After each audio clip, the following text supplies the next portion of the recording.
right? I'm Gen X. I'm old. I was in here talking about hairy pussy last night. I'm saying like I'm an OG. All I'm saying is that like these kids nowadays. Hide behind the 50. You know. These kids nowadays live in their phones. They live in their phones.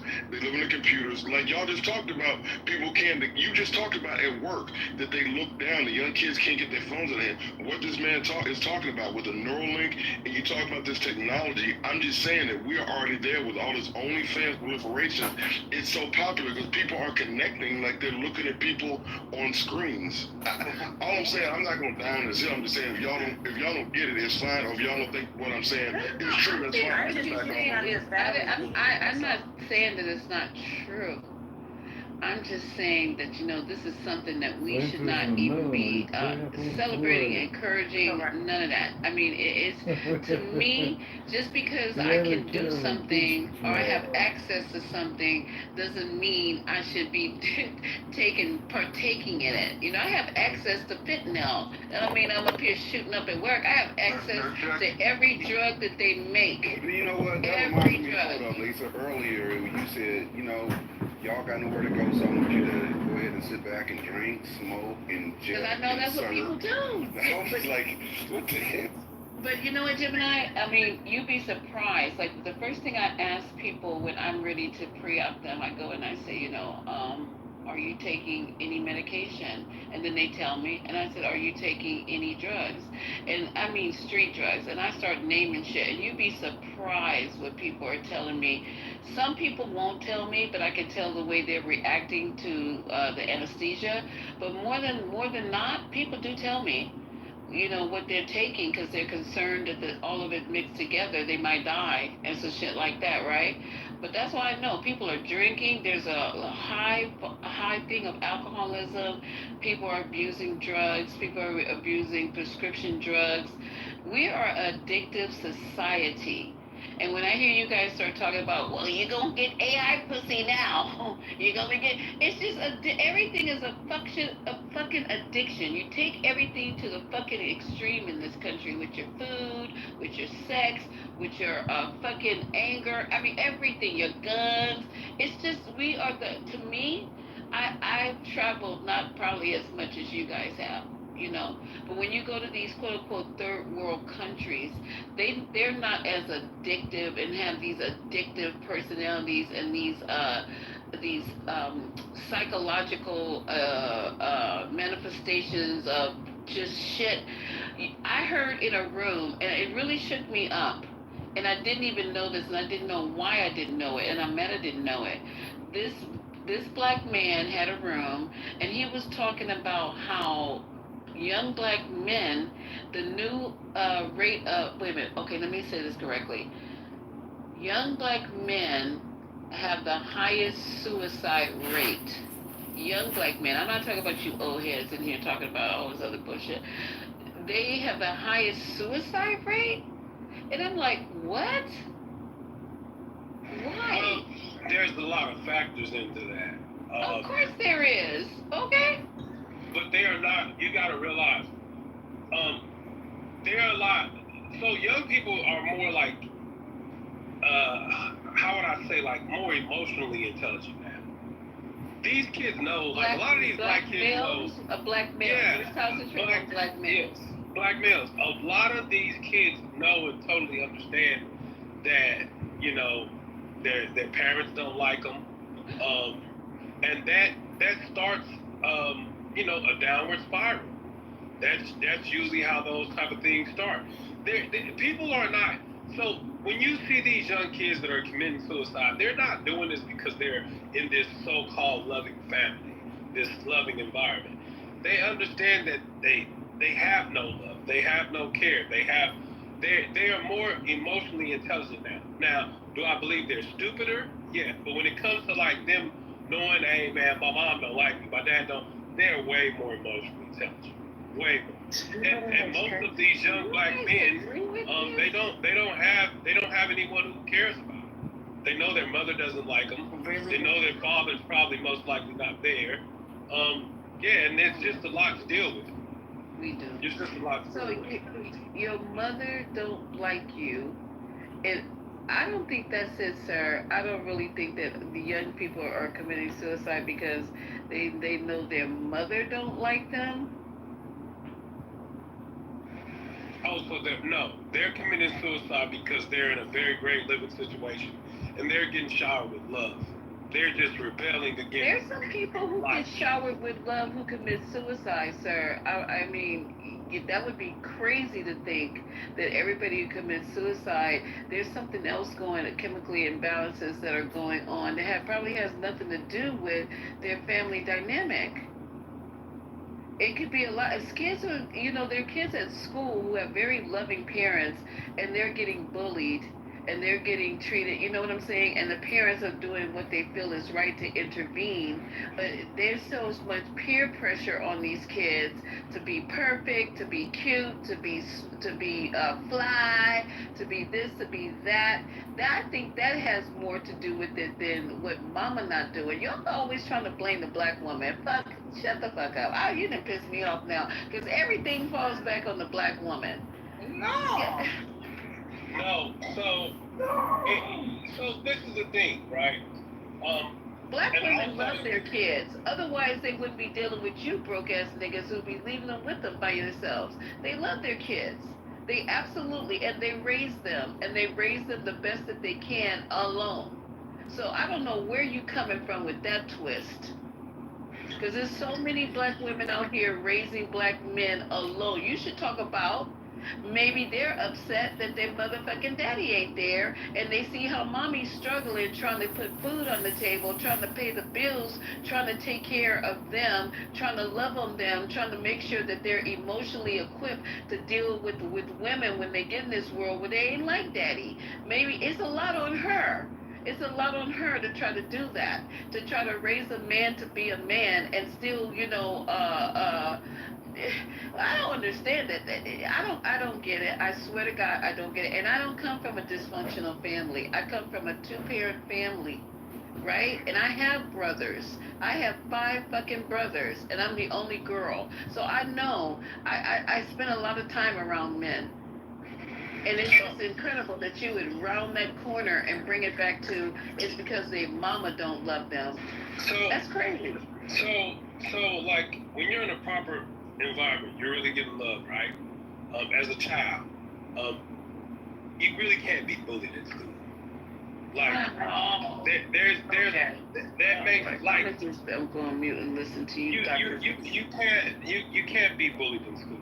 What I mean by I can't tell you how many young men that I've met in high school that are working jobs that are basically being the man of the house when that really shouldn't be their call. They shouldn't have to work to bring food into a house. I don't care if they got a single mother, single father. I don't care what it is. When you are a young man, young black man, and you're in high school, you shouldn't be working. You should be planning out what it is you're going to do. What are the next steps you're going to take? You need to be studying. Okay, well, I'm going to get. So you think someone needs to wait till after high school to get their first job? Studying this, studying that. Because what happens is. Oh my gosh, yo. So you think someone should wait till they graduate high school to get their first job? Absolutely. That's crazy. So there's no reason. At 12 years old, bro. Okay, that was your story. In 12th grade, I went to night school and worked throughout the morning like a regular fucking adult did. Okay, so, but that's not ideal, right? You wouldn't say that that's an ideal way of life, right? You wouldn't say that, right? So let me give you a prime example. Let me give you a prime example. Go ahead, Dr. Phil. Okay, in my union, right? In my union, all the young kids that have fathers, uncles in the union, they understand you don't have to get a job yet. At 18 years old, you will come into this union at probably about 150,000 at that point. What union you bought up? So I build elevators. I'm part of IUEC. I know you, man. Yeah. So what I'm trying to tell you is this: that is a very poor mentality. When you have to, and that's what our young black men are facing. You know why? They are. Hold on. You know why it's not, right? Because you have a lot of people that are young, right, coming out into the workforce right now, who have zero soft skills. They might have the fucking degree, but they're brain dead. They can't even communicate with people.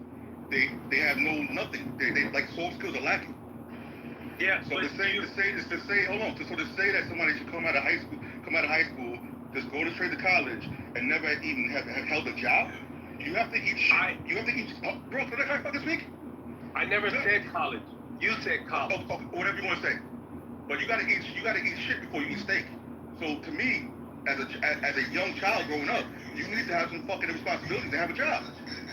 I'm not saying that money that you have coming in is to pay bills, but that's how you start teaching your children how to budget their money. My daughter got her first job at 14. She had a bank account. You know what I'm saying? So that makes no sense. And she didn't already finish her master's. So don't tell me that, because that happens, there's no love in the house. No, it's called not letting your kids be those fucking lazy fucks and sit at home on the couch. no. What I'm saying is that's not, bro. So I understand, like in our community that we have, we really have some harsh. We got a harsh way of living. We really do. But let me tell you, there's communities where those young men are not under that pressure. They don't have to go to that pressure. I work with a dude that. What pressure are you talking about, though? I didn't have Pressure of going out at 16 years old, having to work a job and help mom pay bills. I was doing that 12 because I wanted money and I wanted to be independent. I want my brothers who didn't. Because your family didn't have money. If my family That's why. No. Family having money or not doesn't mean it's my money. You need to earn your own shit. So it's a different mentality that you and I probably had then. So do you believe that you were raised from a position of survival, or you were raised from a position of power? All right, there's a difference. Love and power. Well, if you believe that, bro, I'll be honest. Like I know that we are not being raised in certain ways. Do you have children? Absolutely. Okay, so none of them work? Well, they work now, but they didn't work in high school. Absolutely not. Why would you? I'm assuming they're doctors and lawyers now, right? No. Fuck no. Fuck no. My bad. They're elevator mechanics. I got it. No, they're not in that union, but they're in another union. Okay. That, like, the whole thing is, I'm not gonna force anybody to do anything, but I'm not going to tell a kid. I'm not even gonna tell a kid to go to college and get a degree in something that he's really not or she's not passionate about. That's a whole different topic. Find something. That's a different topic. Find something that you're passionate about. That's a do different that. topic, though, bro. But you don't have to go to work. But you know what? I agree with you on the part about working to. Okay, there's a difference between a child in high school in primary education who's going to work because they want to make a little change for themselves, they want to feel like they're independent, they want to do their little thing. I agree with. But having a child be under the type of pressure to, okay, I need you to go to work to help you you pay the utilities and stuff like that. I think that is. It can be harmful, but if they want to go and work and have be their little selves in person, then they want their little money, they want to be independent, they don't want to ask you for nothing, they got their little box under the bed and like that, and the job is not something that's taking them away from their studies. Like they might go after school for a few hours, like a 4-hour job, maybe 2 or 3 times a week, and it's something like maybe at the library or at Frosty Freeze and shit like that. Because I used to work, you remember those lemon stands? I ain't gonna say too much.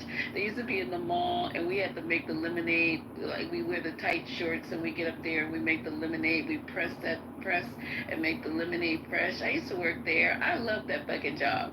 I loved it because I was giggling with my friends. It was all girls. You know what? You know this is only girls working at that lemonade place, right?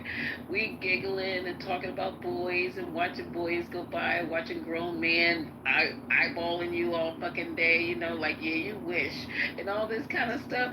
I loved my job. I could not wait to get to the job. But my parents made sure that school was first. You got all your shit? Yeah. Let me see your grades. Let me see this. Everything else that comes before that. I wasn't doing it to help my mother pay the fucking mortgage. So, And if she asked me, but if there had ever been a need, and my mother said, well, you know what, I would have gladly, for all the things that she's done for the sacrifice for me, I would have gladly given her the box underneath my bed for whatever reason. But yeah, I get you when you say that there's a young men should not be the man of a house. I would never tell my sons that they have to be the man of the house. And that's what other races do to our boys already. They cannot be children. They shoot them in the park when they're 12 years old because they look threatening. You know what I'm saying? The world is already doing that. I'm not going to do it in the house. I'm not going to do it in the home. They're going to be children. And people used to ride me. And even I used to talk about my kids all the time on this app. And then people would come in and talk about, you're too soft on your boys. They should be doing this and that. I want them to be children. Even at 18, they're still a child to me. They have nothing to do with what's going on in a grown person's world, but they need to start learning how to be self-sufficient, learning how to not be dependent upon their parents. They should be learning that. They should not already be there doing stuff like that. That's way too much. Even when I was working, like I said, started at 12 years old. I didn't pay bills in my parents' house. But that's what he's saying, Haitian. He's talking about helping with the house bills and stuff. So what I'm saying is, after ninth grade, my parents did not buy shit for me because I was independent enough to buy my Right, clothes. of course. Yeah, you my got babies or one of my J's. So, by the time I was in 12th grade, I was making the same amount of money that grown adults were making. Not saying that adults that had great jobs, but labor jobs. So it is what it is. And you were making more. You were making as much as an adult was in high school.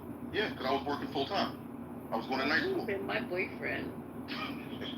That's why I was getting college girls too. For real, hey, but let me tell you though, I was messing with a chick. You bringing home money like daddy. I was messing with a chick when I was in 12th grade, right? But she was a senior in college. But she thought I was going to community college because I was working there today. What? You were in high school and she was a senior in college? Yep. She's a nurse practitioner now. She around here. She got her own clinic open. I'm not hating. I'm just don't hate the player head game. Exactly. I'm just asking questions over here. Lisa, why are you listening to the King's opinion on kids when they all gonna be replaced by A? Hey, King is everywhere. He's all over the place with his shit. You know what I'm saying? Yeah. If you think that a lot of us is not going to be replaced by AI, I mean, it's already happening, right? So, look. Wait. Before you say, what do you mean it's already happening? I don't mean job. If you already say AI is going to replace people, period, meaning they're going to kill off people. Right. Give me an example of that. So it's already happening. It's already happening. King first. All of the dudes who do the big renovations on homes and stuff like that. They already killed them off. They go up in these homes. They take their pictures of the homes. They have AI do all the renovations. No, we missed you, bro. No, I got the jobs thing. No. I know about AI replacing jobs. We all know that. But you said AI is replacing people, period, meaning they're killing off people, like literally killing people and replacing them with AI. That's what you said last time. Well, the government's gonna kill you with biochemical. The government's gonna do that part. Right. So is it because that's gonna happen? So kids even waste their time going to college and they just enjoy the little life they have left? No. Because you're gonna get universal income. What I said is this. I just don't think that kids should be worried about work when you're in school. That to me is not a. You shouldn't be going to high school, then going to work and talking about I gotta help mama with the light bill. No, but you know what I'm saying? Though? Like, if they're gonna die and be replaced by AI, should they even be worried about anything? YOLO, Well- JD. YOLO. Well, I really don't know. You know what I mean? I really don't know. I know I'm okay. I know that I know what's going on. I don't know. I don't think a lot of people are prepared for the new world that we're about to actually walk into. So hey, when we get there, we're gonna cross that bridge. But I'm just saying, as far as I'm concerned, I don't think kids should be, working to pay bills in the household. I just don't see that. Hey, should people stop having kids, in your opinion, at this point? Well, some people, I mean, if we're honest, I mean, there's a part of me that believes that probably some people shouldn't have kids, but then at the same time, like God is the best knower. So how would we know what these two crazy human beings could absolutely create a genius? Well, no. But the reason I asked that is because I think last time you said it's only going to be, what is it, 7 billion people or 8 billion people on the planet? You said they're only going to keep about 1 billion. No, not 1 billion, about 4. So the number of our population will increase over 10 billion. But once it gets to about 10 billion, it's gonna. Then they're going to kill about 6 billion. It'll go down to about 4. Yeah. Whoa, how are we gonna kill off that many people? Yeah, so why you gonna have kids and they can be part of that 6 billion that's killed off? So in America, they're killing you already. Just watch these documentaries. Watch what is Forks Over Knives. Just watch the document. They're killing you already. They're killing you when you go eat. They're killing you dead already. You know what's fucking They're interesting? they're killing you. Listen to what he's saying. Look at what they put in McDonald's food. Look what's in your cereal. Look at what's in your drinks. What I was about to say Why are you at McDonald's though? I'm not saying. Not us, but I'm saying a lot of people are. There are a lot of people that eat like over 2 billion served or whatever.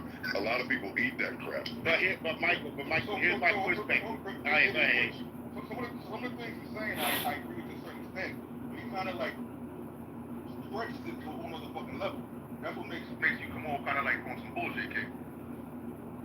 Yeah, but Mike, the thing is, what's the life expectancy? I mean, hey, I'm still 76 years old. Yeah, but life expectancy is reducing though. Yeah, it is reducing, but you know what I mean? Like, but my thing is when you eat foods like, McDonald's, yeah, it does kill you earlier, but it's not to the point where it's killing off 6 billion. Oh, yeah.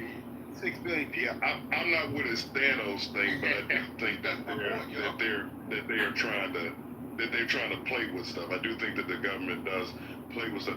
Even like the fact that like nuclear families and this thing where they don't want, like they're trying to, it's almost like they're trying to stop population, like people, it's a whole thing. But I don't have like water in here for my backup, so I ain't gonna go too far with that. But I just say some of the stuff that King Prince is talking about, it does make sense to me.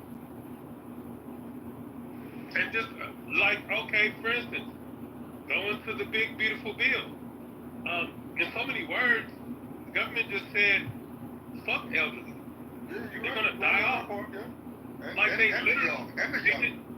just murdered them. Like I'm talking about they just murdered them right in the Senate in the House, like right in your thing.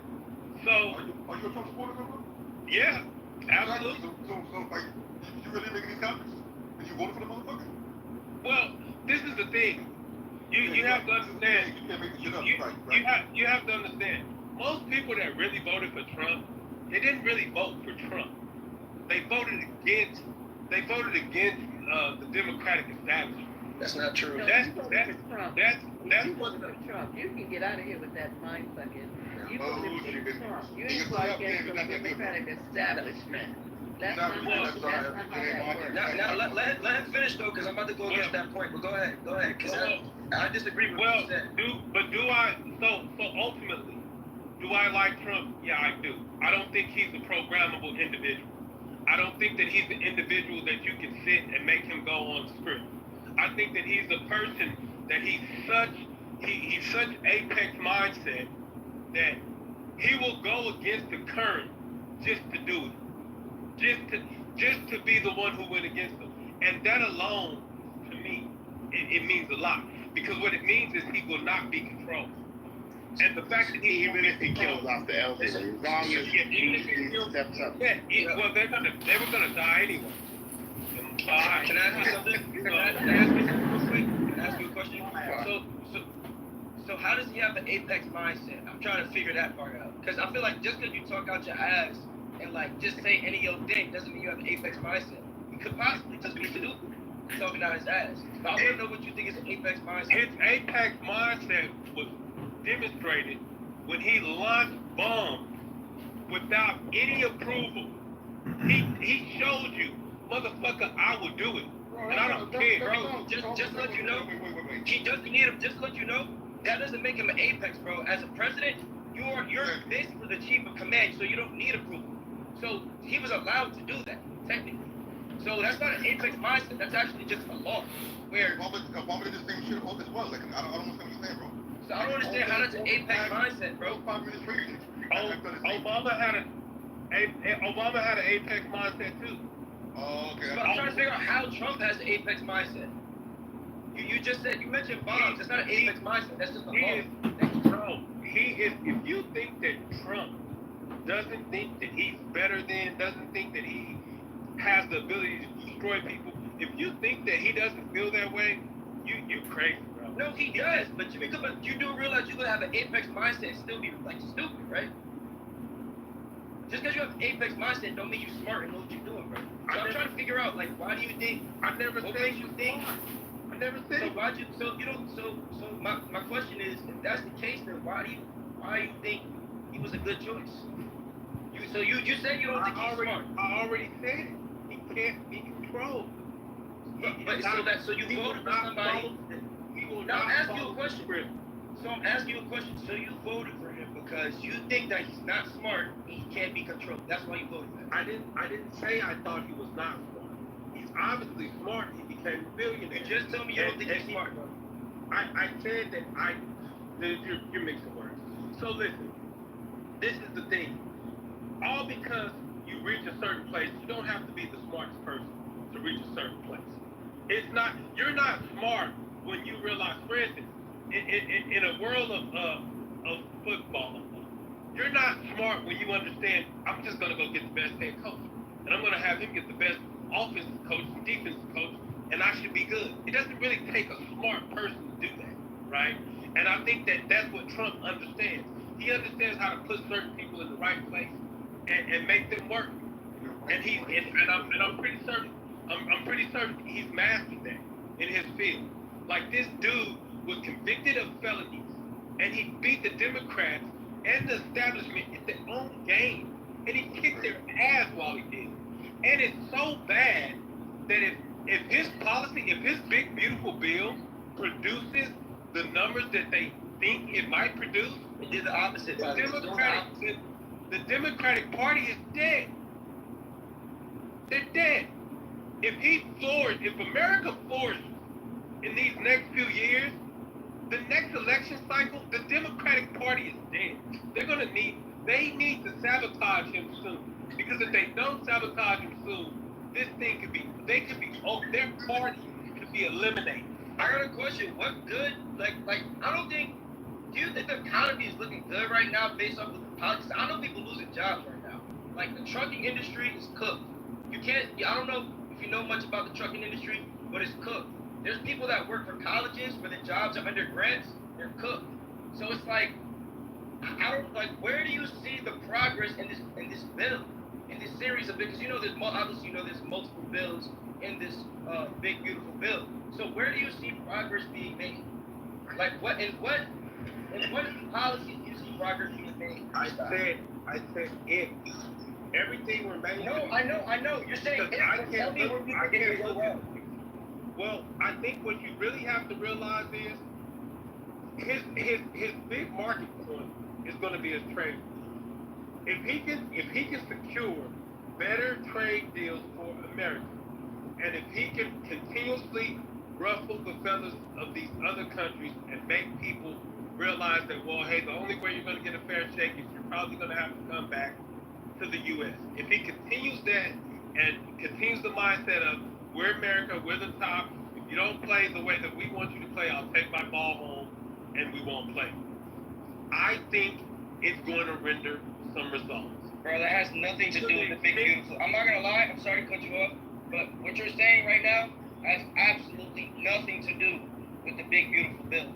With the big beautiful bill, there is a series of policies and bills that are being passed that are affecting people's jobs, income, for example, like the disabled. That has nothing to do with these tariffs. We're gonna talk about the big beautiful bill. That's something that you mentioned. How do you see our country progressing with that bill?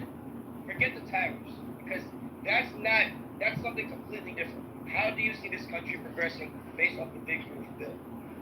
Every bill you have to wait. You can't do that. You can't just think it's gonna work. You have to wait. You have to see. They gotta iron it out. We have to figure out what's really gonna come of it. I just can't go off half-cocked going, oh, well, this is gonna happen, this is gonna happen. Well, things are already happening, bro. Oh, okay. To the people that he's gonna fire, right? No, he's not firing people. To a lot of those government workers who he basically cut the funding and they gotta go home. Let me tell you something, bro. Anytime I've ever went to any government building and needed help or needed them to do something, they were never fucking good at their job anyway. So if you ask me, they should have fucking probably been fired in 1990, right? So it's long overdue. They sit on their fucking wallets and never did anything, and now he's fucking sending them home and everybody's crying. But what did they do? Tell them to come on TV and actually explain their job, what they did in their job. Trump fired their ass because he understands what I do. But you know what they did? But you know Hold on. So King President fucking Amos. So you mean to tell me that all the people getting fired in government and the bullshit Trump is doing is necessary? Yeah, 99% of them. You're a fucking idiot, bro. Yo, dog. 99% of those government workers are. Here's my thing. Here's what you're misinformed. You sound like a fucking hater. Here's where you're misinformed. Bro. People, it's not just government jobs, bro. It's people that work for colleges. I mean, when you say government jobs, what exactly are you referring to? That's another thing. Because you have people that are working for colleges that are doing what they're supposed to do. Like, they're using the job. What are they doing? They don't even know their job, bro. The only person knows their job in the world is the King's guy that knows that fix fucking elevators. Gotcha, bro. Wait, off topic. Hold on, one second. I'm sorry. He acts but here's my like thing. Trump know how to do his job. Trump don't even know how to drive the fucking train. If I get stuck in the elevator, I'll look. Hold on, one second. So here's the thing, right? You're saying government jobs, bro. You do realize that, like, these college jobs, for example, my girlfriend's an example. She just lost her job. She basically manages the supply chain class and helps the students figure out, okay, what class do I need? How do I find a job in this field? A, B, C, D, right? She lost her job because her job was funded under a grant, right? They had to make cuts. A few people got cut in her school, and then it goes on and goes on and on through different schools, right? Now, are we really going to call that a government job? And on top of that, look at it like this, right? If he's cutting grants, how are people that can't afford to go to college, how are they going to be able to go to school? Things like that. So it's more to it than just government jobs. Like, I get what you're saying. Some government jobs, like Doge, it just doesn't make sense, right? But then you have people that are actually a part of the working class that are losing their jobs. How does that help the economy? And this is not something we have to wait for. It's shit that's going on right now. So you're talking about if, but how is it if it's happening right now? People losing their jobs, that does not help the economy, bro. And guess what? When he's making these cuts, you know what he's doing? He's putting that money towards something else. Where do you think that money is going? It's going where you want to. It's going where It's going where? It's going wherever you want it. How many That doesn't aircraft? make sense. No, Wait a you minute, can't tell me where wait it's a going. second. Hold on. How many air traffic controllers do you think are sitting on their hands, not doing their fucking job? How many of them? April, you told us 99%. He don't even know the government. He don't even know the different parts of the government. Exactly. He thinks it's all fucking representatives and senators. But All the people that make this shit go every goddamn day that you get your taxes back. Maybe you don't get taxes back. I don't know. Maybe you don't make enough money to even file.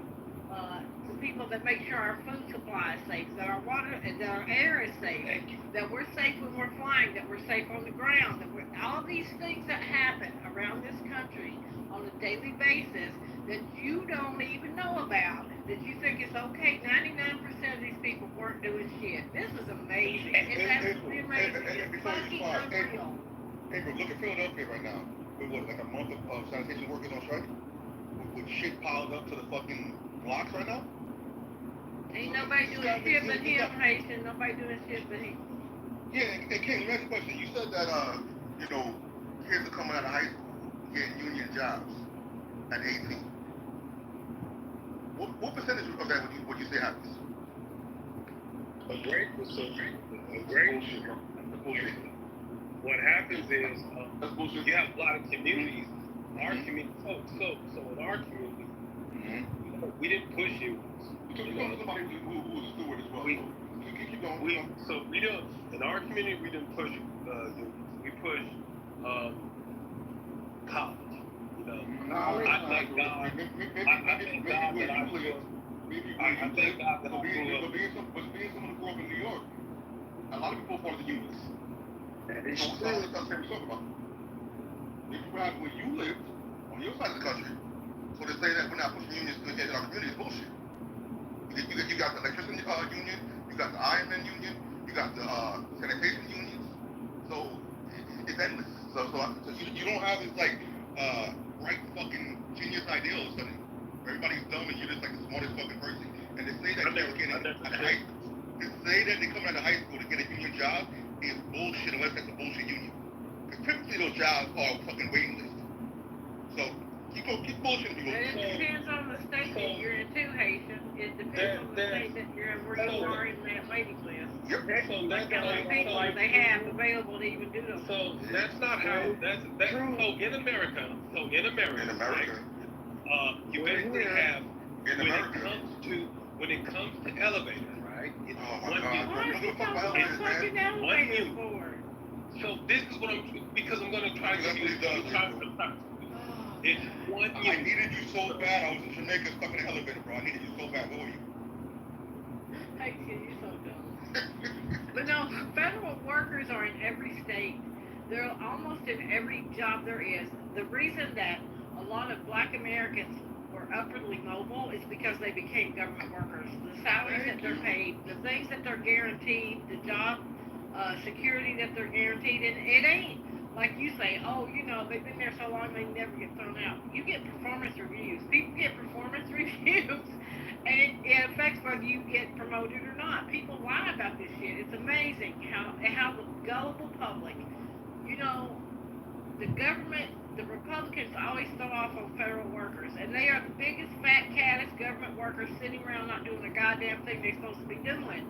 But you're listening to them tell you what people who are really working are doing. That's wild to me. That's so wild to me. He's in the union. Hey, can I just say this real quick? So I know you said, when I asked you the question, I said, King, do you know where this money's going? So like I said, people are losing these jobs. He's doing these cuts. People are losing their jobs behind it, right?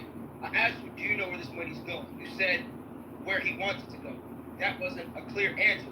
So just to let you know where that money is going, these people are losing their jobs just for more money to be put into the wall, deportation, ICE. Is that really worth a lot of people losing their job over some? Is that really worth it? Is it really worth it? Would you rather the money be put into the economy flowing with people working, or fucking ICE, bro? So that's the answer, because clearly you didn't know the answer. That's the answer, bro. That's where this money is going, from these government cuts. So I think what you need to realize about me is, bro, I don't care. So I understand this. If I lost No. What Yo, I'm saying is this. You're not If I correct. lost, Let me finish speaking. if I lost my job, You good? What's up, man? How you doing? if I lost my job, Hey, how you doing? All right. I'm gonna go get another skill and get another job. You gonna get some knee pads, right? Period. Point You blank. gonna get some knee I'm pads? going to go get another You gonna skill work for that throat? and I'm going to I get got it. another job. But listen, you're okay. I understand because I'm gonna be honest with you. I care, but I'm the same way. Obviously, we're gonna try to get a new job if we lose our job. Everybody's gonna do that. But at the same time, that defeats. That literally goes against everything that you're saying, bro. Because you gotta look at it like this, right? If our job, if as a country, right? If we want our economy to grow and do better, and we want the better candidate that's gonna make that happen, the guy that you voted for goes against everything that you're saying right now. Because with what he's doing, it does the complete opposite. So yeah, you would get up and get a new job. You would try to get one. But at the end of the day, it's still hurting the economy, bro. We're still gonna be crying about things are too expensive and it's hard to find a job. So no matter what you do, at the end of the day, we're still getting fucked over, bro. Yeah, So it goes against everything that you're but saying. you have to understand that was the position that we're in. We're the little guy. We're supposed to get fucked, and we're gonna get fucked. When throughout history has the little guy not got fucked? So you vote for the person that's gonna. So wait. So you vote for the person that's gonna fuck you? Bro, either one of them was gonna fuck us. Don't kid me. That's not. It literally, bro. If you look at these policies, If you think that the Democratic hogwash of a system was gonna help us, you're crazy. let's not look at it like a Democrat and Republican thing. This man is absolutely I'm gonna let you finish. There ain't no time when a Democrat was in power that your ass was ever worried about getting jacked up off the street by somebody in a fucking mask that you didn't know if they was law enforcement or not. These people ain't out here grabbing all these criminals I've that Trump never talks about. worried about ICE. I'm glad you ain't worried about it, because other people are. I've never Now, worried about so ICE. that's Well, okay, that's cool. their Don't problem. worry about us. Don't worry. That's You don't worry about their nothing. You problem. voted for the right person. You voted for the right person because you don't give a fuck about shit. So, okay, now, and moreover, right? Look, I'm sorry. Don't be sorry, look, because we ain't sorry that you voted for him. I Look, hope you I'm get sorry. everything coming to you that you voted for. So let me Tenfold. I hope it falls on your let me head give it to exactly you what straight. you voted for. Let me give it to you straight, right? So you You understand, can right? give it to me sideways or Okay, so this is what it is. In America, right? What's happening is the Spanish community didn't fall for the bait like the black community. They didn't get their money and throw it back into America. They got their money, they invested. They took drugs, they didn't destroy their communities. They started buying up more and more and more and more. They continued to flourish. They continued to flourish. So since the Hispanic community continued to flourish in America, the only way that they can dethrone them is through these policies. They have to destabilize the Spanish families. Anybody who doesn't see, if anybody who doesn't realize that this is what America's about to do, it's the same way they destabilize the black family. They have to do it by force. Hey, I understand the game, bro. I understand the game. So they understand that through ICE and immigration, they're going to destroy these families. They're going to lock people up.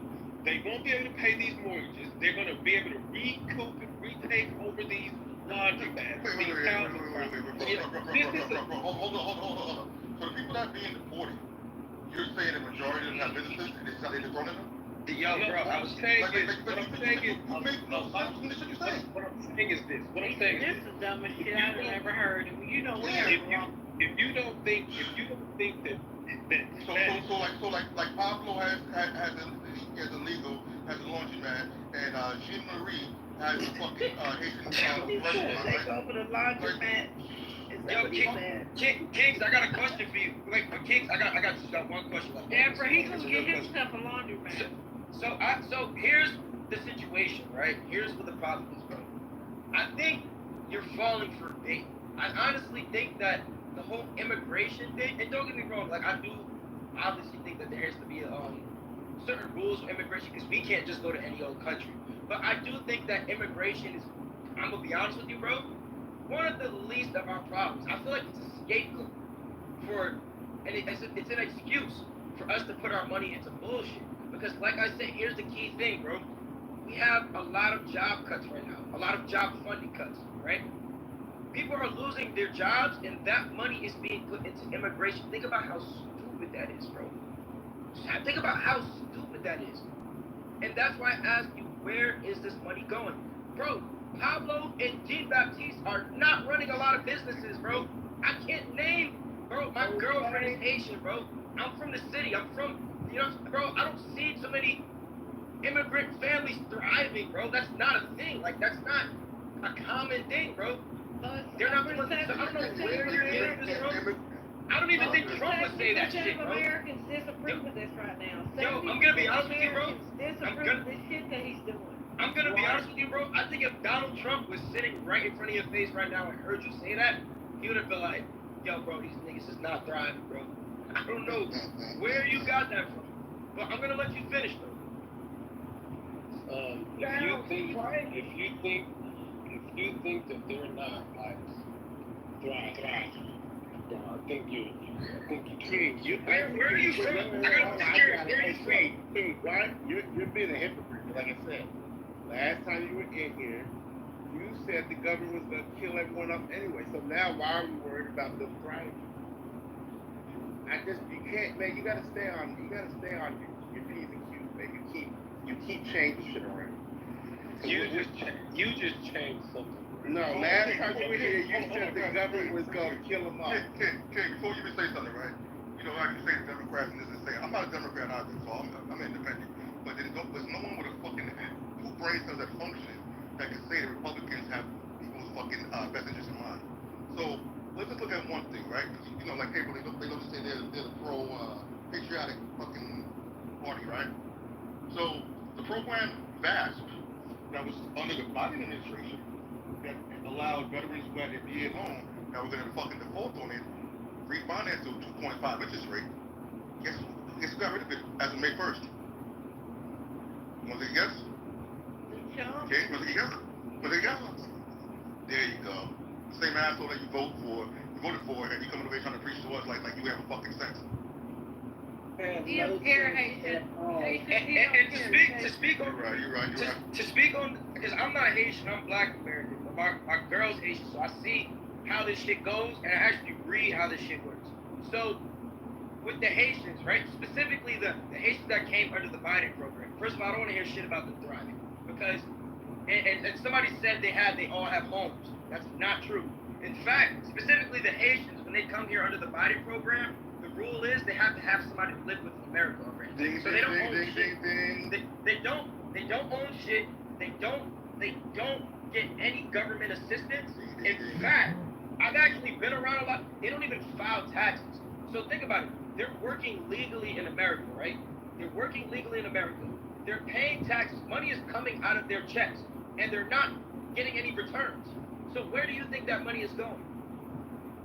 Back to Uncle Sam. Into the community. So I'm trying to figure out how are they thriving? We're starting off with the Haitians. How are they thriving?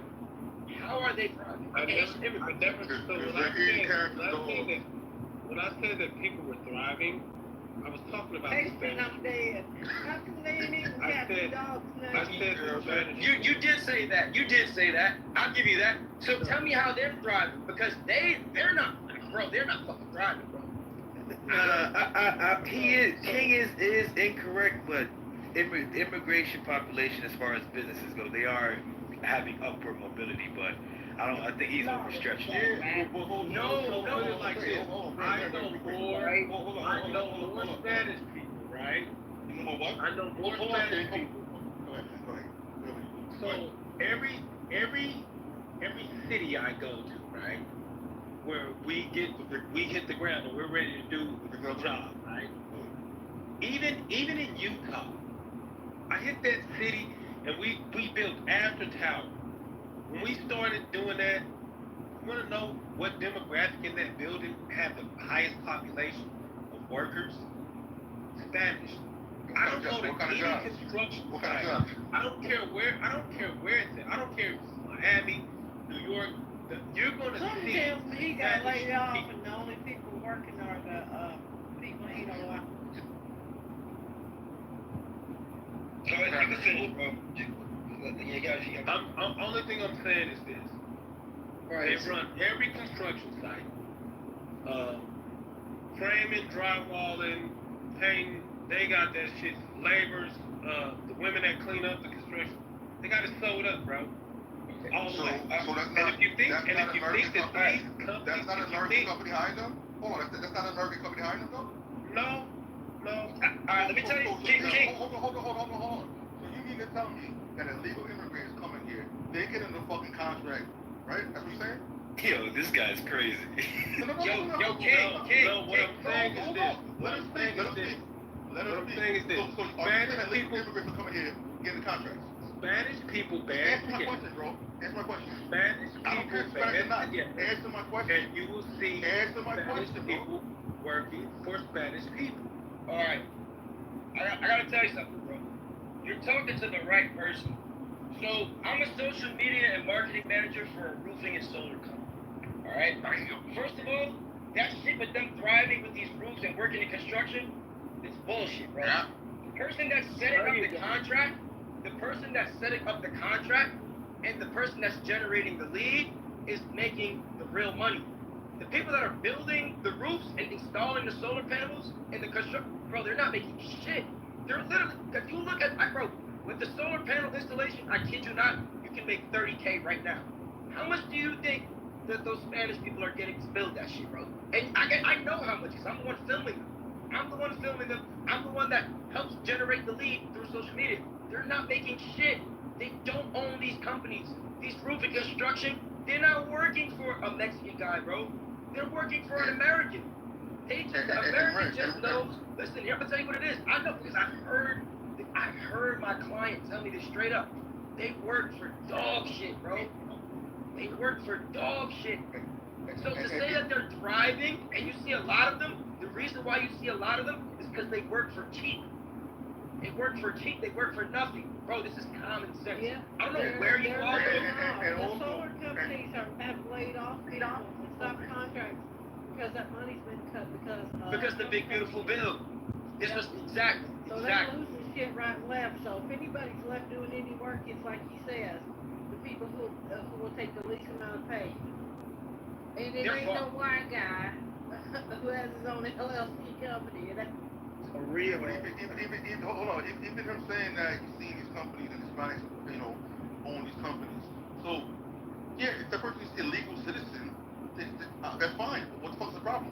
Not only that, sometimes you might see a minority have a contract, but that contract is a subcontract from a larger company.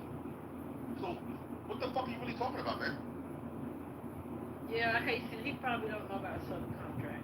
Going too deep. King, do you really think that these Spanish people are working for other Spanish people with these contracts? That's the part that mind boggles me. I've never seen that. I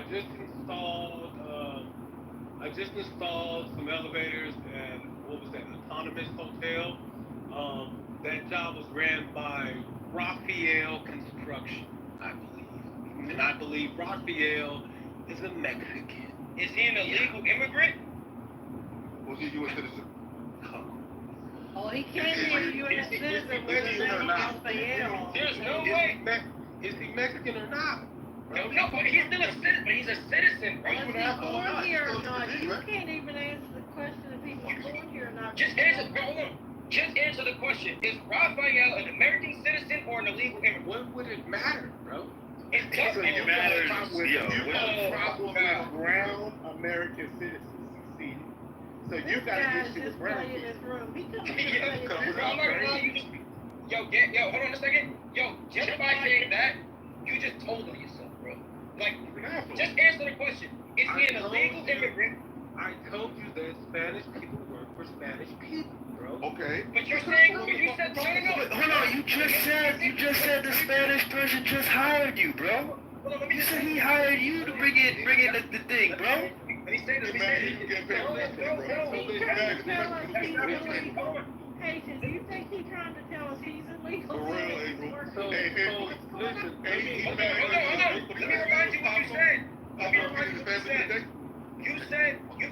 said that these immigrants are thriving, bro. You said the immigrants. They are The illegal thriving. immigrants, you said that they're thriving. They We're talking are about thriving. So you think that all these Which people one working of at them these took your construction job, sites King? Which are one took your job? do you think that they're all legal? Do you think they're all legal? No, you're talking. You know, bro. You said that they're working. And Bro. the door on the way up. Hey, wait, They're just putting it ask out. him this. Wait, just ask him this. How much do those people construction sites making? How much are they getting paid? Oh, depending on what they do.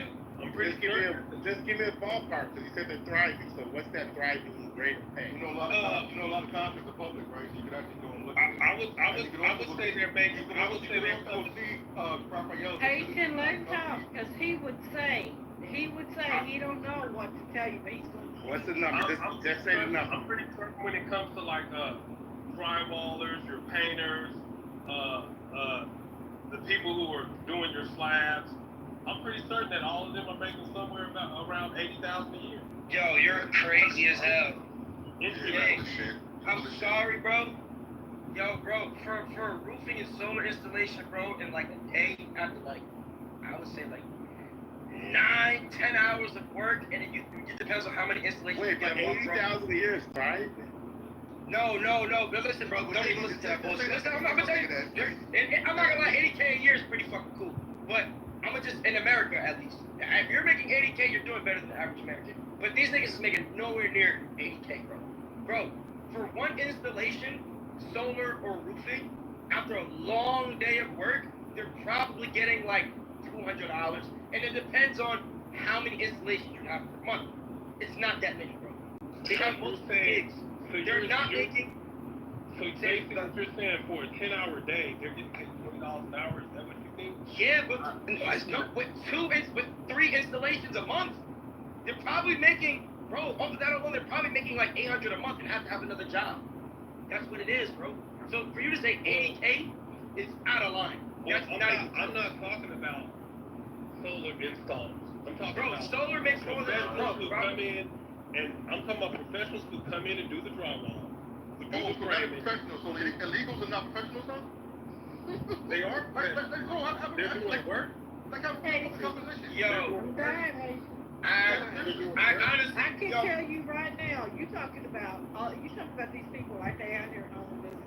They're doing the work. Exactly. I know. I got 4 guarantee you people in Spanish Texas people that I own more know. businesses I than got you think. 4 people in Texas that I know, and the people that come to do the work on their house are people who are off the books and ain't working for nobody. They're This not. is wild. And taking little pickup jobs where they can get them. It's crazy. This bro, is crazy. I kid you not. I don't know what it's like where you at, but in New York and Jersey, bro, you could go to Home Depot right now and find like 3 Spanish people that will fix your bed and do your wall, bro. And they will do it for little to And nothing. it's been like that for the last 25 years. Oh, there. So find out what they're charging. Find out what they're charging. But I can guarantee you They're that. charging I can nothing. guarantee They're this. charging nothing. Pennies on the fucking dollars.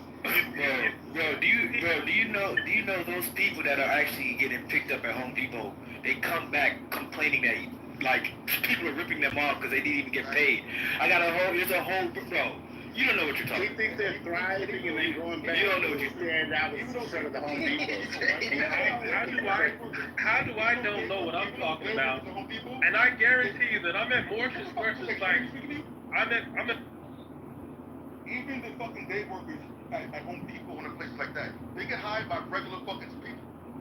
Some lady wants her fucking garden done for the day. She goes over there and drops it. So what are you talking about, bro? so They ain't you getting no took it 80K a you year. took it to Home Depot. I told you about construction sites where they're building big buildings. All right, I don't go to no little job, bro. If I go to a job, it's a big job. And the majority of the people that are more than you really are. That's the are problem. going to be Spanish. I think you understand the island. Yo, Okay, well, hey, King, I it can doesn't be matter honest, how yeah. big the job is. These guys, these Spanish dudes are not making shit, bro. Thank you. Compared to yeah. but the whole issue. This is the problem. This is the problem. Those big ass trucks they're driving, it just. Oh, now you mad about that truck? You mad at they got dualies and shit? No. You can't afford it. Why would I be mad at their trucks, bro? I'm in the highest paid So why the trade fuck you bring there it? is out there. When I walk through a door of a construction site, I walk in swinging the biggest dick. What do you like? Who do you like? I walk in with my hat on, and they're like, he's the guy. I'm the guy. So do you think that I think that they're like they know when I walk through the door? They don't think what I think. Like, stop, bro. I think, King, I get. Real quick. What is your title in the union as an elevator mechanic? I don't want to misrepresent your title. You just said it. You just That's what it said is. it. That's what your title is. Elevator mechanic. That's what you are. I'm asking, is that what the title is? Yes. Official title. Yes. In your union. Yes, everybody's title is that. Yes, that's everybody's title. Wait, so the elevator mechanic is the biggest. So you have the biggest stick swinging because you're elevator. That sounds the same. So listen, let me explain something to you. Let me explain something to you. Any building that can occupy you must have a whole fucking line swinging if you own restaurants. So any building that has over 2 stories or can occupy over, I think, 30 people, where you have to have an elevator, you are allowed, right, to get a temporary permit to occupy that building under the name of an elevator mechanic. He's going to sign off. One of these companies are going to sign off. In the world that we live in, right, any big building, basically an elevator mechanic can shut it down. He can deem it unsafe, pull the card, and the building has to shut the fuck down. Okay, It's open. So a food inspector can close the restaurant down. Does that mean they're fucking powerful? Food inspector and the elevator mechanic are two totally different. No, I'm talking about what you just said as far. Yeah, you said you have the biggest dick because you can shut a building down. You definitely have the biggest dick if you're the elevator mechanic or the heavy crane operator. You definitely have the biggest Why is the dick. fattest pussy? I don't know. You know what I'm saying? It's thick, you know what I'm saying? Bro, it's not even close, bro. And the crazy part is, anybody who talks to would tell you that. Yo, They okay. would never, I do believe that elevator mechanics. I'm not denying that part, by the way. I do believe that, that because it makes sense. But that's not my problem. My problem is the fact that you're making it seem like these illegal immigrants are working for some big time illegal immigrants, and these illegal immigrants are just home. That was my only issue. No, what I'm saying is this, bro. Mexicans put their money together more than you think, bro. And they're not struggling. They're not struggling like that. I've watched them for years, bro. I've seen them, bro.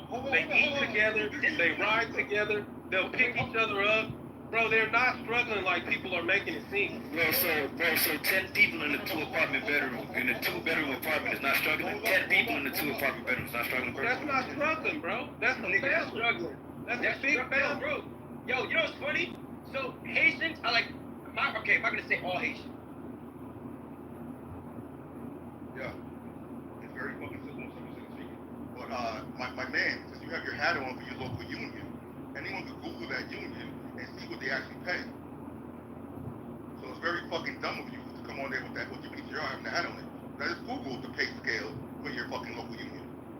So don't act like you're some fucking millionaire, bro. What? You Googled what we make. What local am I in? Bro, it's right on your fucking hat. Oh, shit. What does it say? And I've been fucking on gummies tonight. I still see your fucking hat. What does it say? What does it say?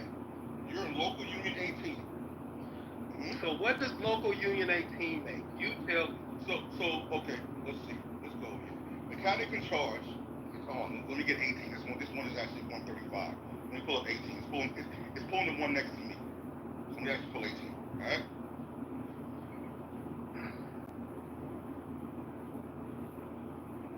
And you mean to tell me a kid out of high school is getting a fucking apprenticeship in the union right away, right? You're so full of shit, man. Like, let's have an honest conversation. You could have your opinion, your views. But to come in here and try to like gaslight people, you're fucking dumb, bro. Bro, next week I'll take a picture. So wait. So mechanic in charge means they're in charge, right? They're making $54.58 an hour. Which is good, cool. A journeyman is making $57.40 an hour, okay? An assistant mechanic, after 4 years, is making 80% of the apprentice. Wait. 45, 92. I'm speaking. Bro, you are reading something so old. What contract are you reading? Do you not hear me speaking? So again, this is right here. This is all your fucking. What year is that? 20? What are you reading from? What 2012? When is your last contract? Is that 20? You're reading from a 2012 contract? When was your last contract? You have to be from a very old contract. When was the last contract, bro? It's a simple question. You tell me the contract you're reading. This should show you the date. This information is as of May 25. May 25 of what? What? May What year? 2025, bro. That's a fucking lie, bro. That's a fucking lie, bro. That's not. You're fucking spewing wrong information. So when was your last union then? If I'm putting wrong information correctly, it's something was the last contract you guys signed as a union. Post that contract in the chat. Post that contract in the chat, bro. Can you just post that contract in the chat? Can you just please post that in the chat? Can you please just post it in the chat, bro? Can you please just post it in the chat? No, I'm not. Exactly. So you tell me when your fucking contract was? And anybody can look at your job. Anybody you read a contract from like 2010, bro. Your shit, so I don't need to fucking do that. You read a contract from like 2012, 2010. Like, when was the last contract, bro? You 56, bro. Bro, that contract probably was from 2008, bro. Okay. So again, I asked you a simple fucking question. When was the last contract you guys signed under your union? And what do you guys do for your next contract under arbitration? It's that fucking simple.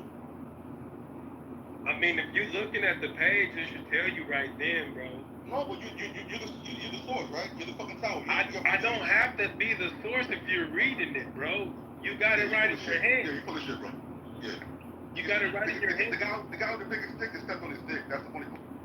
Basically, what you're saying is he can't ask somebody that lived through civil rights movement what segregation was like. Just look at the textbook. That's basically what you're saying. If you're the source, then I mean, shit. But that's not the point. As far as the immigrants and not struggling, the Spanish not struggling, 10 people in one room, gang, they're struggling, bro. And I can even speak for my girls' family. They're immigrants from Haiti. And when they came, bro, they moved to some part, one of the worst parts of Jersey. Most dangerous parts of Jersey. It was like 12 of them, I kid you not, 12 of them, one room, bro. One room. Now, of course, they're going to spend money together, share their money, spread it towards us. They were struggling, bro. And if you don't think that's struggling, because you said that's not struggling, then I don't know what to tell you. I don't know where you be at. I know where I'm from. That's struggling, bro. I'm going to just leave it at that. You know, and it's sad the way that he thinks and stuff like that. I mean, it cannot be to have an attitude and saying that you don't care and then you care, whatever. People aren't trying to hear that. Here in Texas, we call that dumb bucket of truck bull crap. That's stupid. And at the end of the day, people are not making it, like that guy said. And you voted for a president that would rather see people not have summer meals, have budgets closed or shuttered, like Meals on Wheels came on TV talking about they were fearful of the cuts that Donald Trump is doing, right, at AARP, which fights for the rights for people to keep their benefits and stuff like that. They kind of have some quarterly meetings and other stuff, and even they talked about that in a meeting that I had went to, and so it's a big deal. People aren't thriving. People stood up and said that they are struggling. You know what I mean? Retirees, and they had a question and answer session, and I was just listening to some of the older people in there. Dude, it's not like what you're saying. You know what I mean? It's not. Whether you're doing construction, whatever you're talking about, people in America, they are hurting. And the prices that, was said, Donald Trump does not have us at low prices. Donald Trump has us in a crisis. Donald Trump has us in a war, has America in a war, or could have us in these things. So he didn't start off with peace. And the promises that the Republicans were given that I looked into, sorry, y'all got sold a bill of goods, and some of you folks want your vote back. Not everybody, but there was a lot of folks online also wanting their vote back. I wonder why. Because their lives are also financially going to be affected, will be affected in other ways. So this is not good. And like April said, 73% of folks in America do not approve of this, and that's really bad. And I looked up some of that stuff was uttered on Fox, which is generally a Republican station, sounding the alarm. Brother, I hope all this stuff blows up in your face. I think earlier y'all talked about what Donald Trump, the Epstein list and stuff like that. I hope all this stuff blows up in your face, and that Donald Trump gets impeached if they take control of the House and Senate or whatever they need to take control of, and get him up out of here and stop everything that he's doing. And that's why I'm going to work as hard as I can, because people like you can get out here and put my feet to the pavement and make sure that people know, get out here and go vote and get this dude up out of office come the primaries. Because the stuff you're saying, dude, you cannot have this attitude on this app and sit here and have no soul. It's like, do you have family? Do you have a grandmother? Do you have people who are on programs or benefits or whatever you want to call it? If you do, you better sit back and understand. You better rethink the way you're talking, because that ain't cool, brother. You know what I'm saying? I'm the kind of person, I don't know if I was sitting next to you, I don't know what I don't know what I'll do. I don't know if I can say that on here, but brother, it's not okay. And you better find the soul. You better understand that you need to go get that. And you need to find humanity within yourself and not treat people like that. The good book says, treat people how you would like to be treated. Doesn't cost you nothing but common sense. Doesn't cost you no money. Doesn't cost you much time. You need to treat people the way you would like to be treated. And right now, that has not been, uttered in here, that you hear about people and things like that. I'm in a Republican. It's embarrassing, brother. You gotta You know what though, King? Yes. Like it's cool. You have a good job. I'm happy for you, and I'm not even being sarcastic about that, right? Any brother's doing well, I'm happy for you. But it's disgusting that the way you come off and thinking like you're someone special. You don't know what anybody else in this room is doing.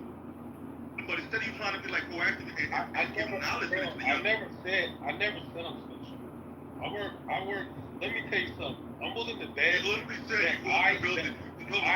You literally said when you walk in the building, you're the one swinging the biggest dick. Yeah, I'm swinging the biggest dick because of the position that I adhere to. But what you have to understand also is who's doing the hardest work in the building. Me.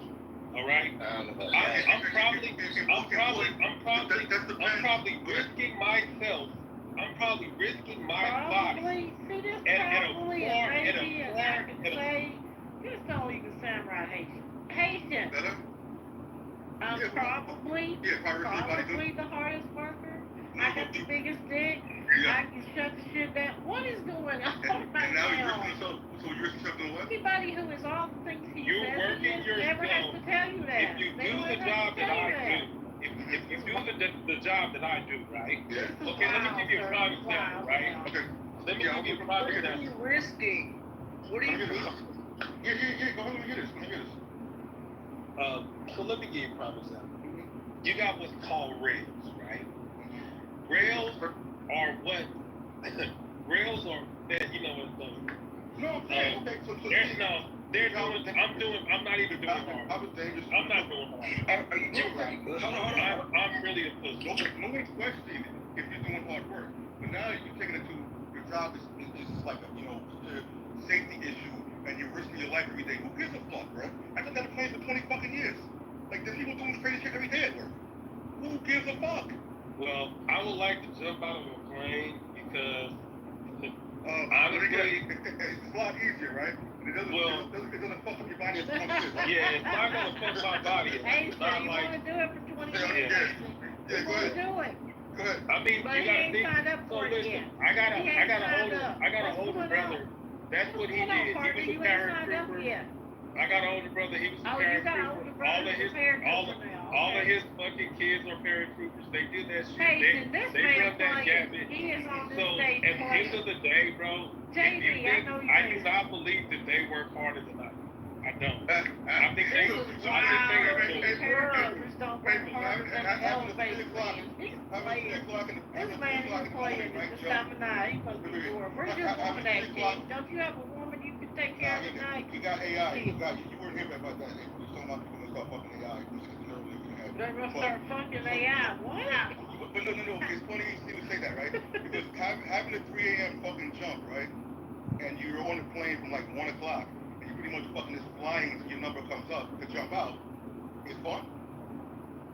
Well, I'm pretty certain that you got He's a rush out of He's it. pretty sure. And, Don't forget the 80 pack This man's rubbing on your back while you're jumping. I'm pretty Don't sure forget that rubbing on your way jumping. I can't it even was exhilarating. I mean, you had to have fun doing it. Can I say one thing real quick? You didn't want to do it. You didn't want to jump out the window with your shit. Hey.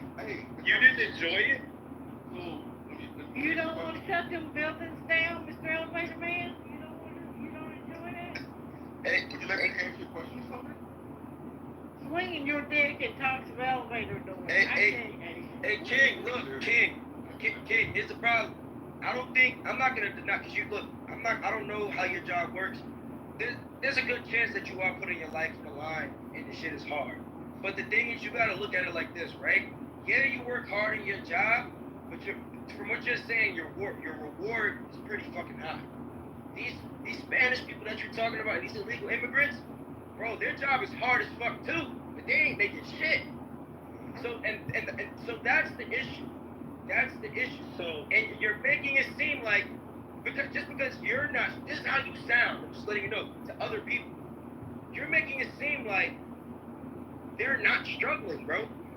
so Just because you're not struggling, doesn't mean that they're not struggling. Because you just told me you work hard, right? So, What Ren, makes you they think come that to the don't work country hard, too? illegally, and they struggle here while they're here illegally. What sense does what you're saying make? People make choices. There's consequences for your choices. Can you repeat that again? I'm sorry. I said these people, they come to the country illegally, right? They don't follow our immigration laws. No, that's not They accurate. break. That's not I'm accurate. sorry, Nation? What's good? That's not accurate though, bro, because people that came on TPS status did not come here illegally. Okay. So I'm talking about the people that are here illegally, Nation. Yeah, well, That's what I'm talking about. You were sleeping, right? So I don't think you were hearing what this dude was saying. This dude was basically saying that illegal immigrants are coming here making $80K a year and they're owning companies. And they're working for each other. Listen, Anthony, let me say that one time. This brother literally said illegal immigrants are coming here making $80K a year and they're owning businesses and they're getting contracts over American companies. And they're working for other illegal immigrants. What I said He's is working for them too. Spanish. What I said is Spanish people work for each other, bro. They work together. But you said they make $80K a year doing what they're doing. They pull their resources together. I'm gonna fall back because I was sleeping. But they pull their resources You know, together. Andy, that was smart. If you don't think that these Hispanics are having ownership of these Why are you so why is your dick swinging dick so up fucking in the Hispanic ass, bro? Are you mad Hispanic people need some pussy or something? Like really, what the fuck is it, bro? Dude, I don't know. I think you You mad in California you can't even back Hispanic shit? you lost, bro. You just lost it. Like Yeah, I don't lost know. a long time ago. You lost yourself a long time ago, my nigga. I don't even know where I don't know where you're going with this. All because I'm I'm saying pretty straightforward. these I people. don't really sugarcoat and I don't say shit in medical. I'm pretty fucking Spanish direct. people, bro, Spanish people, they put their money together. Okay. Are some of them illegal? Yeah, some of them are Is illegal. there something? But Is there something wrong? Is there something wrong with putting your money together? Is there something wrong with putting money together? I never Nah, said he didn't say that. He didn't say that. He's just saying, that's his reasoning for them thriving. But I honestly think they're putting their money together because they have no choice. So they're not thriving. It sounds like a racial problem rather than an illegal problem. It sounds like It sounds like you're cutting literally racist says Spanish. exactly I ain't what gonna it lie. is. Not all Hispanics live like this, but if we're gonna just talk about illegal, go ahead. So what I'm saying is this. They're not having But the hard, you're not saying nothing. That's the problem. the hard time that people are trying to make it seem like the Spanish are having. They're not, bro. Look, Listen, they have all the laborers, they have the drywallers, the painters. Then even at lunchtime, you know what happens? They have the dope The houses truck now too, right? pulls They got up. the dope houses too now, right? That truck that Got the pulls dope up, houses. it has the got the food women. It has the women. Yeah, the food truck that They pulls got up. they got Those the Spanish houses women. too, right? They got the whole They're houses too, they're right? getting the money from the food truck. They're feeding them. You know what I'm saying? Then when it comes time for the laborers to clean it up, those are usually Spanish women, and they come clean up. They're not driving, bro. So they have a entire community. Working together as a community, right? Especially if you're coming here from another country, sticking with that community to help each other, uplift each other, is now a fucking problem. When did I say it was a problem? He didn't say it was. Now he didn't say it was a problem. Brad, We can't. you know the speaker. Because What what is is the problem? You want to keep focusing on that shit. So What are you talking about? You think it's bothering me? I mean, you do kind of. You think it's bothering You shut the fuck up, bro. You think that's bothering? So clearly, you do have an issue because for like an hour now, you're talking about the fucking Hispanic community. You think that I have a problem? You haven't spoken about any other nationality of immigrants who are here. Well, those are the only immigrants that America's really worried. They're not worried about That's anybody. not true. Not true. They're complaining about the Haitians, bro, and the Haitians Listen, do shit. This is why you have more people over No there. way you said that, bro. But we ain't worried about them, are we? They literally said Haitians are eating cats and dogs, bro. So clearly they have a problem.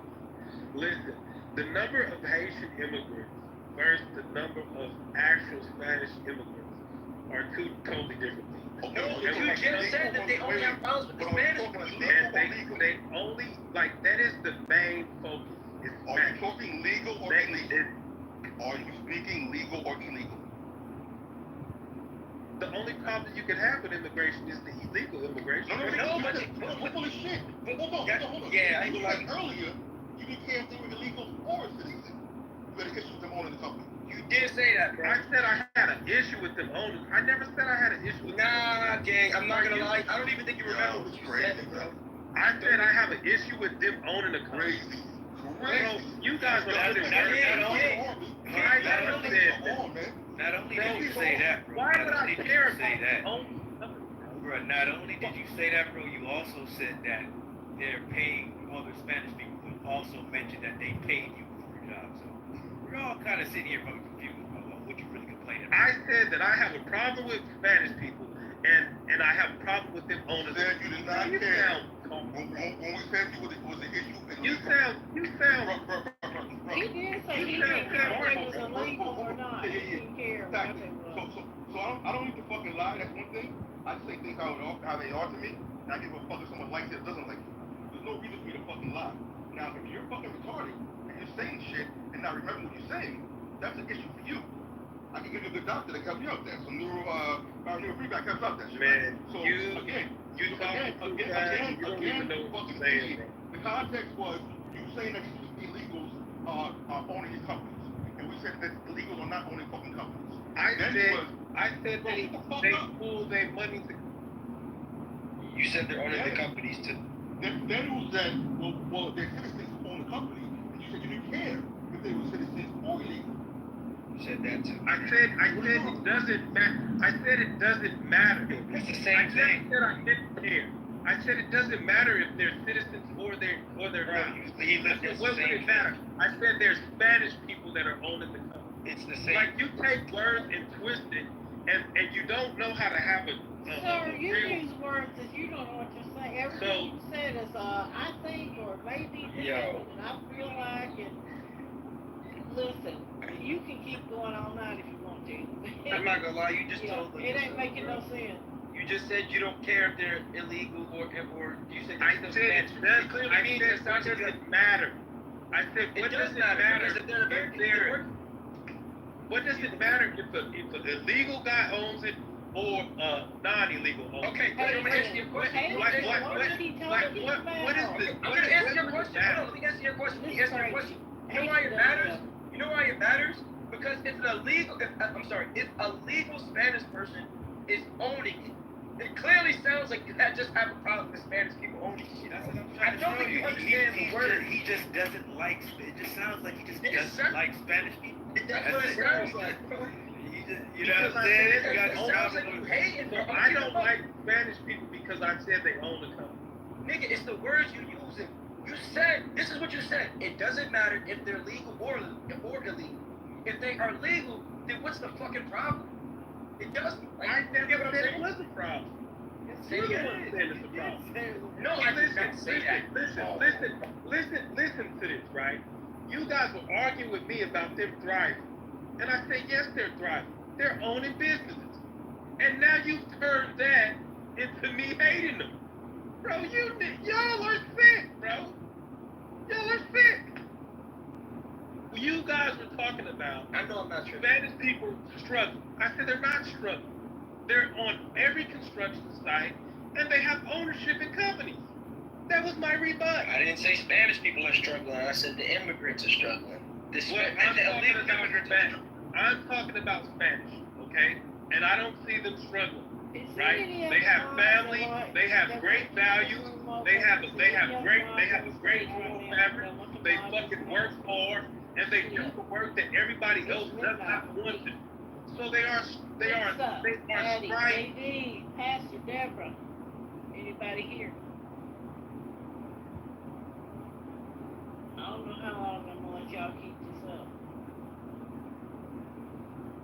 Well, I'm about to take off because I see that obviously you guys don't really know how to have a conversation.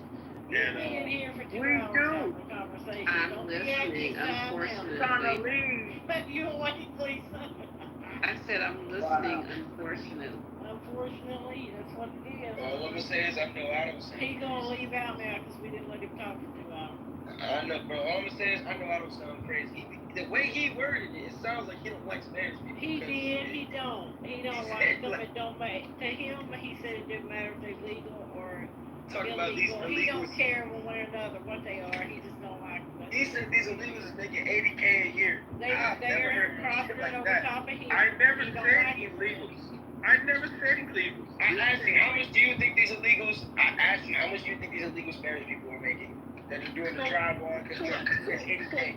So where is the hate?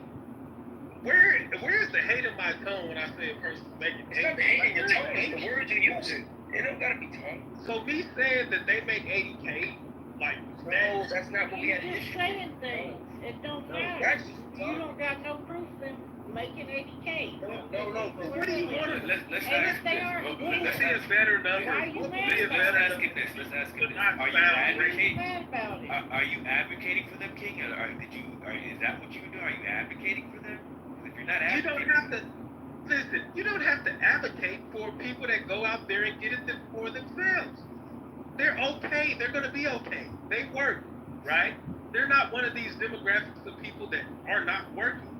This is the reason why they're getting the pressure that they're getting, because they work, they pull their money together, they buy shit, and they continuously invest in themselves. No, so but you if said you're you're not, not if, so hold on. So if you're not advocating for them, what you're not saying, you're not I don't advocating. have to advocate No, for no, them, no. bro. I understand that. So are you saying you don't give a fuck? We're just trying to understand what your argument is. And are you just making statements just to make? I don't have an No, argument. it's arguing. No, I'm gonna tell you what. I'm gonna tell you how this started. I'm gonna tell you how it started. The problem was he said that these immigrants, the immigrant Spanish, they're not struggling. He said they're not struggling. That's what it was. That's how They're that's how not. it started. They're not And struggling. that's where exactly. That's They're where not struggling. disagreement happened.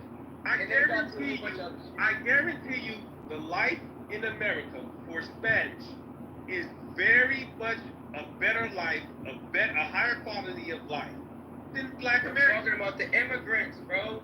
Even the immigrants. I'm not talking about Even every the immigrants. Spanish person. So Even the Spanish immigrants. Yes, so they're 10, that's crazy. So better 10 than people, 10 people in Absolutely. one bedroom is 10 people Absolutely. in one bedroom is good. Is quality life to you. So listen. Let me explain something to you, right?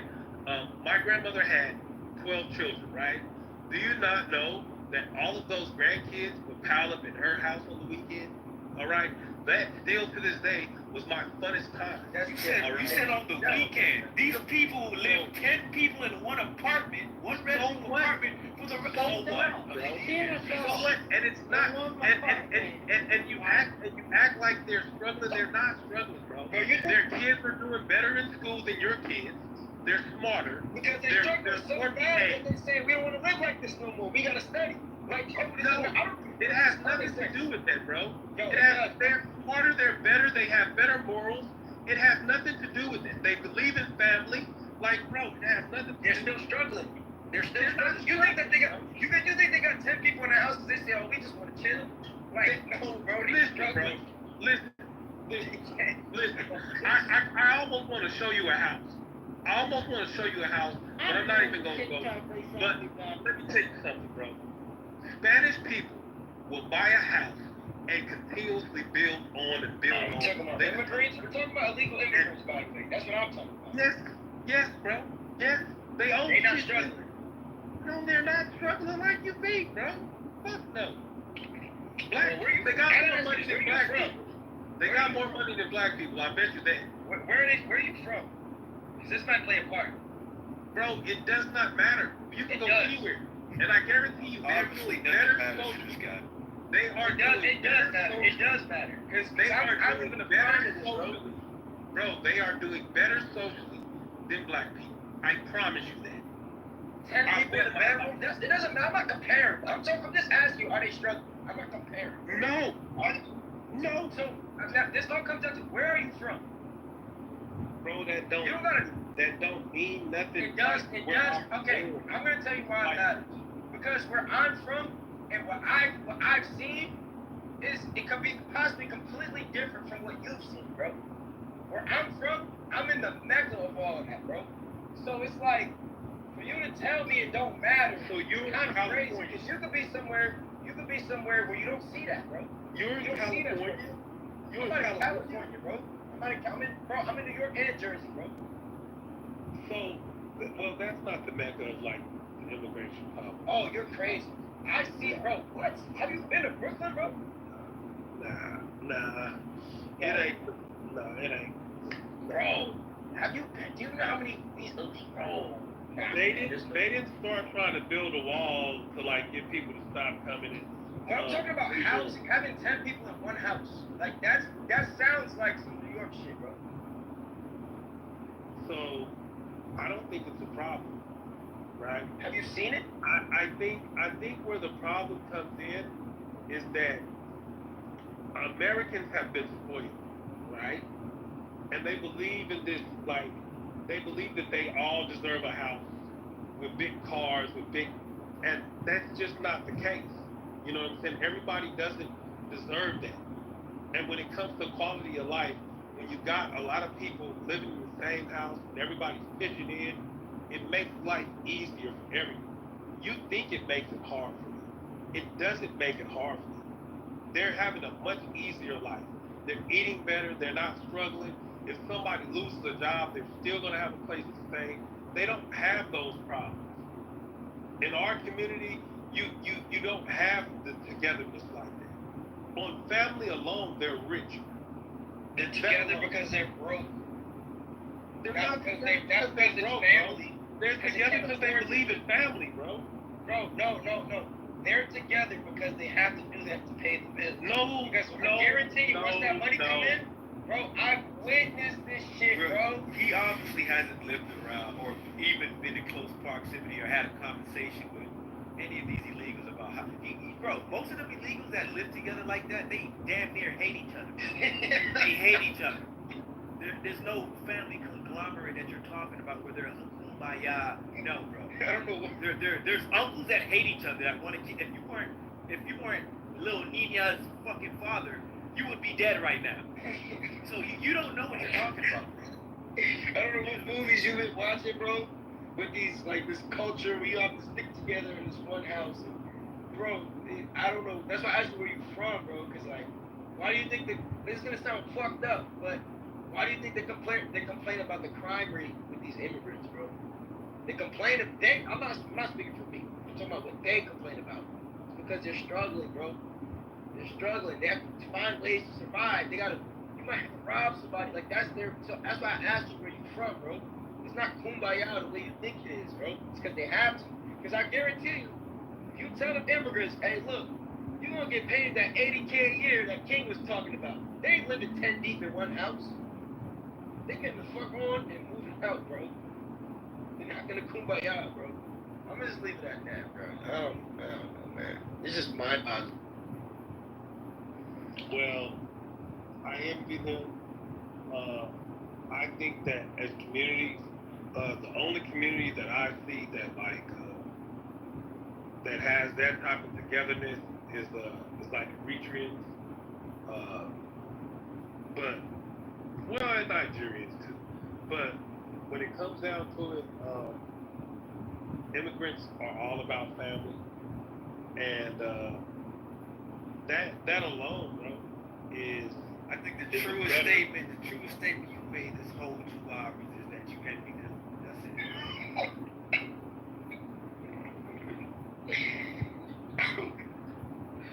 Okay. I don't think you. How do I say this? I think that you. I don't want to say you envy them.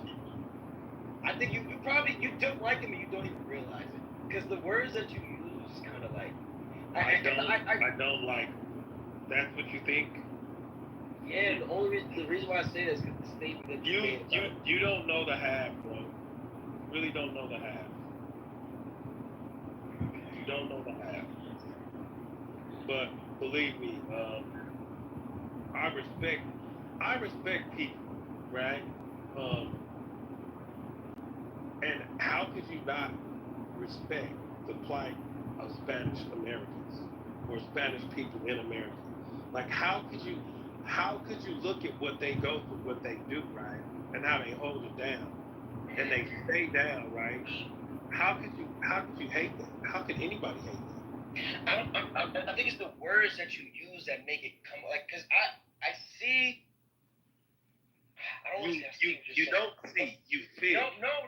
And it's bad when people make decisions off of what they feel because your feelings could be totally incorrect. But you said, but the problem is the words that you use because when you said it doesn't matter if they're legal or illegal. Yeah, when you're talking about ownership, right? It doesn't matter. It doesn't matter if the owner of the building is an American Spanish person, and then he has illegals working for him. That doesn't matter. It's still Spanish ownership, and the way the Spanish work, bro, don't get it fucked up.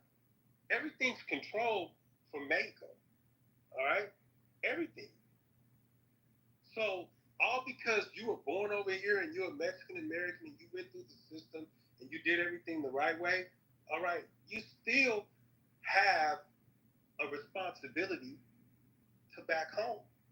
And this is the reason why they're so tight-knit. This is the reason why they don't disrespect each other. They don't dog each other out. They don't do all this, shit that you see other people do, bro. So, to make it seem like I got a problem with them, I love them. I think black people need to fucking take a fucking sheet out of their book.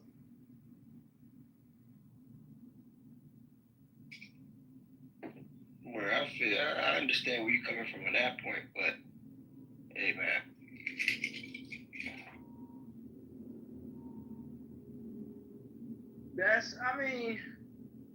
The stuff that people, the stuff that some folks are saying, it just doesn't work, and folks keep asking the one gentleman where he was from, and folks continue to get crickets because you're not really living in reality and talking about elevators and all this other kind of stuff. It's so stupid when you have people out here wondering what they're going to eat, or how they're going to eat, or whatever, or pay their bills, and and so we have a president that could care less. I mean, yeah, he flew down here to Texas and all that stuff, and like somebody said, that's just for show. He honestly doesn't care either. All he cares about is the votes he can get, and that's even here. That's why they trying to work together to gerrymander or everything, or whatever you want to call it, to redraw maps and all that. Republicans can care less if they can continue to cheat their way through stuff or do illegal things, and people may not notice. No, people notice nowadays, and they're speaking out about it. And they, quite frankly, a lot of folks, public, don't like it, and they don't like the way this is headed. And you're levying tariffs and all that on Canada and other folks that are our allies. It's concerning, man. We are in a jumble of a mess with the president that we have. It's just unbecoming, and it's just really embarrassing. So you have to become proactive, right? Yeah. There's always winners and losers, right? Um, there's bills that have been passed. Inside those bills, there's language and terminology that will help you. It's up to you and your demographic of people to figure out where those funds are going to be allocated, and then you need to go after it. And you need to go after the programs and the businesses. That's the way. That's the way you set yourself up to thrive in this economy. And I can guarantee you right now, you can just look at the opportunity zones. That is going to be like if black people really want to get a foot up, get some people together, band together, go look at those opportunity zone initiatives, and figure out who the government is going to really provide the assistance to, which will most likely be their veterans, um, expanded like HUD and Section 8. That's an avenue that you will be able to get rich. Because if you map up your business plan the right way, you go to the SBA, and you say, hey, I'm trying to do these housing to house veterans. And I want to get funding for this in an opportunity zone. I can guarantee you that loan, 9 times out of 10, is going to be 100% guaranteed. But you have to do the legwork and the footwork to get there. Every election cycle, there's paperwork that's put out, and in that paperwork, it's a blueprint to get rich and make money. You just got to figure out where that niche is at. You know what the But problem not is? everybody can do that. I That's was not about to say fair. that. Exactly. Not everybody. fair. So they know. The problem is with that. They know that everybody's not going to do that. And realistically, if everybody was to be rich, then shit will be fucked up. There will be no rich, right? That's why you have to invest in the middle class, because you know that there's always gonna be a fucking middle class. So you invest in the middle class to keep everything stabilized, and that's the prime difference between Democrat and Republican. Is the Democrats are more likely to invest in the middle class. So what do? You set up policies that help the middle class thrive. With these policies that he's passing, with this big beautiful bill that he's passing, bro, I'm not gonna lie, bro, this shit is damn near eliminated the middle class, bro. That's what Project 2025 is. So everything you're saying right now goes against the shit that he's passing, bro. Because who's gonna thrive off of the shit that you're talking about? The people that are already rich, the people that already have their own businesses, not the people that don't have shit. So what do you have to say about that? So listen, so for years, right, in America, right, we've had systems in place where we could have got rich, all right? We had Section 8. We had government housing, right? There's a homeowner in your family, right? There's somebody in your family that's on Section 8. You mean to tell me when the homeowner bought the one home, they couldn't go back and like HELOC out of that home into another home, and then Section 8 that home out to a family member, and then like just rinse and repeat that same cycle with all the black people that were on these government assistance programs? Why couldn't we get rich out of this vehicle? In the history of humanity, I've watched other demographics of people get rich, all right, off of these programs. We have not, as black people, we have not taken advantage of the programs and used them to our benefit. We've used them to our demise. So since we've used them to our demise, we can't be mad that the bite of the apple is gone. But there's another apple they just presented, and we got to find out where to bite it. That's just all it is.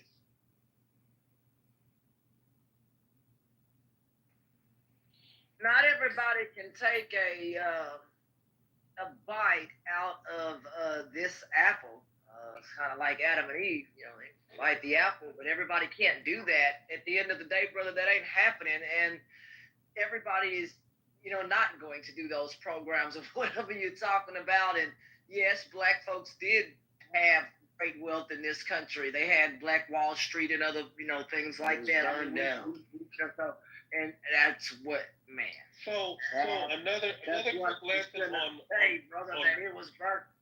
Brother, it was lesson, burned down to the ground. A quick lesson on that, right?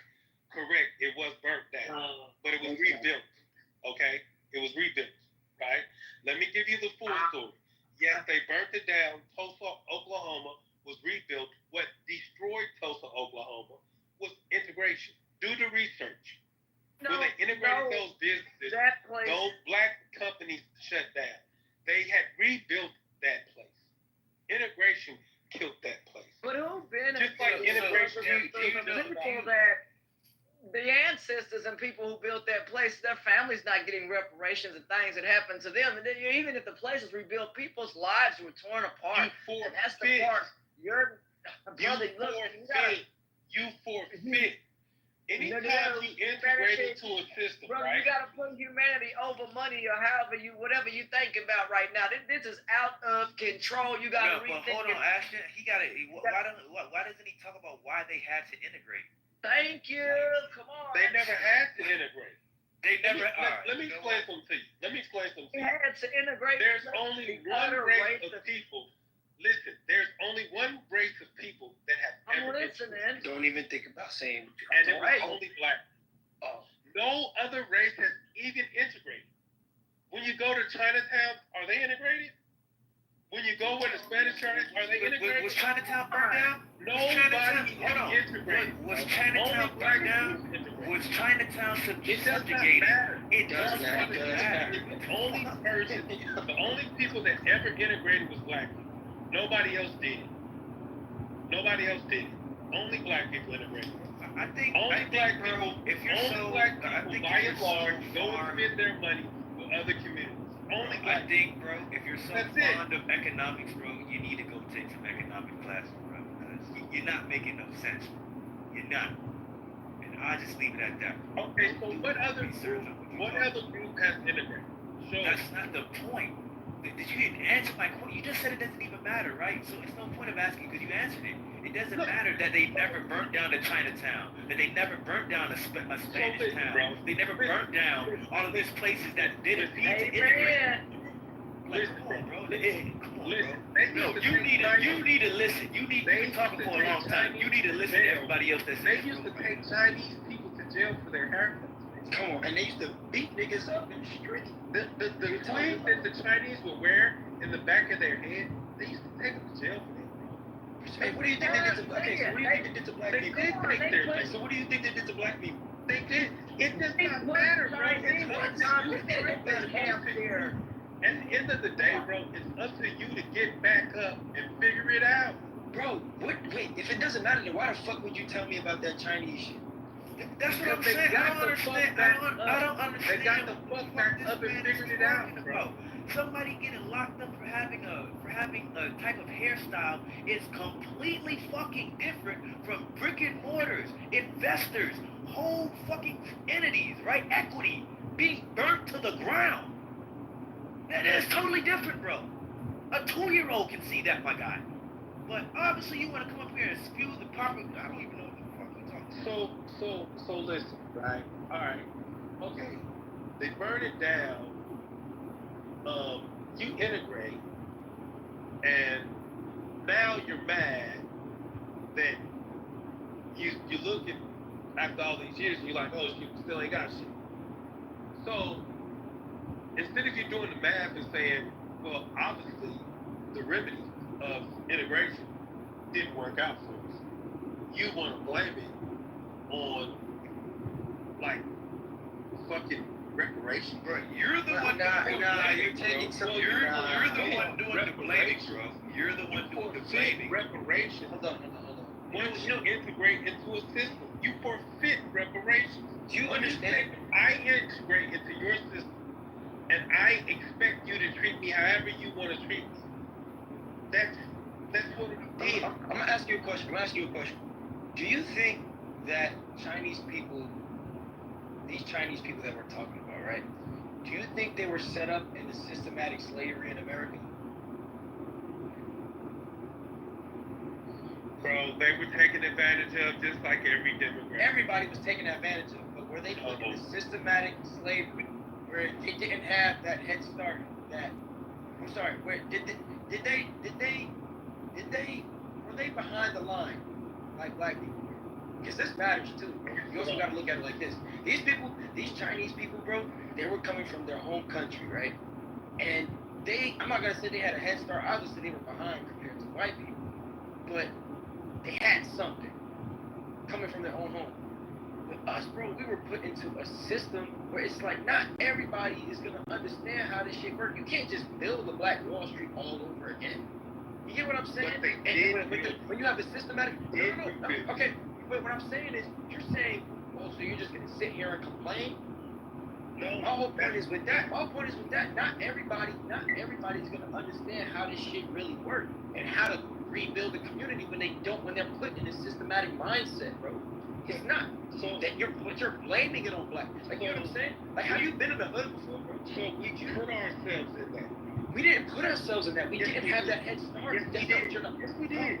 No, we didn't. Bro, we were brought here as We slaves. marched for integration. Dog, we was here. We were brought here We as marched slaves, for bro. integration. You know how a slave mindset works? When you're put in that situation, we died. we were brought here. That was We were brought here. Those Chinese people weren't. But hold on. That's Let a me big explain difference in something. them. Go ahead. Let me explain something to you. Bro, the slaves, the elders in the black community, right? The ones who had experience picking cotton and all that rough shit, they didn't want any parts of integration. So don't blame that shit on them. They were against Martin Luther King. I didn't. and the Big Six. What? Wait. So they were against Martin Luther King and the Big Six. No. Let me reframe that. They were against Michael King and the Big Six. He on drugs, sisters and Yo, brothers. slaves did not know Martin Luther King, buddy. They were. I said Michael. Yeah. I said Michael King, his real name, not the fake name that they Slaves gave were him. not here. Yeah, his real name is Michael King. Okay, his father was in love with the Lutheran named Martin Luther, so that's who they modeled him after. Okay, and they changed his name around the age of 6 or something like that. Yeah, what are we talking Right. about, bro? I'm talking about slave. I'm talking about a slave mindset. Those Chinese. You ask, okay, why are we gonna sit here and blame, bro? You gotta understand, like, we didn't have that as a black community. We didn't have that head start that these other cultures had in America. Where the Chinese people, okay, they're coming from their home country. They had something. They brought it here. You get what I'm saying? They weren't put in that systematic mindset. That's why they burned down Black Wall Street and not Chinatown. Because we're the ones that are put in that systematic mindset, not them. I don't know if you understand where I'm coming from. If that answers your question of, oh, so are we just gonna sit here and blame them and keep doing the same thing? Bro, that's what it is. It's slavery, bro. And all of this, everything we're talking about right now, stems down from slavery. So basically, you're saying that we don't know no better. Is that what you're I saying? didn't say we. I'm saying you have to understand there's a good amount of people that just don't know because it's a systematic thing. That's why the hood is a thing, bro. That's why the hood is a thing. You think that niggas just woke up one day and said, okay, we gonna live in the hood. That's what we gonna do. Put there. They were put there. So what I believe, They were right? put there through red light, and he better understand something, brother. You got to listen. They were put there systematically and all of that other kind of stuff. You got folks sitting up here living in food deserts, medical deserts, and all kinds of other stuff. And that is not just by chance. You got to understand that it's, again, not by chance that people live in deplorable conditions in the United States. It is absolutely unbelievable. Brother, I've traveled all over America and even outside of it. The stuff that he is saying, man, I wish I could just do you know what up right now and just chunky or something. King, look at it like this. Do you know what the crack era was? Do you know what they did, right? Oliver North and them, they were literally putting cocaine in the streets and putting guns, cocaine in our streets. So when you do that, and that's all you see is we have to take it and sell it. Bro, did we have to take it and sell it? Did we have to? There were people trying to survive. People were trying to survive. We have to? So listen, if you can't get a job, if you can't listen. I don't know if you grew up in these areas, bro. But when you take a lion, right? You going, or matter of fact, if you go to wolves den and tell them, listen, this song will give you to survive. They're gonna do whatever they can to make sure that they live, and it's fuck every other wolf. So it's a psychological thing, bro. If it's hard for you to get a job and you're living in poverty, you see that you can make money off of cocaine, you won't sell that because you gotta eat, you gotta feed your kids. It's a systematic thing. But if they knew that they were in this systematic poison, you think they were really trying to kill their own people? If they knew that, they did. But they didn't because they didn't know. They didn't know. Not everybody knew. You think, bro? Come on, bro. Bro, you serious? Those people that were dealing drugs, that seen these humans that were regular behaving adults. But they didn't even know they were. But you're not realizing they didn't know they were hurting themselves too. A totally different person. You don't realize that these people that are dealing drugs, they don't realize that they don't realize that they're hurting themselves too. That's the part that you don't understand. Now you just taking all that accountability. I'm not. Now you're just talking about. Bro, I know people that live this life, bro. What are you talking about? Do you think that a drug dealer knows? Do you think that you're going to be a drug dealer and you're going to act like you don't know? Do you think a drug dealer in the crack era in the 1980s knew that he was really hurting himself too? For the most part, overall, they thought he was balling and living life, bro. Yeah. How do you think you ball? How do you think you're balling and living life? Have you ever watched Snowfall? Have you ever watched Coca-Cola, how Coca-Cola ball, they were able to use cocaine in their drink state back to the time of their conception. So a lot of this stuff was brought in, just what my folks, people who are older than me, believe that even private companies, maybe, yes, government, but I believe, no, bro, I believe that private companies also had something to do maybe with the addiction to cocaine and all that other kind of stuff. You can either look at it whatever way you want to look at it, but I'm just going to tell you what older people think, and that's what they think. They think that our community was absolutely decimated because of that era, because of the crack era and others that affected our lives. And if you're not trying to understand that and how those drugs got into Miami and ports and other places, you need to wake up, because Americans and other They weren't putting cocaine and all these drugs in white neighborhoods. That's right. So listen, they put them in the hands of black people, and then black people put them in the neighborhoods. Because black people did not put them in the neighborhoods. They were put in the neighborhoods, and then the black people moved it around. Could we have thrown it away? Systematically, no. Because if I told you right now, you gotta live. Could we have said no? So we couldn't even have said no. Yo, you're like this. This sounds like a manipulation type of, like, I don't think you understand how this shit works. Well, I'm not manipulating you, bro. I'm just saying I think that there's. Well, okay. Matter of fact, let me answer your question. I'll answer your question. Like even with a gun to my head, right? I still have a choice. Right? No, listen. I'm gonna answer your question. If you ask me, somebody that I'm not struggling, I don't have to struggle right now, I'm not gonna do it.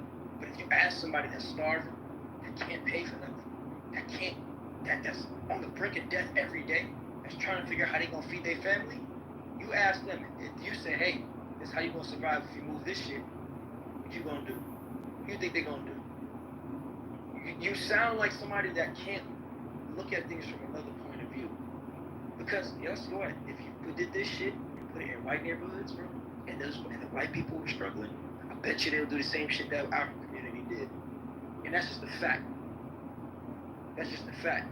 So you're saying everybody has a choice, but you haven't. It seems like you've never experienced anything based on what you're talking about right now. I don't want to give anybody that type of power. Dude, we mean power. this is one of the most addictive drugs on the planet. It's one of the most addictive drugs of its time, anyway. Today's stuff, yeah. But at the end of the day, brother, you're not. You're People take it under and a rock. become millionaires. You're under I've a rock. seen people You're not. take it and become millionaires. Brother, what does the good book say about responsibility? I don't know if you read that, but whatever the case may be, you better find something constructive to do, because the way you're talking is not very constructive. It is not uplifting. It is not helpful. You guys to find some gumption within yourself to find a helpful attitude in this situation. And the attitude should look like this.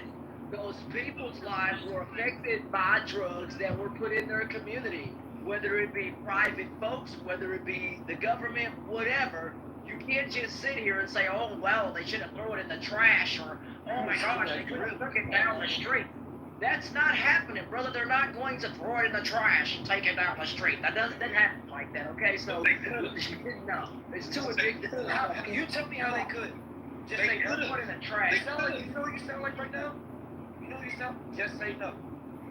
It's easy for them to say Look, that. we're gonna say no. Look. You'll see all the time. You'll see people, found 30 kilos, turned it into the police. But they not What are you living. doing? Like, bro. Hold on, King. Hold on.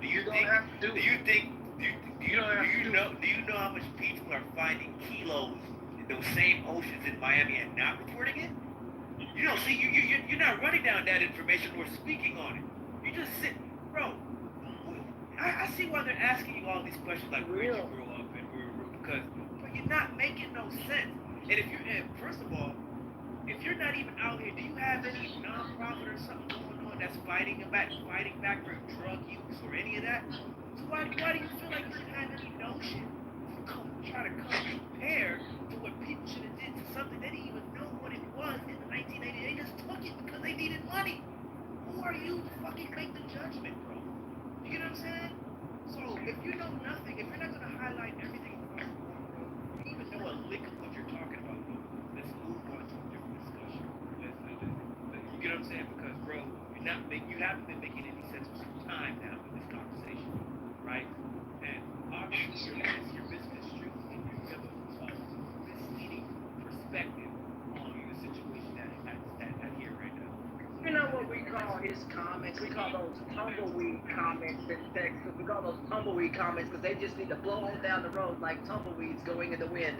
That's your life, brother. It doesn't make any sense at all. So those tumbleweed comments, you got to keep them to yourself because they're not helping anybody. It's just, dude, I would say something, but I can't say what I really want to say on here. You really got to get it together, brother. I don't know if you live on Gilligan's Island or whatever. I mean, that's the old show, whatever it is. You feel like your life is on an island and you're not thinking about everyone else who's affected by the tragedies, whether that's crack or other things. You got to wake up, man. We're not on an island. We're not in some fantasy world. Come on, man. Let's think about it now. Use your brain. The good Lord gave you a brain. It's sitting up on top of your shoulders. I was just find it. Use it, because you're not using it right now. Thank you for your encouraging words. Peace and blessings to everybody in this room.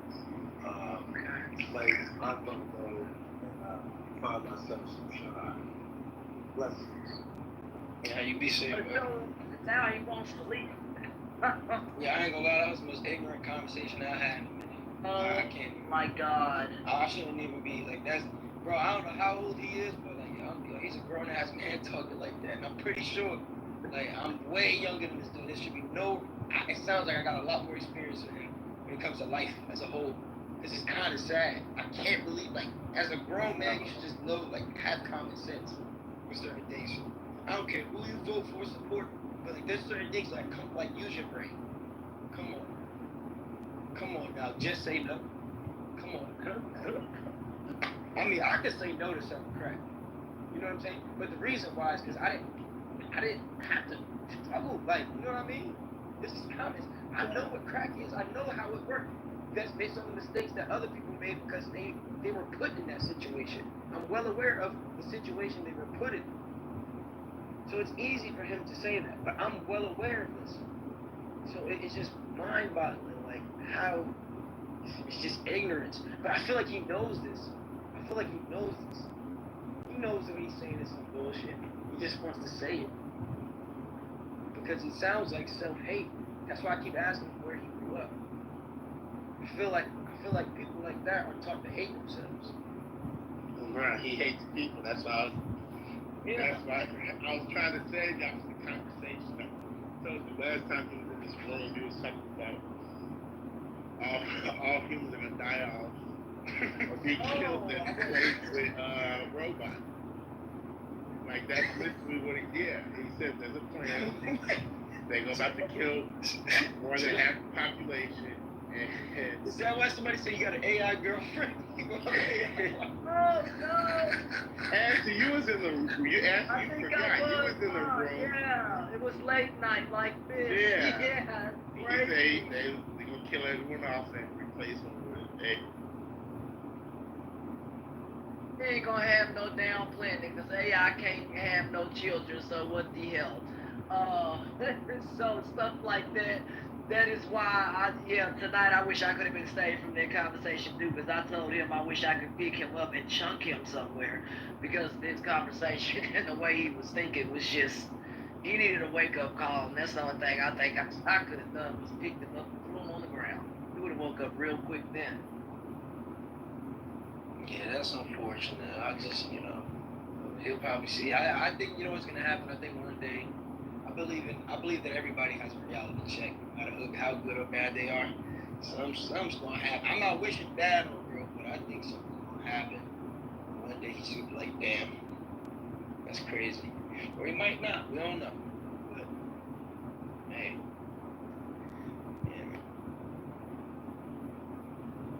Yeah, I appreciate this conversation.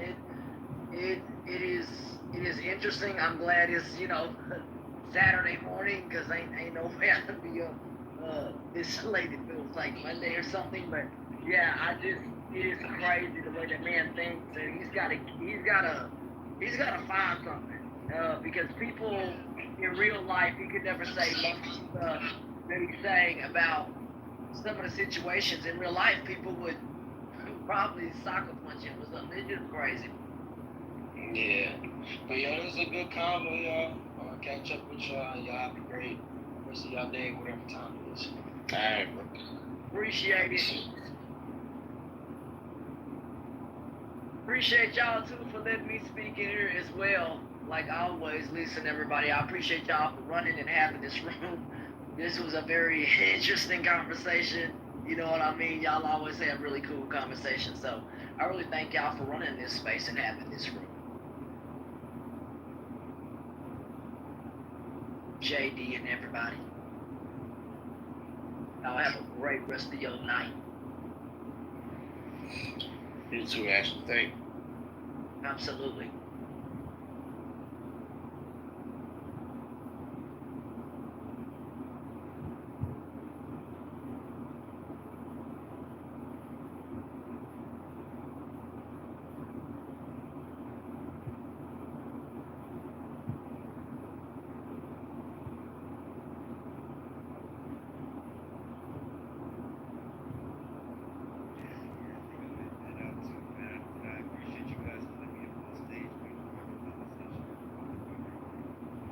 Alright, thanks. For sure. Yeah, cash in your ticket, man. Come back. I definitely cashed it in. Yeah, we definitely, be debating with MAGA. Not to, that was a different type of MAGA today. They say some crazy shit, but damn. Alright. Alright, is anyone else up? Any mods up? We closing this down, I'm guessing. Yep, everybody's asleep. Alright, well, so that's it. You all have a good night. Thank you for joining the room. We'll be back tomorrow, of course. Check y'all later.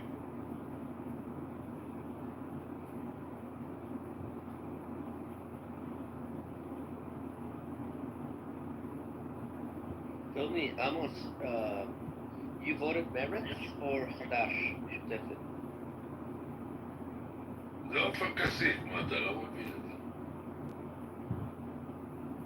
עמוס? עופר כסיף הוא הצביע. משותפת, אוקיי. חדש.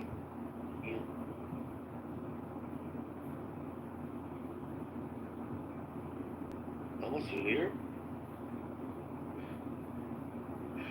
וואלה, מה זאת קקי?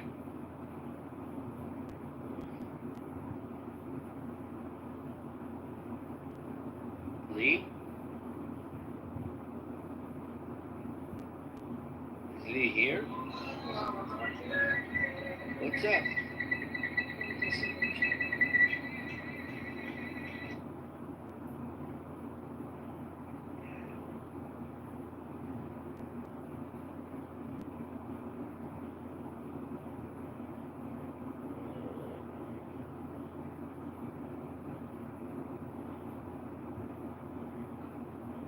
Almost you here? You want me to speak with Scoria? עמוס, הגיע תומך טרור שלך, חתיכת זין. קח אותו גם כן לנחל אלכסנדר ותמותו ביחד.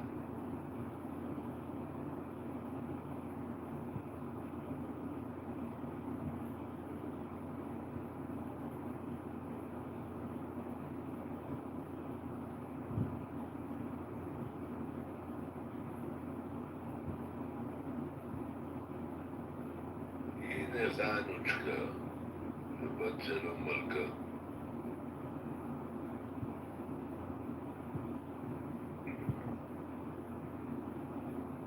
בוקר טוב לכולם, חוץ מלעמוס. בוקר טוב מלכה, שבת שלום. How are you? I'm okay, how are you?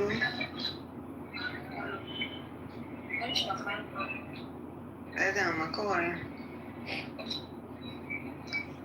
מה הלקק למחבלים עושה? Almost just offered Lee. Look how generous person he is. He offered her to come and visit him at home because he's home alone. אתה אומר לילדה בת 18 להגיע לך לבית? ואז אתה אומר שסתם מדברים עליך שאתה פדופיל?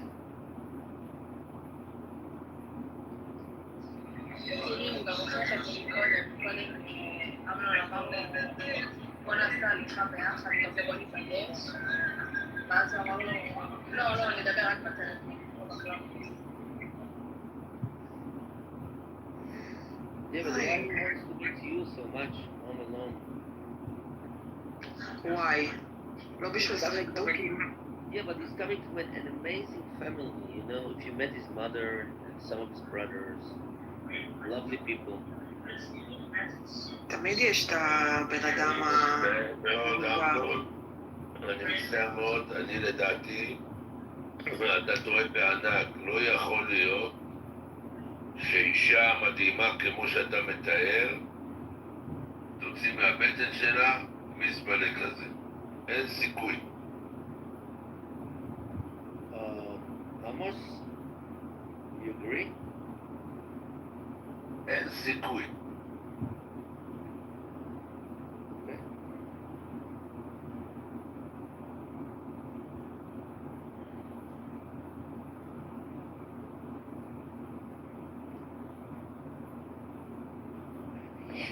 מה קורה? What is up?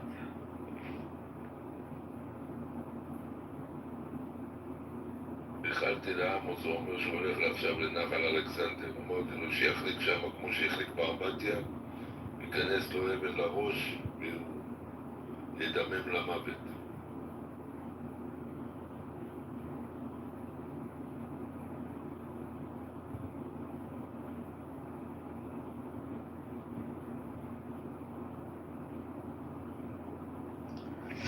Amos, do you want us to open a coexistent room with me? Me, you, and Zelda? Amos. את מה שלחתי לך, אנה? כן. כן.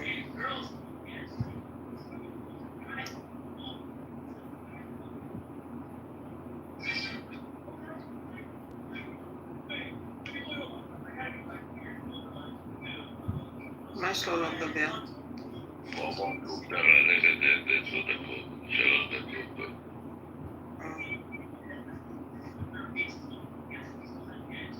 מקווה שתקבל שיתוף בינתיים.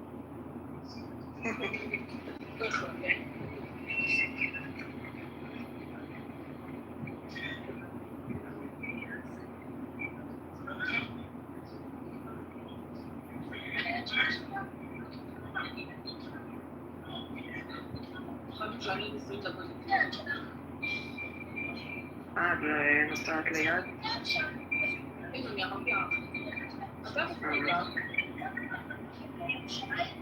מה? מי? לא, מה אכפת לי?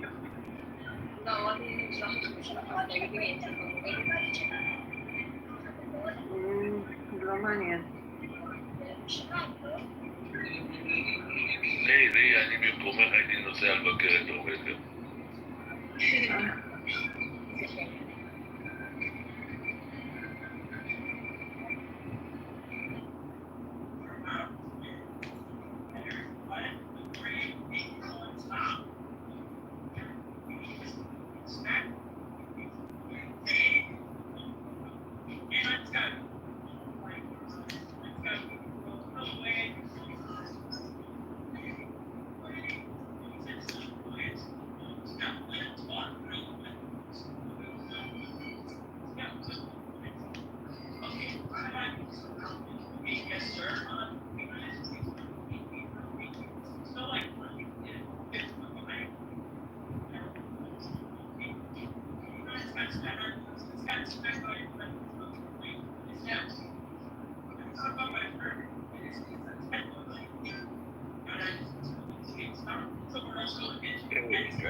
What language do you speak?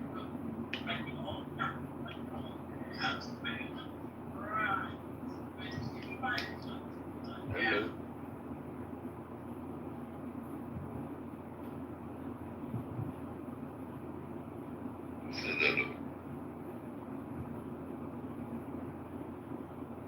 That's me.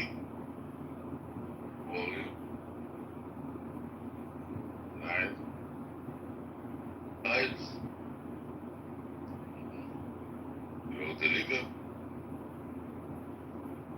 Sorry? You deliver? I might deliver. Oh my God. Deliver. Deny. Deliver.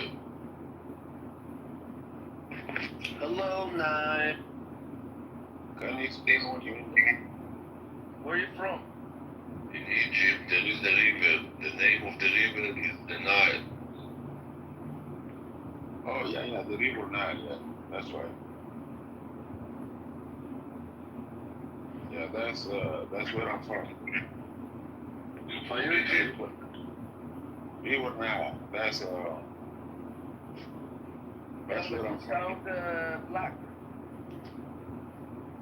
I'm black. The river Nile run through Africa, you know that, right? What? The river Nile run through Africa. Are you from Ethiopia? No, I'm from South Somalia? South Are you Sudan. Dinka? I'm not Dinka. South Sudan is not Dinka. Are you black? I am black, of course. Are you tall? Huh?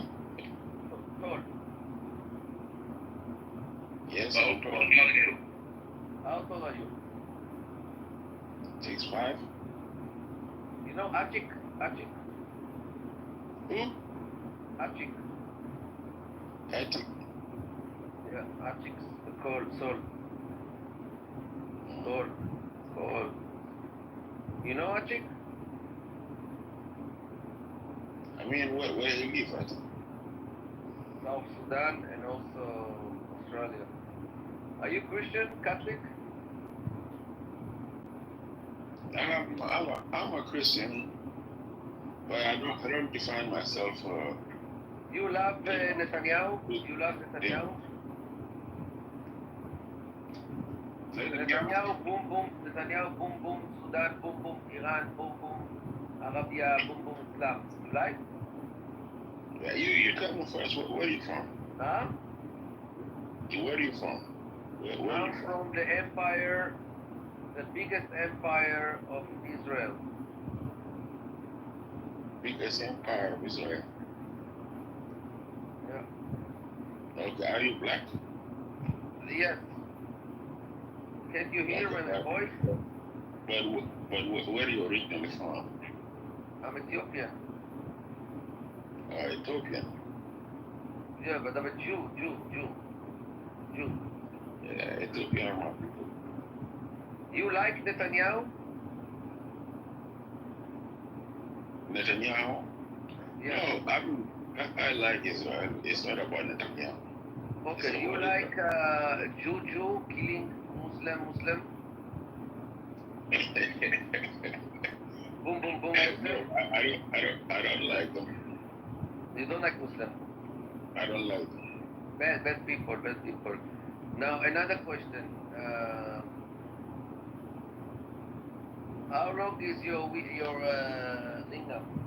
Wee. Huh? How long is your penis? Your achik. How long is your achik? My achik? Yeah. What are you talking about? Did you say penis first? Yes. Why would you ask about something like this? That's in the Judaism tradition, you have to be fair about the length of the achik. What do you mean by fair? Like, it's supposed to be like big to small or what? What do you mean by that? Very big. Big. We like big, very big. But this question, I don't know. I don't know about a man asking me this question. It's weird. I like women, you know. If a woman asks about it, maybe it makes sense. But for a man to ask another man, it's some weird for me. In my culture, it's not weird.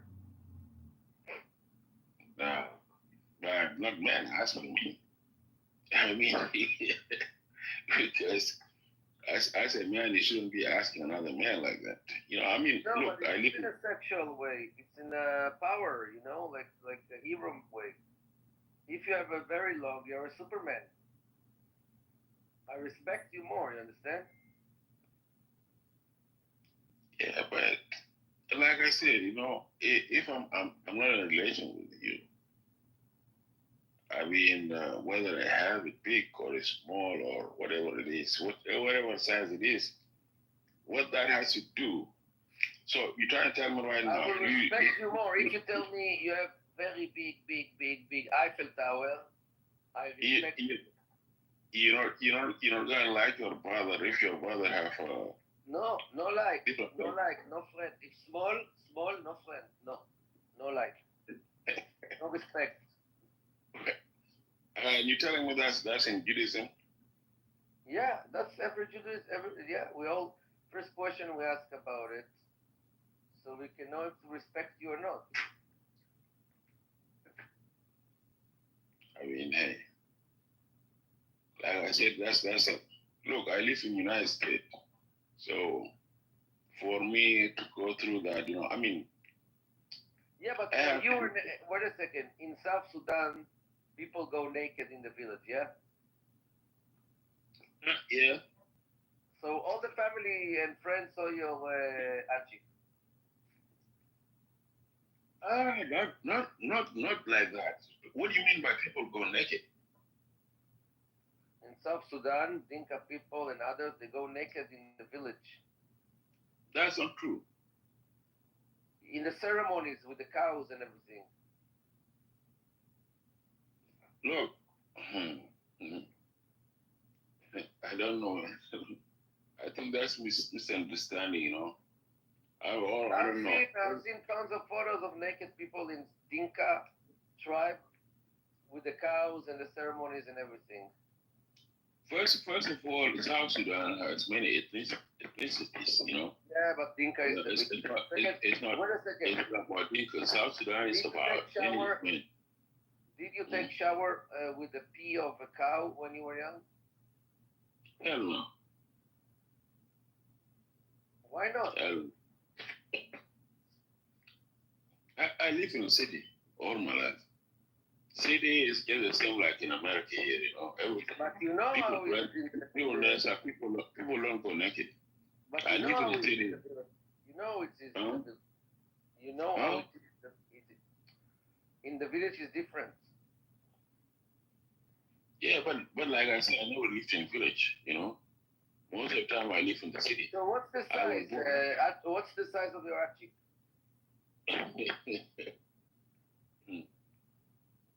It's 8. 8 Mm-hmm. centimeter? 8 inch. 8 inch. Kilometer. Wow.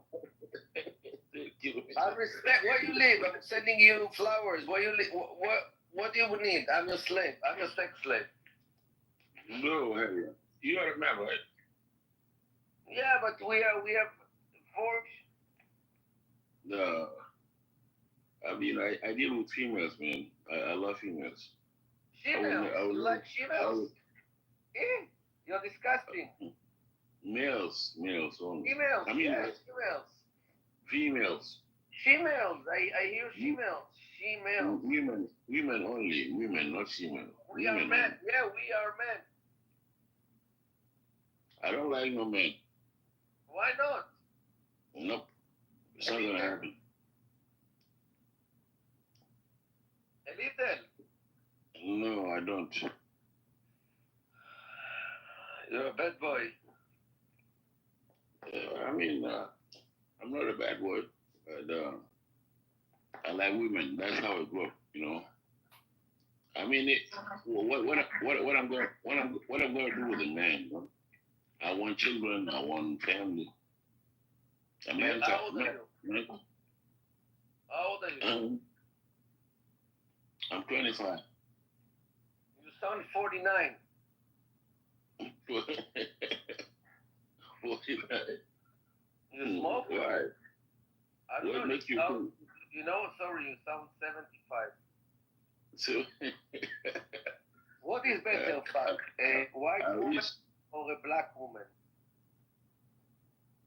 I don't discriminate as long as that woman, you know, respect me and love me for like who I am. White or black? It doesn't matter to me. Okay. Hairy or no hair? You like hair? The most important thing, you know, if she's beautiful and respect me and love me as I am, then I'm good with her. You like hairy woman? Huh? Hairy. Hairy? Hair. Hair like hair from where? Bush. Down there? Yes. No, I don't like bush down there. Why? Because you know, it smells. It's gonna smell. What? You know, but I mean, too much, you know, sweat and all this is gonna smell. You have a bush and you don't smell. What do you want? No, when you cut it off, it's better because it stays clean. But if you keep too much bush, you know, like in summertime, you know, in a few minutes you're gonna smell it. Unless you have to take a shower maybe 3-4 times a day. Otherwise, what about anal sex? Are you into anal sex? with who? Men. No. Woman. No. Dog. No. Elephant. No. Butterfly. Only vagina.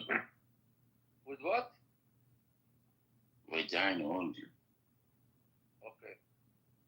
Mm-hmm. Have you ever paid for sex?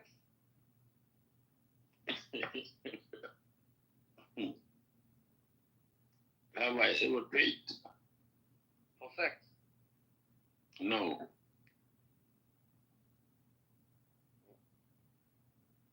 No, I don't believe in paying for it. Why not? Because if I'm doing it with someone, both of us enjoy, why would I pay? Little pay, be nice. No. It's not right. If you do payment, that means that's prostitution. And if you get used to that prostitution, you will never get married. My friend want to see the 8 inches. Can you PTR?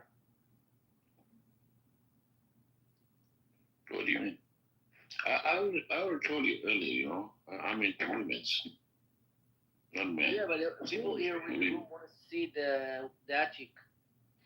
No, that conversation is over. If it's a female, no, I don't know about your situation, but if it's a female, we can discuss that. Otherwise, I already told you.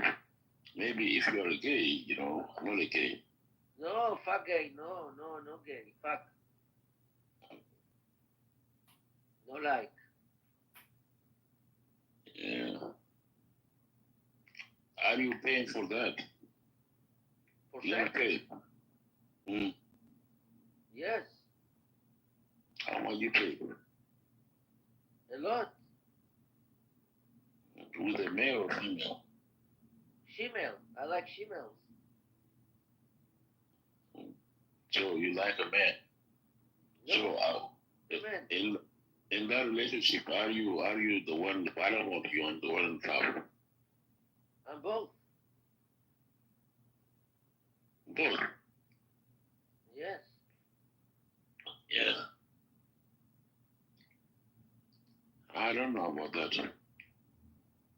I want you to try once with the female, please. No. I mean, yeah. So, but I'm wondering, like you said, you're a Christian, right? What? You are Jewish Christian? Yeah. Yeah, but in Africa, in our culture in Africa, we don't do that. We always, Yes, we do. Yes, we do. You know Zelda? Hmm? Zelda. Zelda? Who's that?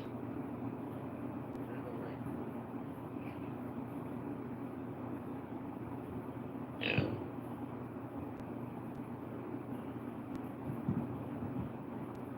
Yeah, do you have some females?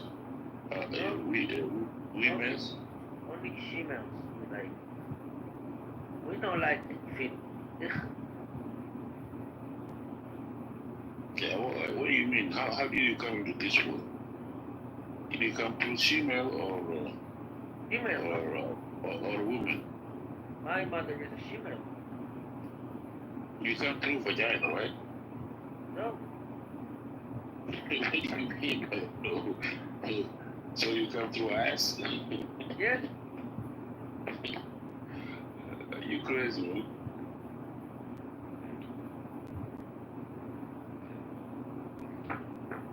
The one that bought you was a woman. No man can give. Where in America are you? Where in America? I'm in Washington, D.C. Yeah, what about you? Where you at? Tel Aviv, D.C. Tel Aviv. Yeah. No, are you serious or you lying to me?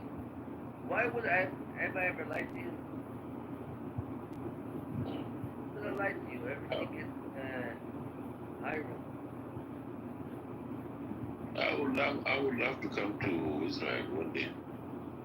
But you need to have money for that. You have money? I need to do what? Money. Money? Yeah. Yeah, of course. I mean, What are you, a refugee? no, I'm a citizen. How did you get a citizen?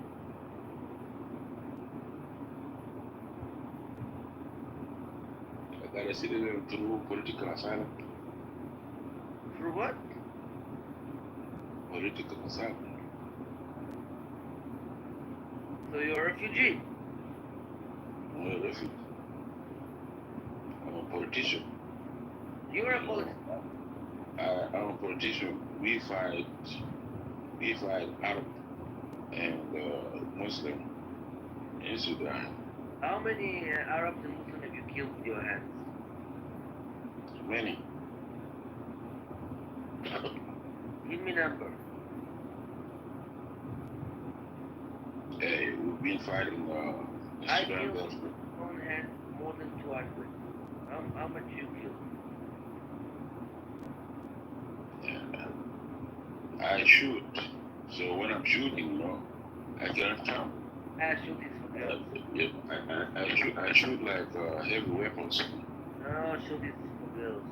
Come on. No, I say, when we are in war, when we fighting these people, I'm in charge of every weapon, like, they call it, the one they put in the top of plan there, So I shoot these people up, just shooting them randomly. I don't know how that. Staff, question, who is the chief of staff of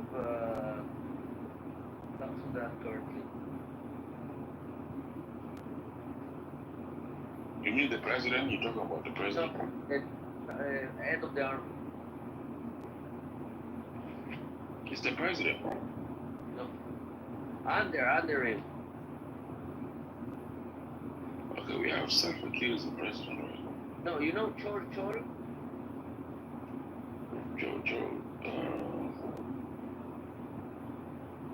So he's the one, the chief of the staff. Chor. Mm.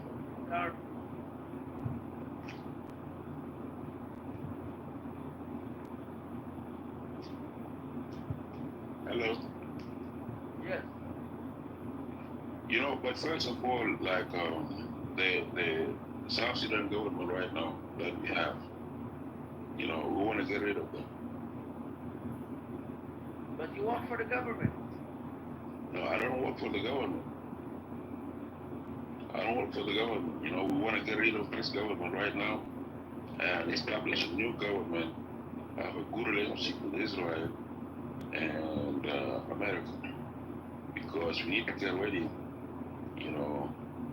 We don't want to fight nobody, but these Arab and Muslim, we need to have like unified force in case they are Pakistan, like the way they do it right now. Huh? How many wives? My wife? How many? I have 4. In America or? In America, you go to jail if you have 4. In America, you get 1. You said you're 25, you're not married. No, I'm married. I was married. I was married, but I have 4. I have 3 in South Sudan. No, I have actually. I have 2 in South Sudan. I have 1 in America.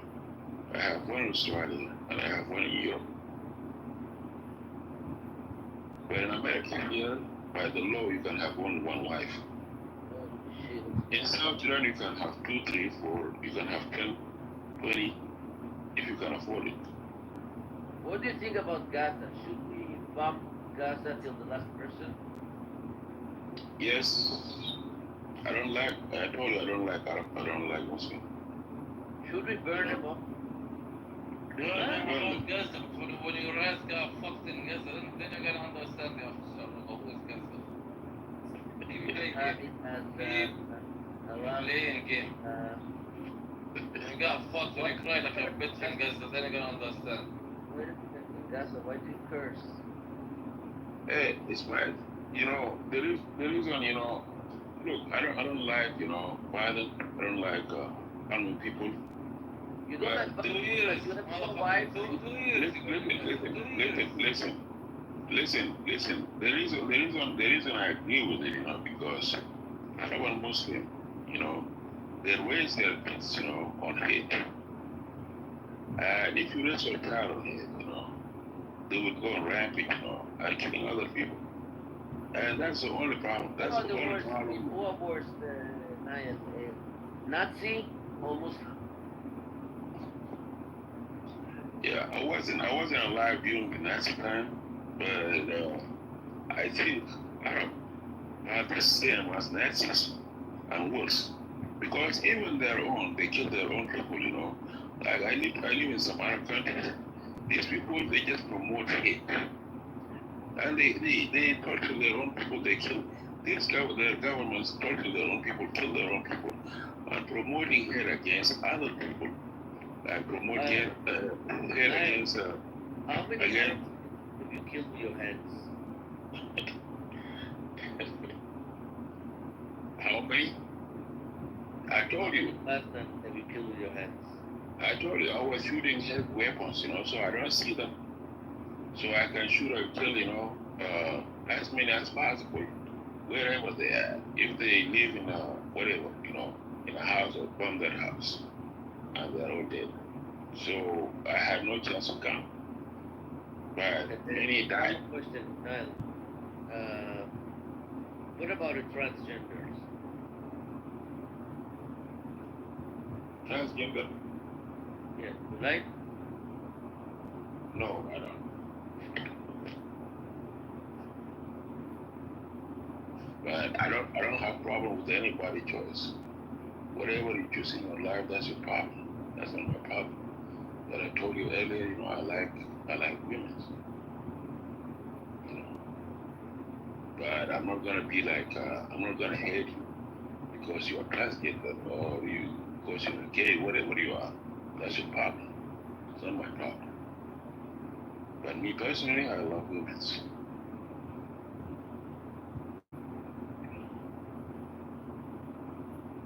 You got it? Yeah, I think you like men as well. I'm sorry. Why? What makes you think like that? I'm a medium. You're what? I can see through. I feel you are trans. You like trans people. That's not true. That's what I see. I'm a witch. Yeah, you need to go check back with this witch thing. That witch lied to you. I'm a witch. I'm a witch. I'm a witch. I'm a witch. Yeah, but they lied to you. No, but I'm the witch. I'm a witch. Oh, okay, then you lied to yourself.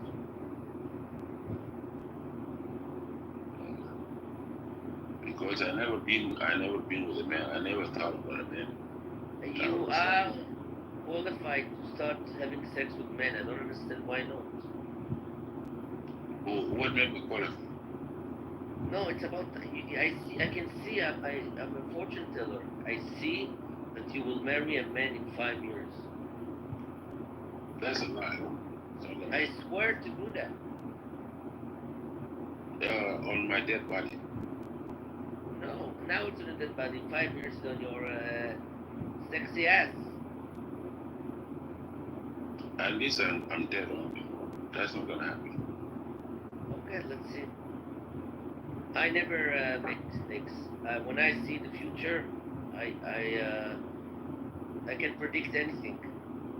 I even see the devil is a liar. That in 10 years you will marry a man in marriage. The devil is a liar. No, I don't see devil. I see something else. Yeah, that's a devil witch. The devil witch, and it's not gonna happen. Because even if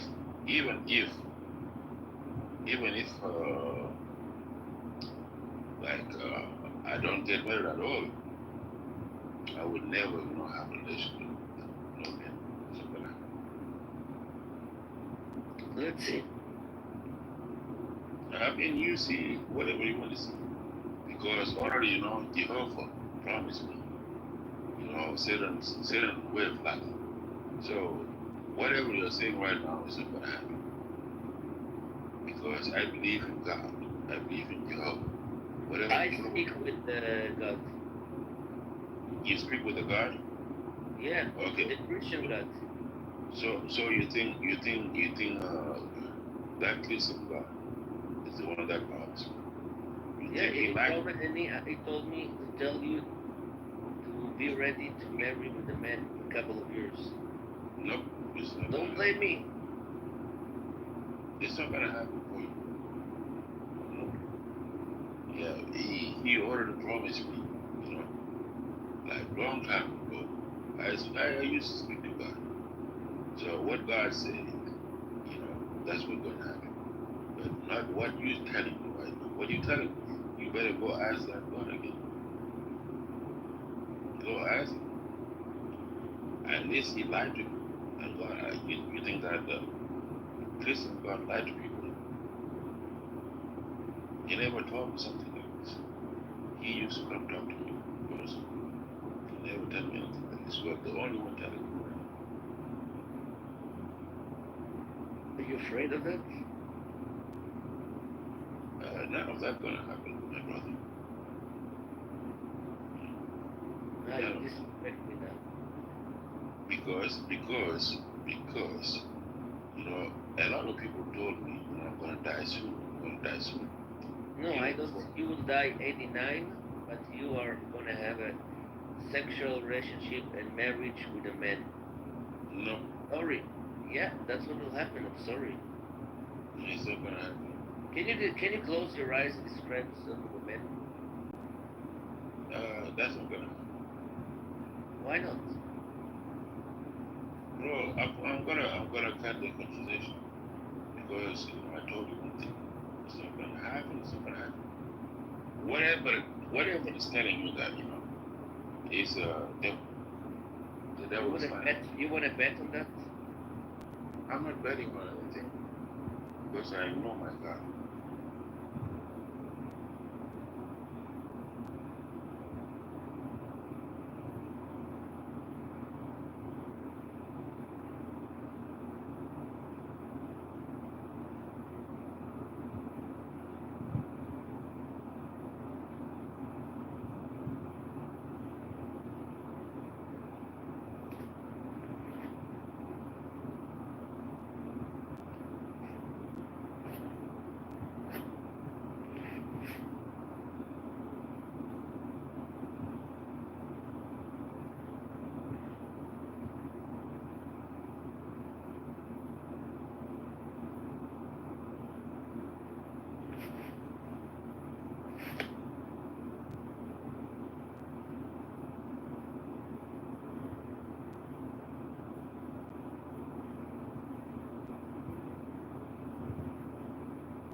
Oh, good. It's a small one. You up, Tia Panda?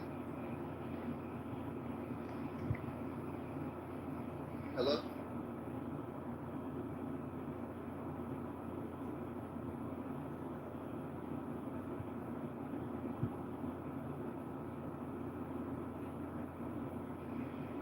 Sister Panda, Sister Tier, y'all what? Panda, T. Mary, Dad. So you up? Why yelling? So you what? Nope.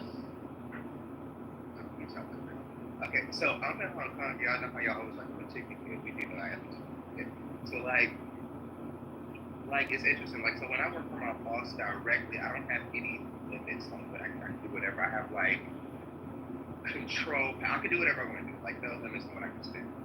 But when I'm on loan in a different country and I'm not working directly for the boss, and I may like be looking after someone in operation, I have limits based on the country. Like it's kind of like you're not with me, you're with someone else. You don't really have limits. You have limits based on that country's GDP, if that makes sense, right? Are y'all following? Right. Okay. So like I was supposed to be in Hong Kong for a day yesterday, but when I left, I got fucked up. So I know that I'm hungover. Like I know the tunnel of the. So I know nothing's actually wrong with me. I just know like I'm a little hungover. I don't really feel like I'm on a bag. It's not a long flight, but I was like I'm not doing it. So I called our like medical team, and they were like, oh, no, like we're kind of sick. She's in the ER, and I was like, I don't even think this. But they were like, we're gonna be her, like some kind of person. So of course, I gotta lean into the delusion because I mean, I don't know what these symptoms are, and I made up a few just to make sure it's gonna happen. But I didn't necessarily want to say forever. So like I came to the ER and I was like, that's what it was up. So I was like, I have a headache. She was like, when it's done before. She was like, we're gonna do a CT scan. I'm like, is that really necessary? But I think it's because like the guarantee, like the way my guarantee for hospital where I think it's like it was something. It was like an $80,000 preliminary, like this is what you can spend if you need to. So I think they were like, oh, we about to spend something. Okay. Yeah. So basically that's it. But they were like, oh, what do you think? I was like, oh. Like nothing's actually wrong with me. I know I'm over it. That makes sense. No, I'm going to tell you. It's my drops. It's some Tylenol.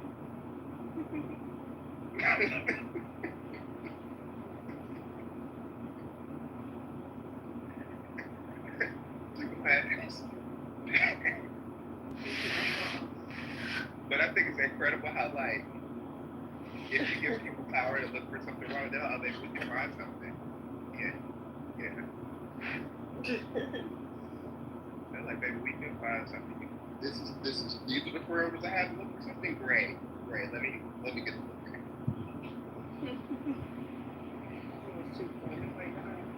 You're fine. Then they gave me like a referral for like this surgeon, and I was like a surgeon. I was like, do I really need to go to the surgeon? He was like, not really, but I mean, if you want to. How is the hospital out there? It was like so. Y'all know I'm delusional white woman. So like when I had like the triage with the nurse and I went to see the doctor, she was like, "You want to just get a CT scan?" I was like, "Well, I don't really mind it, but I did have like this weird aversity with like waiting for things. If I have to wait, no, and I don't really want to wait on it. I mean, if you could just walk me back there and do it, then sure. But if I have to wait, then I don't go home." So she was like, "Oh, we'll see if we can get it." They immediately came and got me into this like VIP suite, and then walked me to like they just did everything. I don't wait.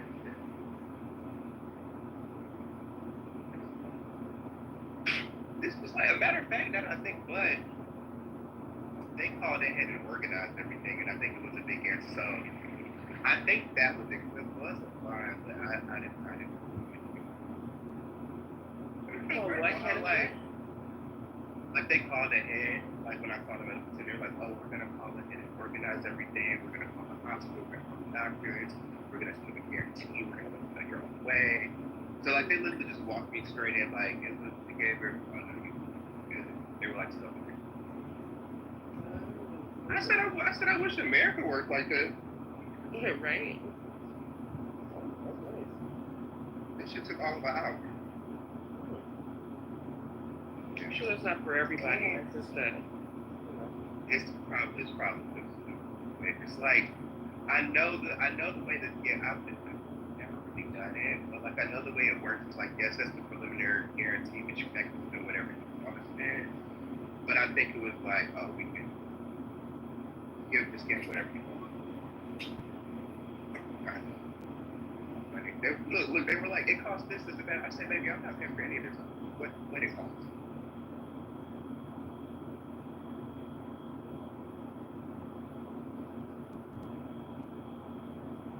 Like Hong Kong.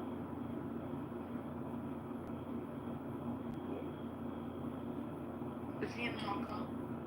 Yeah. Yeah, that's okay. How do you like it? He's on the phone. Oh. Stop yelling, Cat.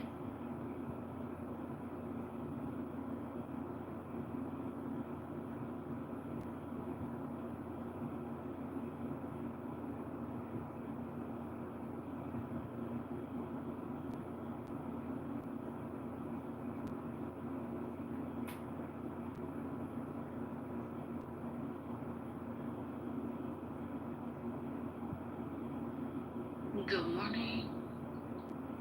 Morning.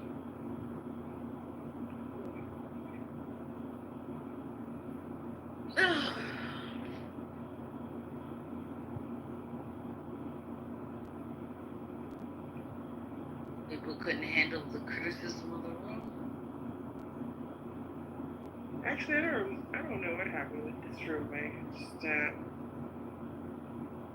I don't know what happened. I remember making the north side of mine fall asleep. I had to check the replays.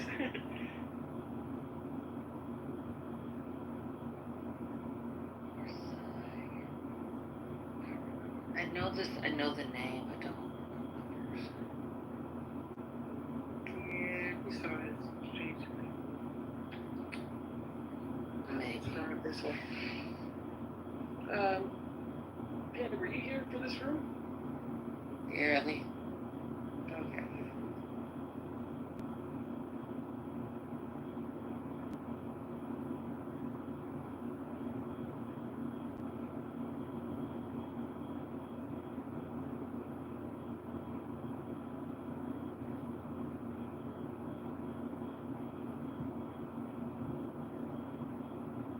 What do you all have planned for today?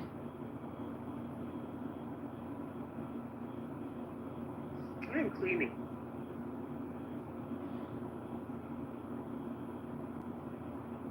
I need to straighten up. Very little motivation to do that though. What do you have planned? Same thing I've been doing every day since I got back.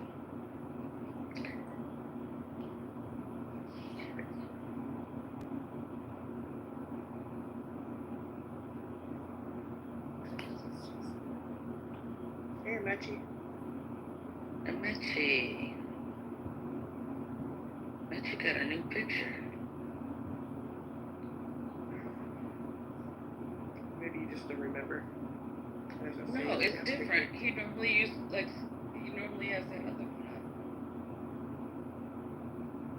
Hey, Matchy, who's gonna tell her that it's the same damn picture? Oh wait, never mind.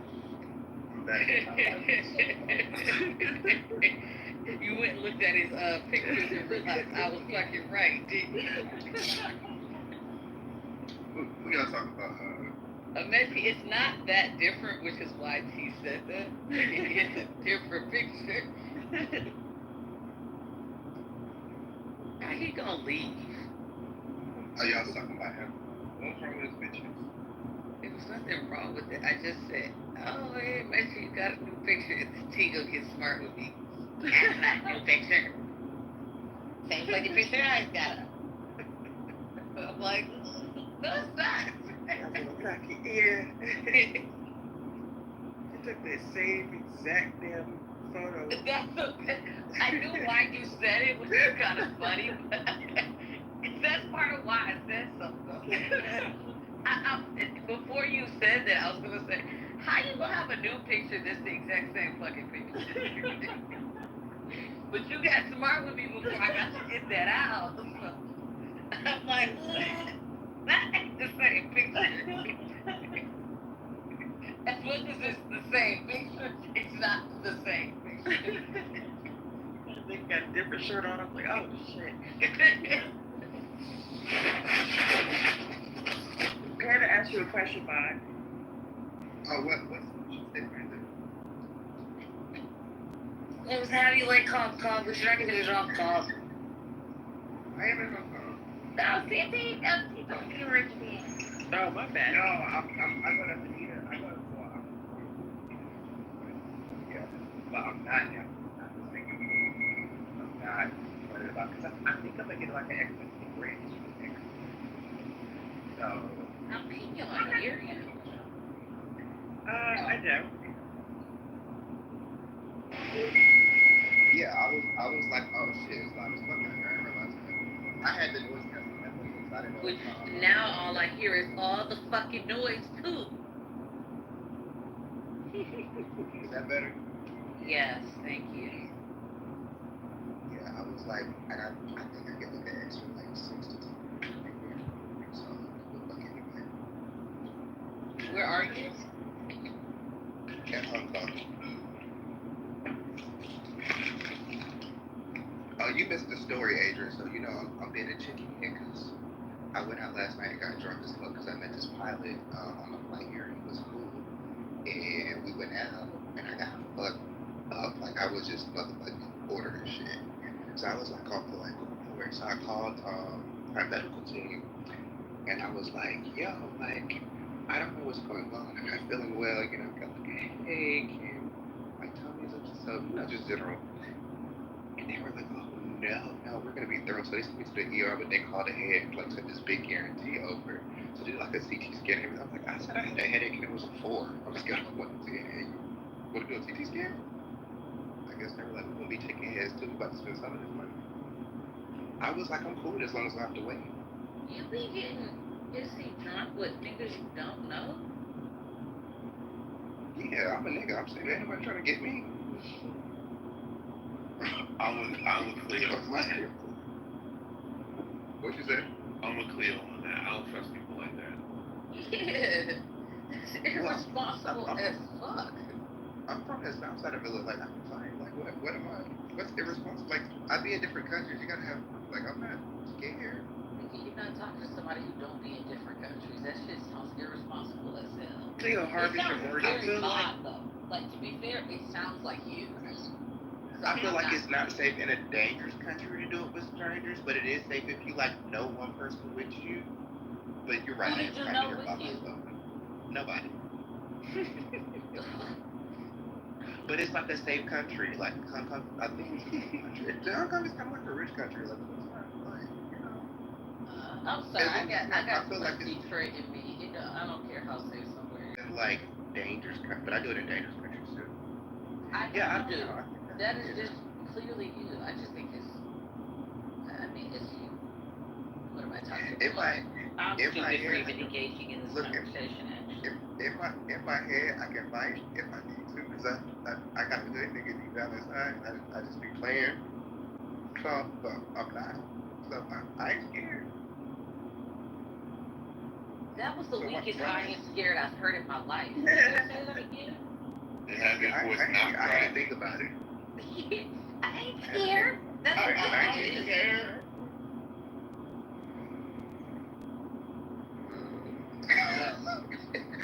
It's crazy when you say it out loud. It does sound kind of like, so you just be getting drunk in countries.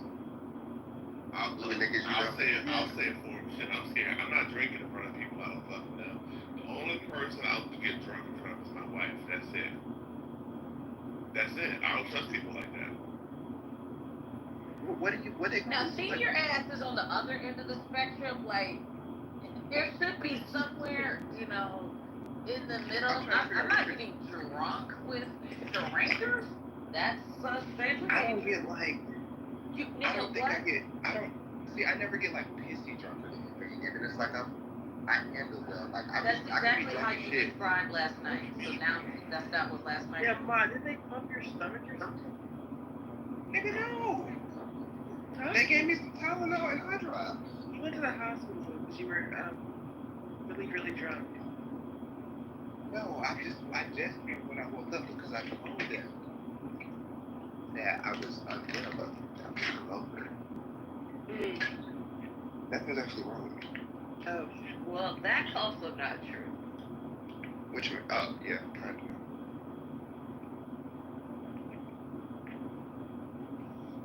Lying to these good people on Clubhouse. Listen, the way I think. See, Johnson, you can just think it up. Nothing's wrong with me. Okay. I think the interesting part is like when I gave the symptoms of a hangover, like I started to positive. Like, is that really wrong? It's like, do you really think it's something? Like, are you concerned? But mind you, I know that that's wrong. The food out here is so good. Like the dumplings, the steak. I had crab. Food's just been amazing. It's expensive, but it's good. Were you at Hong Kong, you said? Yeah. Oh, so you went to China. Interesting.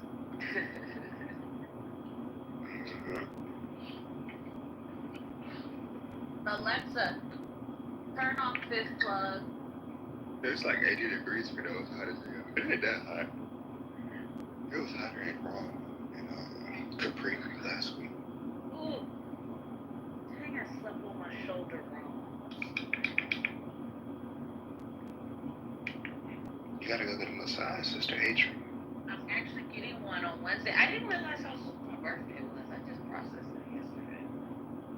You a Leo? No. I'm a Cancer with Leo tendencies. I can kind of see that. Oh, really? What else can you see? Nothing, because you know I am a little special. Something is wrong. I can't. It's like either I can't see or I can't. You know.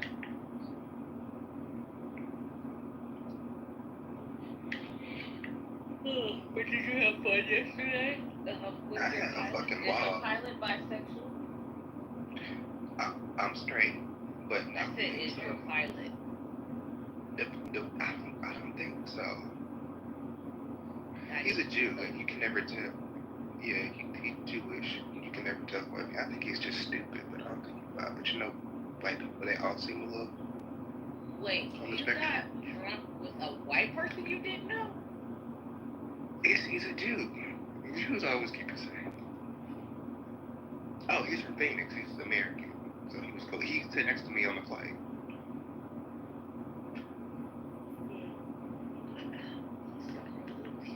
Y'all hanging out again?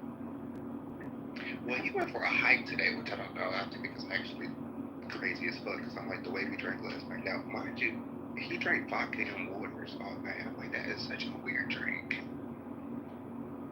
Have you been with a white man before? What do you mean? I'm straight. But I mean, yeah, like in Tel Aviv, we're just like the Spanish leaning kind of white looking, but like you know, I don't know, not for real. Maybe check the other box on that one. Like, yeah, yeah, but not like a white, like always like a controversial white, if that makes sense. Yeah. Although a white who through history may not have been white. Right. Although I'm straight. I don't know what you're talking about, but technically. Yeah, I never said you weren't straight. I just said. Yeah, I was just making sure we're all on the same page with our delusion. Yeah. Have you? No.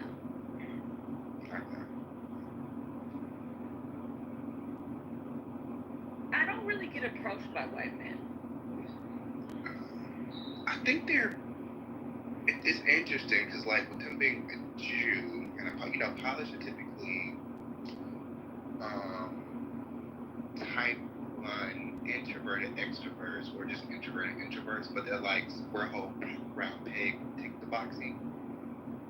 But I don't know, it was interesting. Like they're always conservative but fun, but like I don't know, I feel like I like real rich niggas that just spend money carelessly.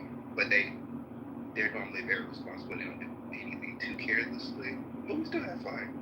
Except hang out with niggas they don't know and get drunk. What you say? It says except hang out with niggas they don't know and get drunk. You say it's good to hang out with niggas that don't know when you're drunk? I said except. Yeah. You said they don't do anything too irresponsible.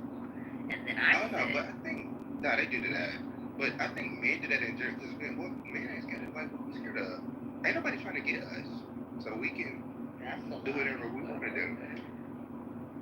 Who's trying to get... Maybe there's some truth there, and that's why I'm going to hold on to that.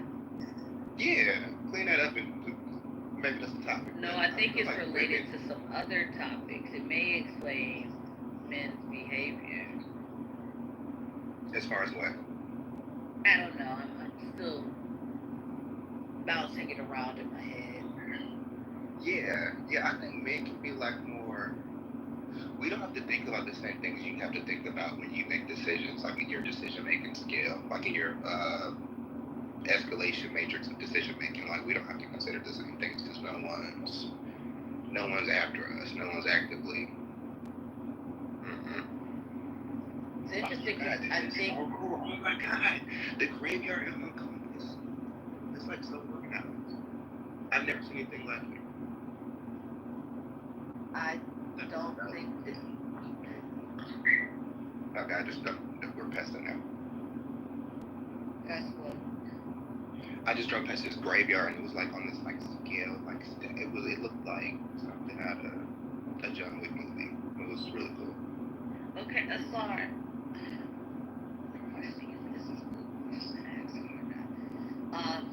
A 2-minute or less submission as an answer if possible. First off, do you drink? You come off to me as if you don't drink. Okay. Did you used to drink ever? Negative. Okay, never mind. Great. That helps me a lot. I didn't even have to do a 2-minute submission. Thank you. And then saying you're too conservative to ask him. Were you ever wild? He only get drunk with his wife. Yeah. Were you wild before you were married, like when you were younger, like in your 20s? No, I never went through the wild period of wild shit in my 20s. Look at the picture they have up. Of course, they got pictures like it's high school.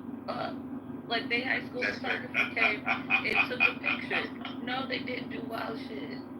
No, I think another thing is also like when you... ASR, that's actually debatable.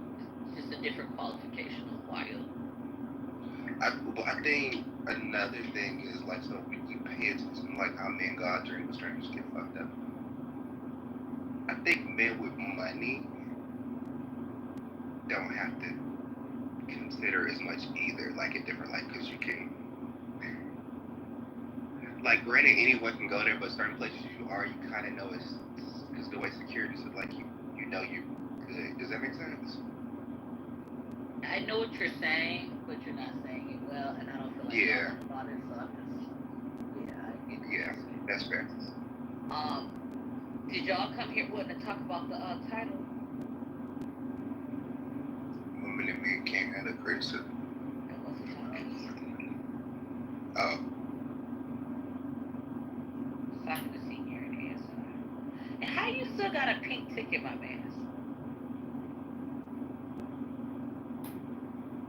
ASR. Like, it's all said.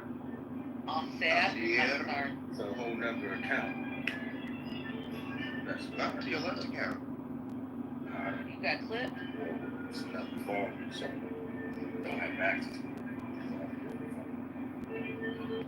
Okay, well, and how he got a Is that Vivaldi? both of y'all got pink tickets. If I remember y'all, y'all shouldn't have pink tickets. Is that Vivaldi? I said. Fuck. Y'all trading in them pink tickets.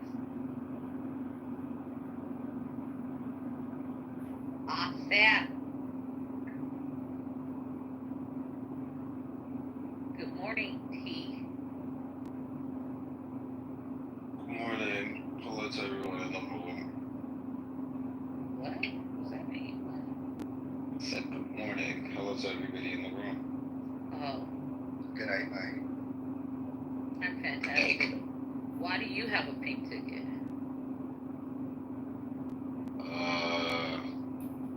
Swim is a movie.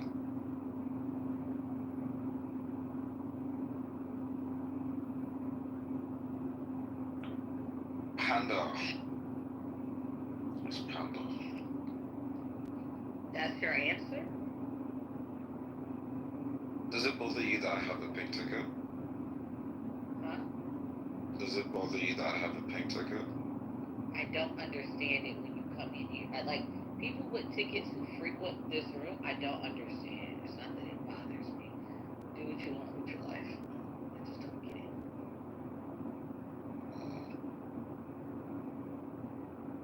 What are you doing this weekend?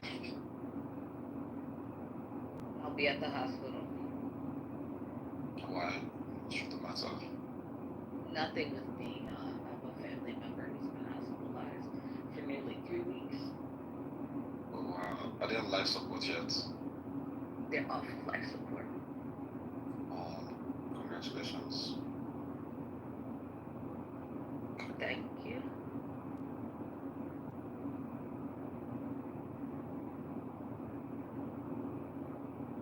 What are you doing this weekend? I have to pack. The cleaner's coming. Probably gonna go out for 1 or 2 drinks, play pool. Oh, good. You drink. Great. Oh, keep going, and then I have a question for you. I'll take my pregnant pause here for your question. No. What else are you doing this weekend? I want to hear the rest of the weekend. Ad hoc. But yeah, that's most of what I'm doing. And the rest is like, oh yeah, I'm going to this Japanese place. Hot pot. Yeah. Hot pot I thought was Chinese, but It's Japanese. Hot pot is when the food is uncooked. And I know what hot pot is. I just thought it was Chinese, not Japanese. I thought it was Korean. Yeah, exactly. It's Korean more so, but Japanese is what. Well, this Japanese one, my place does that. But yeah, it's synonymous to Korean people. Sorry, what's your question? Hold on. Fruits in China. I knew I wasn't fucking crazy. And then if you type in what other countries as well do hot pot, you find I'm out not all saying 3 of us other are correct. countries don't. I was never saying other countries don't do hot pot. Everybody does fucking fried chicken. It doesn't mean it's. So when you say I'm going to a Japanese spot, and then you say it's a hot pot spot, for me there was a disconnect because I associate hot pot, as I should, with Chinese. So that's what was happening. I didn't say other people don't do it. I mean, there's what? Come on now. It's definitely not what I was saying. And if that's how it got interpreted, my complete bad. My question was, would you get pissy drunk with people you don't know? It depends. It Did you depends. not just you don't know, you just met, like on an airplane in a foreign country? The possibilities are yes. That depends. Yes, again, context, vibe, who the people are. Good vibe, all the things. You would get pissy drunk with them, like you don't have any natural concern. Stay your ass on mute. You got no natural concern about that? No. Okay. What concern should I be having? I didn't say you should have any. I was just curious. I didn't Go say on you now. said. You That's can. why I asked, what concern should I be having? It's a question. What concern should I be having? I didn't say you said I General had safety. something. Like what? You're not when you're pissy drunk. You're not actually in a space to make great decisions. So you're now entrusting others around you that you don't know to help you make decisions.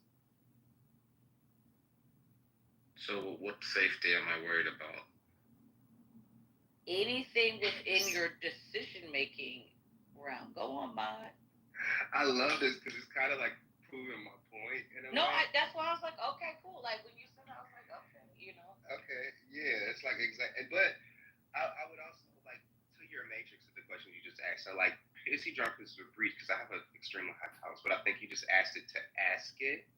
But well, no, I also, really like, thought when we started it, I thought you were pissy drunk, and then Oh, my no. question to you was, you get pissy drunk with people you don't know. That was the question I asked you as well. Yeah, I get drunk as fuck, but I don't get pissy drunk. Like I can be drunk as fuck, and you would never know I was like extremely drunk. Oh damn.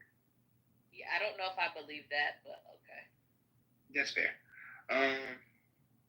But also, I would say like when you do like, so you're like with a stranger you don't know. Technically, it's a stranger you don't know, but if they're in business and a pilot, you can do like a decision matrix on that because like for one, you gotta have money. You're educated. Like you can kind of gauge things based on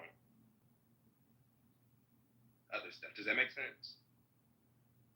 I mean, I understand what you're saying. But it wouldn't matter. I could have just liked you. Like, I mean, because you know I'm shallow. So as long as you're attracted, I'm down to get fucked up. Yeah, it seems irresponsible to me, but Yeah. I'm fat and old, and I'm still not gonna do it. No, I would not just like that. It's crazy.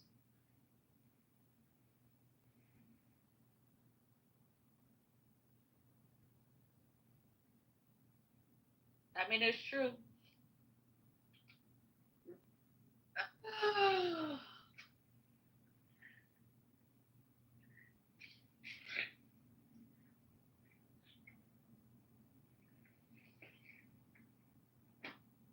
That's why my cartoon be getting hit on.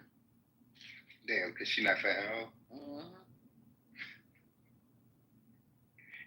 You're It's actually a little scary because it makes me wonder about some of these niggas. Look, niggas be trying to hit the cartoon. Is crazy. You heard, homeboy.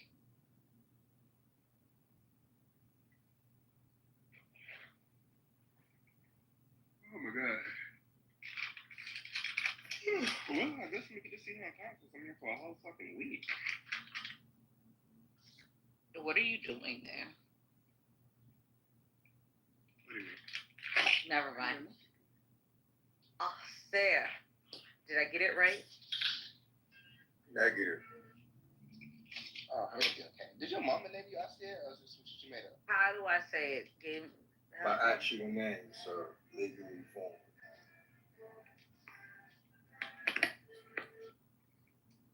Okay, so how do I say it? I fucked it up. Ser. That nigga crazy. Ser. Ser. What am I saying wrong?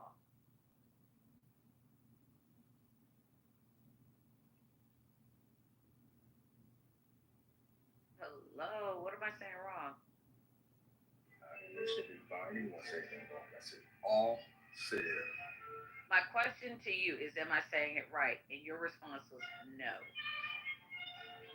Then I said it again, and then you keep You said repeating the first time had nothing to do with my person's name. That's why I said that. It's not the correct pronunciation. Okay, so I'm saying it now, and then you keep repeating it, Yeah, which would imply. Thing is, you didn't pronounce Damn! it the first time, man. Oh my goodness. That's why I said it's all said. And then I repeated it, and you keep cutting me the fuck off. Man, you're making a matter out of this that's non-existent.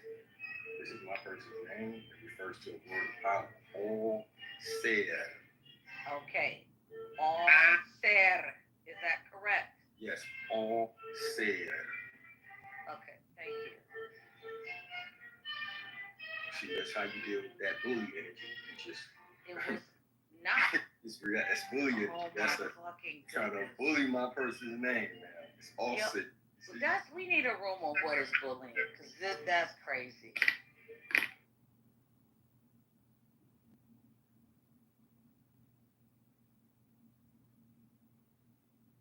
I'm literally trying to correctly say your name. You're confusing me, not letting me know if I'm saying it correctly by just repeating it time and time again, even if I've said it correctly. And I'd rather talk to Alex. Alex, how are you today?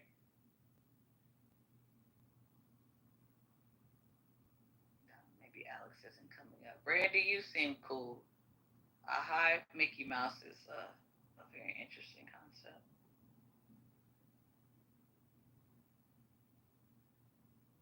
Got on the phone. Senior, did you come for the room title? Yes, I did. Yes,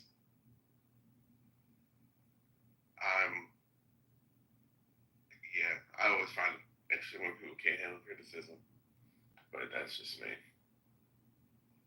Do you think both men and women can handle criticism? I don't think it's a issue of me unable to handle criticism. I don't think it falls on gender lines. I think that's overly simplistic. I think it falls on personality inadequacies. Okay, if you gave me criticism and I cried and implemented it, would you say that I can't handle criticism? No. Interesting. The goal was to get you to implement the criticism, not your immediate response. Teddy, you're under your other. Dang, he left quick. Really could even give him an invite. Yeah, I think this room, it must be the title.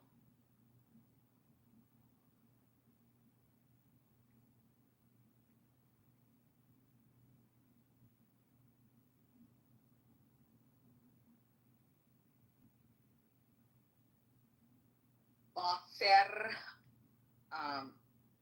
Do you have any comments on the topic? So undoubtedly, that would be a false statement in the title.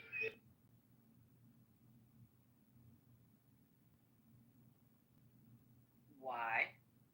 Because it's not the case that it's impossible for black men to have criticism. That there are black men who have criticism of the world, and that there are black women that have criticism of the world proves that. So the title is misleading. It's not impossible, it can't. It's just some people choose not to. But the ones who do have criticism, there's proof positive that black men and black women have criticism. So in your mind, the statement is made as an absolute? What I'm saying is that the statement literally means that it's not possible for black men and black women to have criticism. And that's a factual false statement. You know that because many of you have ancestors who had criticism well. So say it's impossible, but you have cases that prove it is possible. That statement is false.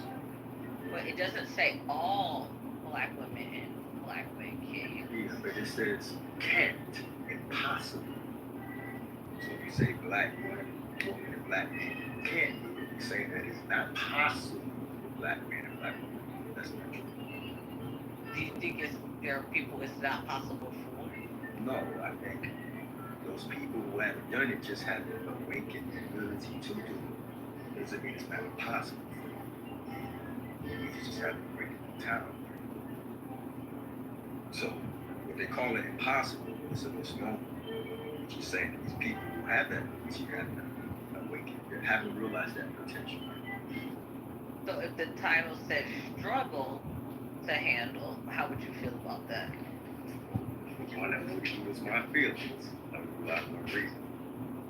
Secondly, the one that wouldn't utilize my feelings to make a judgment. I hear you. I mean, it's this. having to like think through every single word for you May I answer your question, ma'am? Bruh, well, I was trying to ask you a question before you cut me off. Well, So you I asked assume a question. that you're okay with engaging You in asked a question. conversations How would I where- feel about that? I'm Yeah, trying to answer I the hear question. you. I understand. Just like I was trying to get a question out and you kept cutting me off.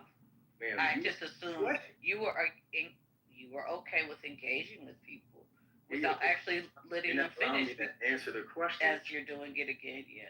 So I assume that you were okay with people cutting people off because that's what you were engaging in. Ma'am, But it you sounds asked like a you're not. question, It and sounds like you're not. Go on. You notice now you're not allowing me to answer the question you asked. So I'm asking for permission to answer your question. So what I'm saying is that I don't utilize feelings to make rational judgment. For one, that's not rational. Secondly, as per to the title, what I would say is that I would say some black men and some black women struggle with that. That's a more correct assessment. Why do you think it's irrational to use feelings in judgment? I don't necessarily agree with that. Yeah, because rationality is the principle of sound judgment. And principles are based on truth. Truth don't change. Yeah. They're the same change forever. However, energy matter that's motivated, including emotions, are always changing. That's why scientists and physics never rely on their emotions to make judgment. I don't think all judgments lie in a scientific space. May finish? So when people are being rational, we're not making decisions on people based on their feelings. We're making decisions based on the laws of reason. That's rationality. So you think it's irrational to decide not to marry somebody because you don't care about them enough?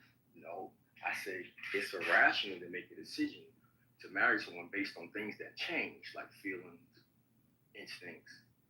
Did you hear my question? You're going to allow me to answer your question, ma'am. I'm just making sure you heard it. I didn't correctly. And you keep interrupting, man. So if you choose your decision, you make your decisions on a spouse based on things that change, like the feelings, the emotions, and instincts. You're making a decision based on things that are fickle. Rather, you make your choices of things that don't change, like loyalty, selfishness, or love, rationality. That's how you make your choices, because those are stable, the laws of the universe. So no, I don't encourage people to make decisions on their feelings. That doesn't make any sense. That's what animals do. So I still don't even understand the answer. Senior, can you translate what his answer to my question was?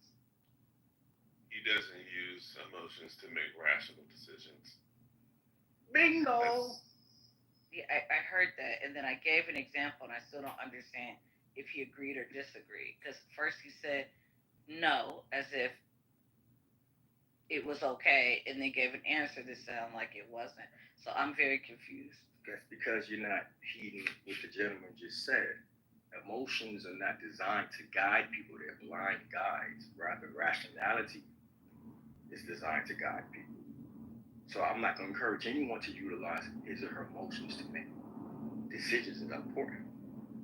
Okay, others on the stage, do you think that you cannot be rational if you have feelings involved in your decision making? I disagree.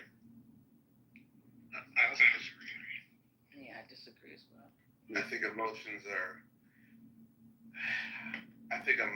are as a way. How do I put this?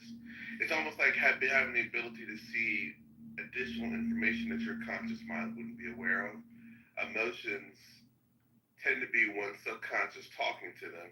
And whether or not you can actually understand what your emotions are trying to tell you, it's a different story. I think it just depends on the context. I think as a blanket statement, I think the answer would be no. Like I agree that you can still make a rational decision with your emotions being in play, but it's one of those things. It's like when someone says a wasp is an ant, but all ants aren't wasps. It's a thing of like, you can always be rational by using your logical mind, but you could never be rational by using your emotions purely, right? So I think in that sense, he isn't wrong, but in the sense that he's saying that you can't use your emotions and be rational, he's wrong with that piece, because you can, as long as you're using your logic along with it. But you can't use your emotions alone. Yeah, so that y'all proving my whole point. I haven't argued with the gentleman suggested. What I'm arguing is that rationality, the principle of it, is a device that's devoid of emotions. So our deductive scientists, like in logic, we don't look at it as emotion. That's why in arithmetic, 1 plus 1 isn't a feeling. It's 2. So if you go to the deductive sciences, the sciences are based on the laws of logic, necessary truths. None of them depend on the feelings. That's what makes it objective. In fact, your theoretical physicists, your theoretical chemists, biology, they don't utilize their emotions in their theorizing. None of your computer scientists do that. You know why? Because they're unstable. Scientists utilize jargon that's precise because it's not emotional. So what I'm saying is that we're not our emotions. Our emotions are spirit number 10, GABA. We're spirit number 1, the seer of that emotions. There's a forces.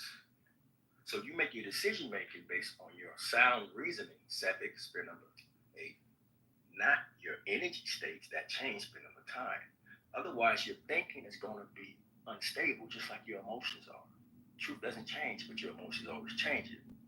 So to solve that problem, you don't identify with things that are material that are changed. We identify with peace or rationality or the potential of sound reasoning. That isn't changed.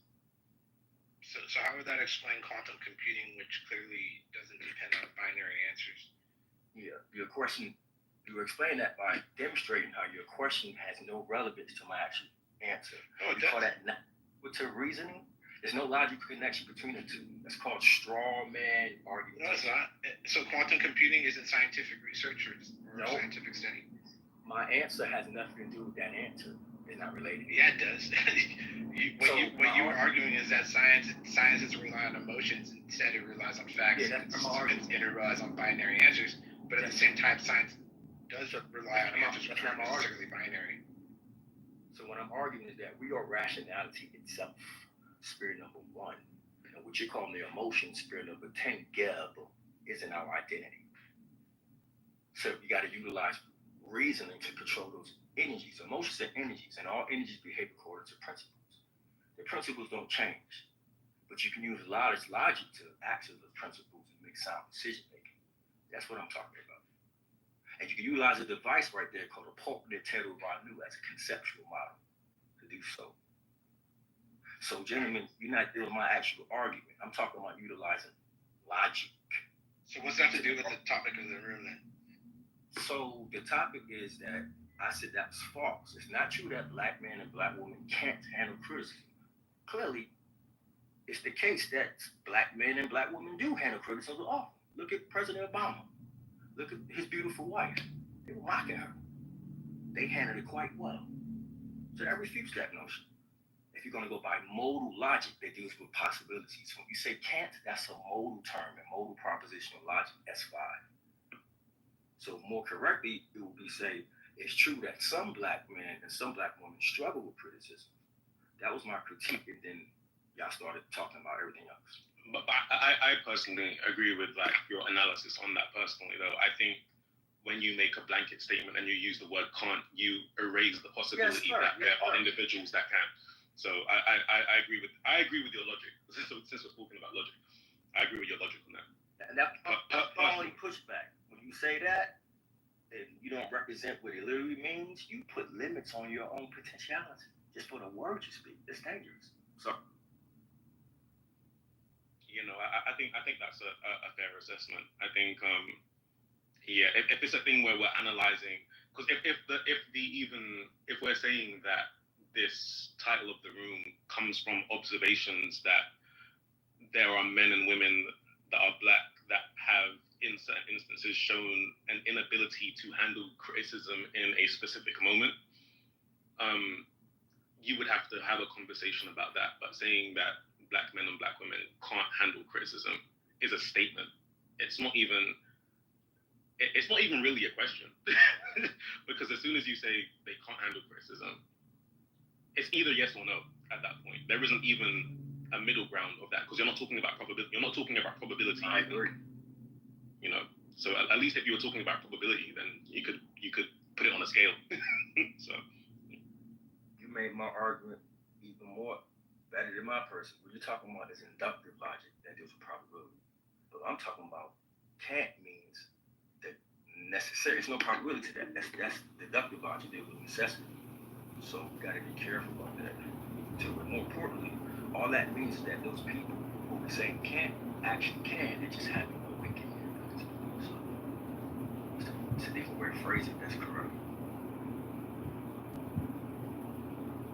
Yeah, and then it goes to like, you know, the deeper question of, you know, under which context, because different people can handle criticisms under different contexts. Some people struggle to handle criticism in their relationships. Some people struggle to handle criticisms in the workplace. Some people struggle to handle criticism when it comes to their art or, you know, their livelihoods and things of that nature. But no one's necessarily a monolith to where every form of criticism is going to be an issue.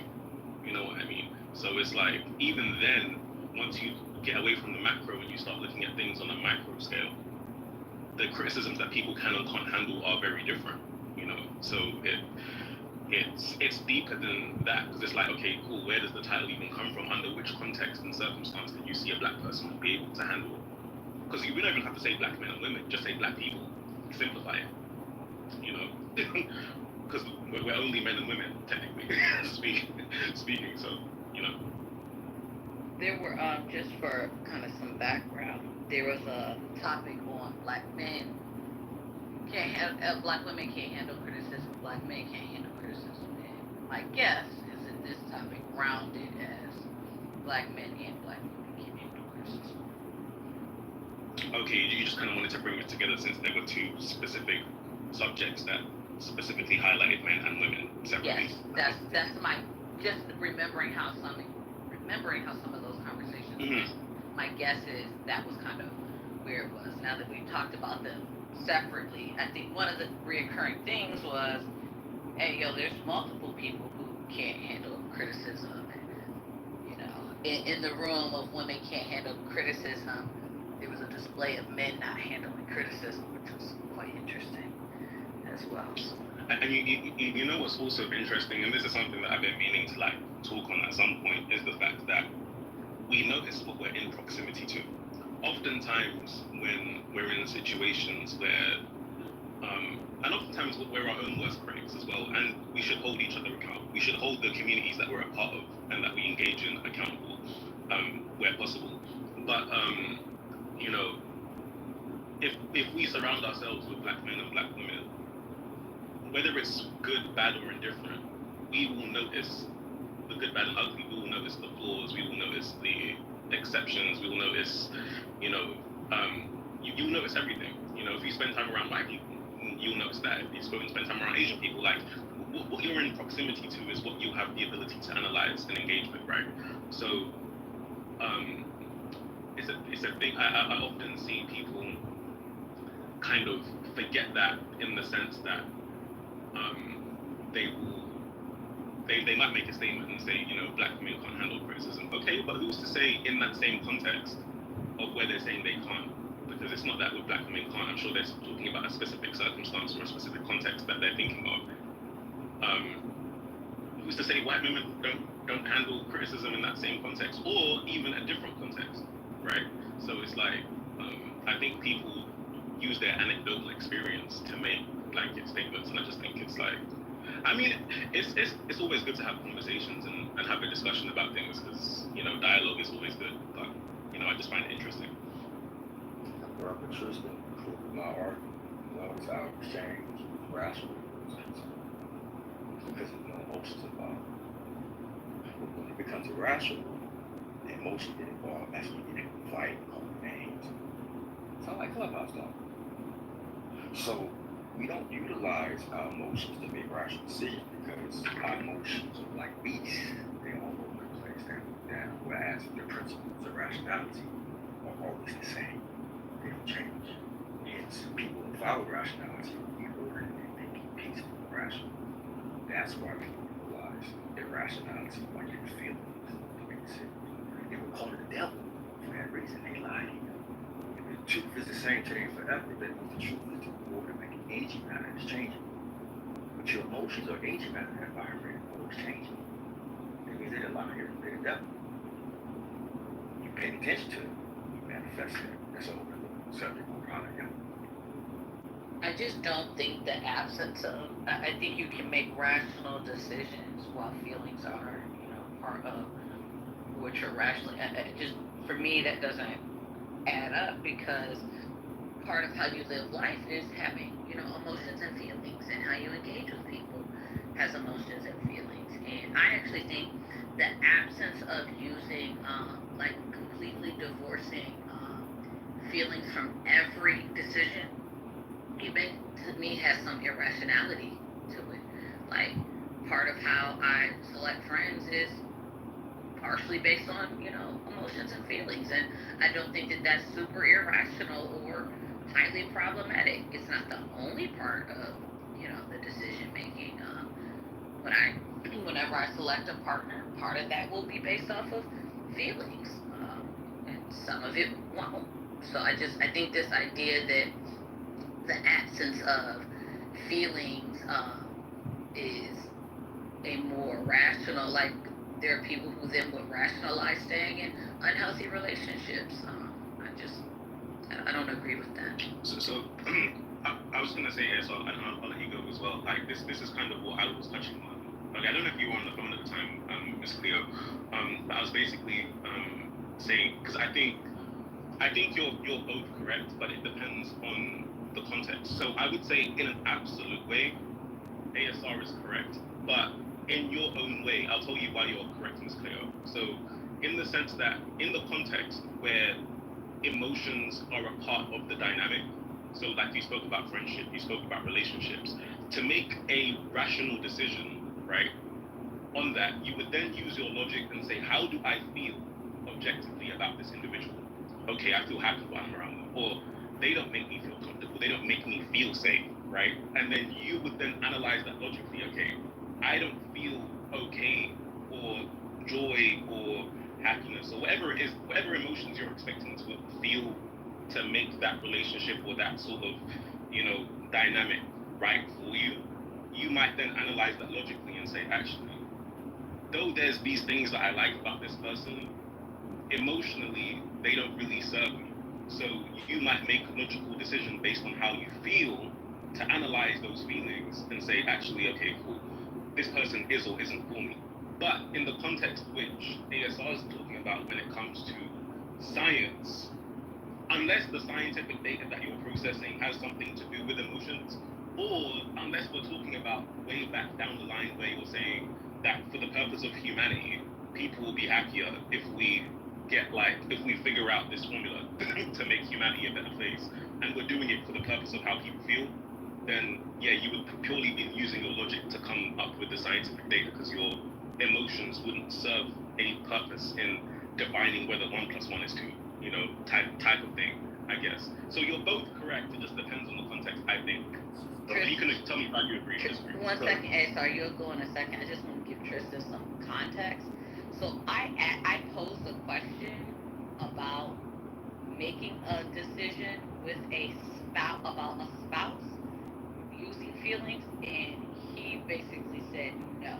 And the reason why I posed it is because of my thinking was like yours, Tristan, that there are situations in which, you logically process it, and that is one of the metrics that's in the processing. Go on, ASR. Offset. So, yeah, I'm talking about, I appreciate that. I'm talking about, when we talk about rationality, that's the principle. You've got two expressions of it. The deductive scientists, the science of the necessary truths like mathematical logic, ontology, and you got the non-deductive science, inductive, abduction, the dialectic approach. None of these approaches involve the emotions. So for one, we're going to keep technically. I never said that anything by any absence of emotion. I said the emotion need to be controlled. But when you attack an argument and then propound it, we call that straw man argumentation. Secondly, when you look at my profile pic, that's called Heru and Marquette. It's a religious mind that symbolizes how we feel control emotions. Heru represents all of us as rationality on the world itself during the daytime. And now sphere of awareness, kingdom, is what we're supposed to control. So Heru is all of us as rationality. The lion are the emotions. It's saying that we need to be on top of our emotions all the time and see clearly. Senior? Emotions are always changing. That's why they were called the devil. They lie to you. Right? People make decisions on feeling all the time and get screwed. But the truth is never changing. So the way you control your emotions is by properly naming them. You have a holistic way of naming emotions. We call that science. So you're not supposed to identify with something that's unstable unless you want to be unstable. So why would I utilize lying aspects of my being coming from brains that are millions of years old that are not rational? I utilize my cerebellum, frontal lobes to make holistic thinking. That doesn't make any sense. Are you finished? Oh, okay. Hold on. I just wanted, for clarity, my intent was not to misrepresent you. I literally, when that exchange was happening, I even employed senior because I was not following exactly what you were saying because you didn't give a direct answer, right? And then, so I just want to be clear. I do apologize if there was a misrepresentation, but I don't remember you previously in this conversation talking about what you just, your submission now to me sounds drastically different than the submission you made when I first kind of posed the question. Alexander? Yeah, I think there's plenty of instances in history where science clearly said that something was not possible, yet the individual's emotions and desire for it to be possible actually proved science incorrect. For example, the fact that we could fly. Clearly humans cannot fly. But the Wright brothers wanted to fly, which is almost entirely emotional. And they made that happen by bending the rules of, I guess, nature and in some ways of physics. So, no, that's not entirely true. I'm saying that everything is necessarily compartmentalized. Things often spill into each other. So the laws of nature are omnitemporal truths. You can't bend them. It's like trying to bend the law of gravity. So that's the importance of defining our terms. You don't bend the laws of nature. They're unbendable. That's why they're called the laws of nature. And the laws of nature are principles that we can access through rationality. So what I'm trying to get at is that we live by those principles. We live in that ordered way.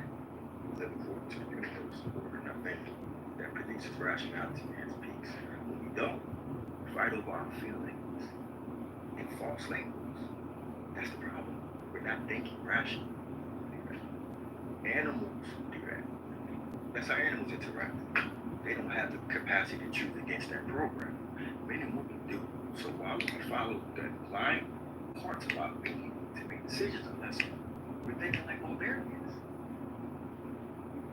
Yeah, but we do bend the laws of nature all the time. Again, another example is the fact that of flying. Another one would be space travel. Another one would be genetic sequencing and editing genes. These are things that cannot be possible by nature itself. I guess maybe it can over millions of years, but to speed it up and to be able to choose. No, that's technically not possible without some sort of human or scientific intervention. So no, we have, and AI is another example of us bending the laws of nature. So yeah, I don't agree with that. I think so. That's not the laws of nature. We're actually proving my point. The problem is when you say the statement you can't, that's false. It was never impossible in the first place. You just say that, and that's the problem. So you look at the title, technically based on moral logic, that's not true. You know it's possible for black men and black women to take risks. We had the president who did it with a beautiful way. So if you're going to be technical, that's not true. That's from a technical point of view that we all can agree on. That's subjective. That's a logical system. Now we can give our own personal feelings and submissions, but those are subjective. We got to take it to the rigor of objective language, like a deductive science, to make sure we don't utilize our feelings and sensitivity. So I'm saying to be objective, you need rationality. Yeah, like Rational has nothing to do with physics. you know, I was just gonna say, like, Alexander, I feel like you're talking about something slightly different to what ASR is talking about, even if you don't realize it in the moment, in the sense that when you talk about bending the laws of nature, like whenever we do something, fly, travel to outer space, AI, that isn't bending the laws of nature. That's actually understanding the laws and using technology within the constraints and the because if we did something that bent the, like, for example, there isn't really much we could do to bend the laws of nature. Everything that we do know and understand is because we understand physics, we understand biology, and then we build something that works within that frame. You know what I'm saying? That framework that we can do. But I do agree with you that, sure, things like, I don't know, building, you know, hypercars, supercars, aircraft, you know, this, like, there's an emotional side of passion and these different feelings of wanting to know what it feels like to fly, wanting to know what it's like, all these different aspirations that are led by emotion, that are led by being inspired and all of these different feelings. But when it comes down to the brass tacks of developing the technologies, right, it's no longer the feeling that dictates whether you're right or incorrect about the way an airfoil is shaped, right? That's where the two separate. So, like, even when I was talking about emotion, I wasn't talking about it in a way where, like, the emotion dictates rationality. The emotion just informs you of what you want to do. It doesn't mean that what you want to do will be the right decision also as well. Because logic doesn't mean correct. Logic just means that you're using your cerebral mind to make a decision as opposed to using your emotional self to make a decision, right? So it's like, in that same moment, when you're going through logic versus emotion, emotion by definition lacks rationality because it isn't grounded in logic. It's grounded in how you feel. It's a chemical response to something. You know, how your body reacts to external information, right? And then logic is you actually taking the time to process something and decide what you want to do thereafter. You know what I'm saying? So I agree with aspects of some of the stuff that you said, like Alexander, but I think, yeah, you and ASR are talking about two different things ultimately at the end of the day, you know. So emotions are outward and forces, motions. They move outward, they move in. Rationality, though, principles of science are never, they stay the same. That's why Please, I'm sorry, as a moderator, I am going to ask you, if you're going to make the same statements, just skip to the part that's different, right? So share your new response, but please do not continue to reiterate the same point. Okay? So it's the same argument. Then maybe you don't need to make it. Hey, Baghdadi. Maybe I can tie it into what the brother just said. I have no problem with the tie-in, so I'll say that again. I'll give the direction again. If you've made the statement several times, don't make the statement again. Rather, bring in your new point. So the new point is, when we live by rationality, we live by principles in the universe that don't change. When we don't, we make up rules on our own. That's not rational. That leads to instability. So by living by the laws of the universe that don't change, it allows many of us to fall asleep 30,000 feet in the air. Because we are convicted that the law of gravitation is real. So what I'm trying to get at is that when we live by the laws of science, it produces conviction.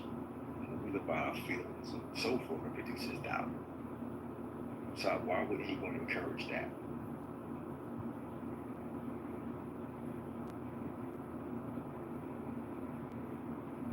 Hey, Baghdadi, did you want to jump in?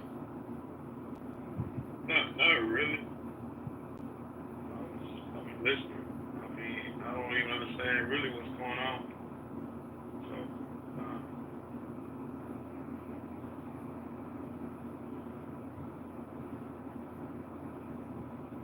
Sorry, you said you don't understand? no, I don't understand. can happen with nobody saying. Okay, that's not honest answer. So what we moved into, so starting with criticism, this idea of like taking critique and feedback, there was this discussion around rational, like what's rational, what's not rational, and so part of what I had asked Senior, and actually I'll post it to the room now since there's more people here. I asked Senior, do you believe? What are your thoughts about this?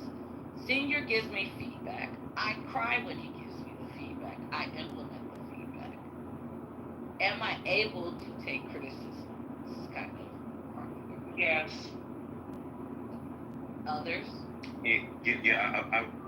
I would say ultimately, yes, you're able to take feedback. You just had an emotional response to receiving whatever news or whatever feedback was given to you. So you're able to take it.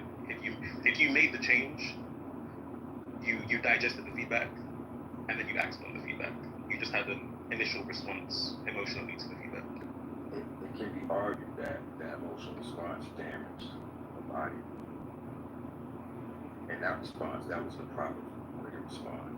Because she could have chosen to respond non-emotional, rational. It's like what happened. Crying. Oh, Jesus. I was gonna say, I don't know if you were gonna do it, Senior, but I was gonna ask, in what way do tears harm the body? Yeah, so I'm not saying the tears harm the body. I'm saying the emotional reaction can harm the body. Could you elaborate on how? Okay, sure. So instead of remaining peaceful and optimizing the chances for success, because you know the mind is peaceful, so it's rational. You know when people get emotional, they start making decisions based on their feelings, they're irrational. That's why they tell us that when we're stressed out to calm down and breathe. It's because when we engage in an emotional state, our brain shuts down that irrational, and the emotional brains take over. So whatever we think in our mind is true. That's why we're told not to make decisions when we're mad or drunk. So why not react peacefully and then apply the decision? Okay.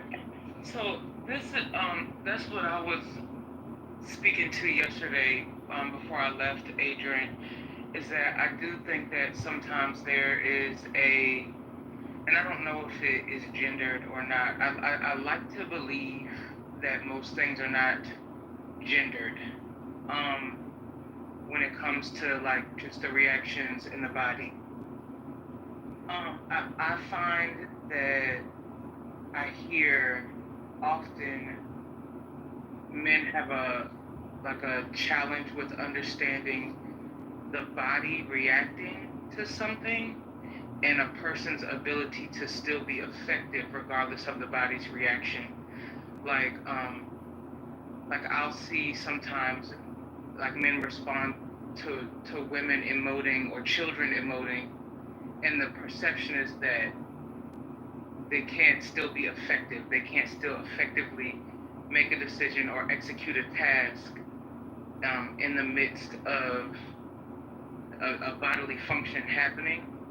And I personally find in my personal experience, since that's all I can speak to, that I definitely can have a bodily reaction that comes across as an emotion, like you can see it, but still execute whatever task I needed to execute, and I'm going to still execute it the same exact way. So I'm not, like I said, I prefer to not think that that is a gendered thing, but it is something that I find I hear more men speak to, like some sort of incapability to do that, and I'm confused about that because never has a tear or the way that like I felt about something had the power to stop me from still making the decision that needed to be made, or still executing it the way that it needed to be executed. Now, that emoting can make the people around me uncomfortable, and that, quite frankly, ain't my business. It might not even be theirs, but I have observed it make other people uncomfortable, and then they perceive that a person is incapable, myself or whoever else is incapable of doing a thing because of their status and emoting. But yeah, I don't know. I just wanted to share that. Like I said, I don't want to think that it's a gender thing, but that's who I see say it. But I also see women able to emote and still do what is needed to be done of her. So I don't know. It's interesting though to hear that perspective. Bro, I just want to say super quickly because I know Delphine wanted to go next, just in response to like what you were saying. I will say, because I know what you're talking about, your experience, and I'm speaking anecdotally. So just know that I'm speaking anecdotally too. This isn't a matter of fact or whatever the case is. But in my personal life experience, I will just say that I've noticed not only women that are self-aware have told me in certain situations or when we're having certain conversations that, hey, like, this is a bit much for me right now. I'm gonna have to calm down first before I can actually really have a proper conversation about this, because my emotions are too overwhelming for me right now to actually like digest what you're saying. Because oftentimes I'm just speaking in logic and fact. My emotions are removed, not in terms of how like me being able to feel as a human being, but from the topic of discussion at hand. So I'm able to, whether it's a tense or heated situation or whatever the situation might be, still have my resolve and still be able to think cognitively in a way where my emotions aren't steering where, like, what I may or may not say, that type of thing. Obviously, you're kind of speaking for yourself and maybe some of the other women that you've dealt with. And the thing is, everyone isn't a monolith, right? So it's like, of course, there will be women that are able to have emotions and feel how they feel, maybe shed a tear, and still maybe they will make the same decision as they would have made should they not have felt that way or be crying. I'm not going to take that away from anyone because I don't know anyone better than they know themselves in that situation. But what I can say is I've come across multiple women where when their emotions become involved, either they have to step away from the conversation, or if they're very self-aware, they will let you know that that's how they're feeling, and they will tell you that they will need to step away from the conversation and come back when cooler heads prevail. Or if they do stay, you will notice that the difference between the way the man is speaking and the way the woman is speaking is very different, where the woman will be more, what's the way to properly describe it? There'll be more energy exerted in the way that she's expressing herself, and the man might be a bit more stoic and even keeled and have like a lower tone of voice, be speaking a bit more calmly, regardless of, and a woman might react more to what is being said rather than maybe listening and digesting what's really going on, because when your emotions are what they are, sometimes it does prevent you from really digesting even what's truly being said, more than what do you feel like is being said to you. Like, do you feel like this advice was disrespectful, even though maybe it wasn't, maybe it was just constructive, or do you feel like this was an attack? Maybe it wasn't an attack, maybe someone just cares. Like, so it's all of these different things to where the emotional response versus the logical response. So even to you as a woman, you might feel emotional, or you might be emotional in a certain situation and think that you're responding logically in your mind, but maybe to the person receiving the information that you're saying, and I'm not saying this is true about you, I'm just saying maybe to the person that's receiving the information that you're saying to them, it might be an emotional response to that individual, especially if you're speaking to a guy. So it just depends. So, but in answer to your question though, I will say in my personal anecdotal experience, I would say on average, so not for every woman and not for every man, right? But on average, it would appear to me that there is a dimorphism based on gender when it comes to how we handle our emotions. But that's just a biological and physiological reality. Like, it's not like we're more similar than we are not alike based on our DNA and based on the fact that we're both human beings. But there is a large separation in how we process information, both men and women, under certain contexts. It's just a fact. But it's just a fact in terms of that part is a scientific study. But in general, what I'm saying is that in terms of my own experience. Well, I want to say that I think we're all emotionally equally. We just don't have the same interest of our emotions. So, for example, when women get more emotional in relationship situations, and men get more emotional in street stuff or guy stuff, guy on guy stuff, because they be ready to kill each other. That's the emotional response on Clubhouse over words. We ain't never even met each other. So that's why there's a high death among men on men, black on black crime, because that's what they're emotional, most emotional at. Unlike women more emotional when it comes to more relationships and things like that. So I don't think it's a difference. I just think it's what makes us more emotional. But I think we both act that way. But I think when it comes to emotional and logic and maturity is differently. So like the lady presented the thing that the young lady cried, but she did the task. It's like that's a sense of maturity. Like, damn, the truth hurts. So I'm gonna cry, but he's right, so I'm gonna do it, even though it hurts. That's the maturity sense of it. But I do agree that both men and women are both logical is the best way to act on things, but it's not the realistic way to do it because you can't just turn it off. You can't say, you know what, I need to be more mature and just ignore. We could if we were made that way, life would be so much easier, but unfortunately not. But in relationships, women do make a lot of wrong emotional decisions. I do agree with you to an extent. I would say I agree with you like 90% of what you said, Delphine. But the thing that I would add a caveat in when you said like men are just as emotional, like but more towards men because that's why there's so much killing. It's important to note that men will kill for resources, men will kill for competition, men will kill off of principle, men will kill and like if we're talking about the emotional part of it, men will kill because of like ego. Or maybe you did something to them and it's like a lick back, that type of situation. But oftentimes in many different situations, if a man is killing, he's probably like, most of the situations will be outside of a relationship because maybe like relationships where there's violence and stuff, you can argue that of course there's emotion involved. I think more oftentimes it will either be because they've got some sort of like neurodivergence, so they're mentally ill, right? So people that kill just because of whatever the case might be, right?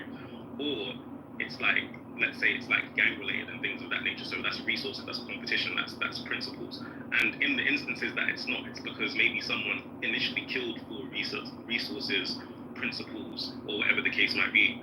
But now it's a lick back. Yeah, now it's emotional because you killed one of mine, so we're gonna kill you one of yours. But sometimes that's not even emotional. Sometimes that is off the principle. We can't let them know that we're weak because they took one of ours, so we're gonna take one of theirs. You know what I mean? So killing, even when you're looking at that like violence between men, a lot of times that isn't even an emotional situation. Or sometimes it might be. Sometimes it might be an emotional situation. So I'm not ruling that out.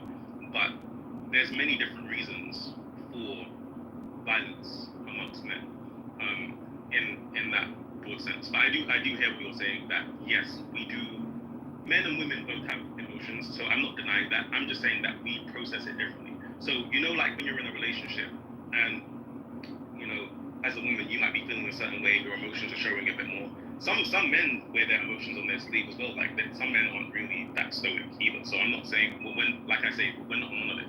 But it might just be an instance that on average, right, it's said that women, it's not only that men and women are emotional, but women feel a wider range of emotions. So if I don't know how many of you guys are like familiar with bits and bit rates and things of that nature, but if we say like a woman has a high bit rate level of emotions, you have more granular data when it comes to feeling your emotions, whereas men, our bit rate for emotions is a lot lower. So we feel less emotions in terms of the variation of them, but we can feel happy, we can feel sad, but you might have like a big variance between your levels of happy and sad. So you have more to choose from. So whether we might be a step down or a step up, you might have somewhere in between that you might feel. You know what I mean? So like we are different in terms of how we even process emotions biologically, just in general, not even just between the reasonings behind why we might be emotional, but just in terms of how our brain is even able to process what emotions we're actually feeling. But all of these are scientifically studied though as well. Yeah, I agree that men process emotion differently, but I think the equalness of emotion, because ego is emotion, and that's what tends to lead you guys, which is an emotion. You dress a certain way because you want to because of the way in which you feel, not because it's more financially. You drive certain cars for your feelings, you know. You chase after certain women because your feelings. Those are feelings. Men are just as much. It's just not more because men are not supposed to be that way, so we don't focus on that. But I would say men run just as much as on their feelings as women do. It's just more talked about or more addressed among women. But men are extremely emotional, and because they're not supposed to be, we pretend like it's not, or it's other reasons why they do what they do. But it is their feelings. So that's what gets us all in a lot of trouble. That's why marketing, that's why our lifestyle is this way. That's why we can afford what we need, because we focus more on what we want. Because what we want makes us feel some kind of way.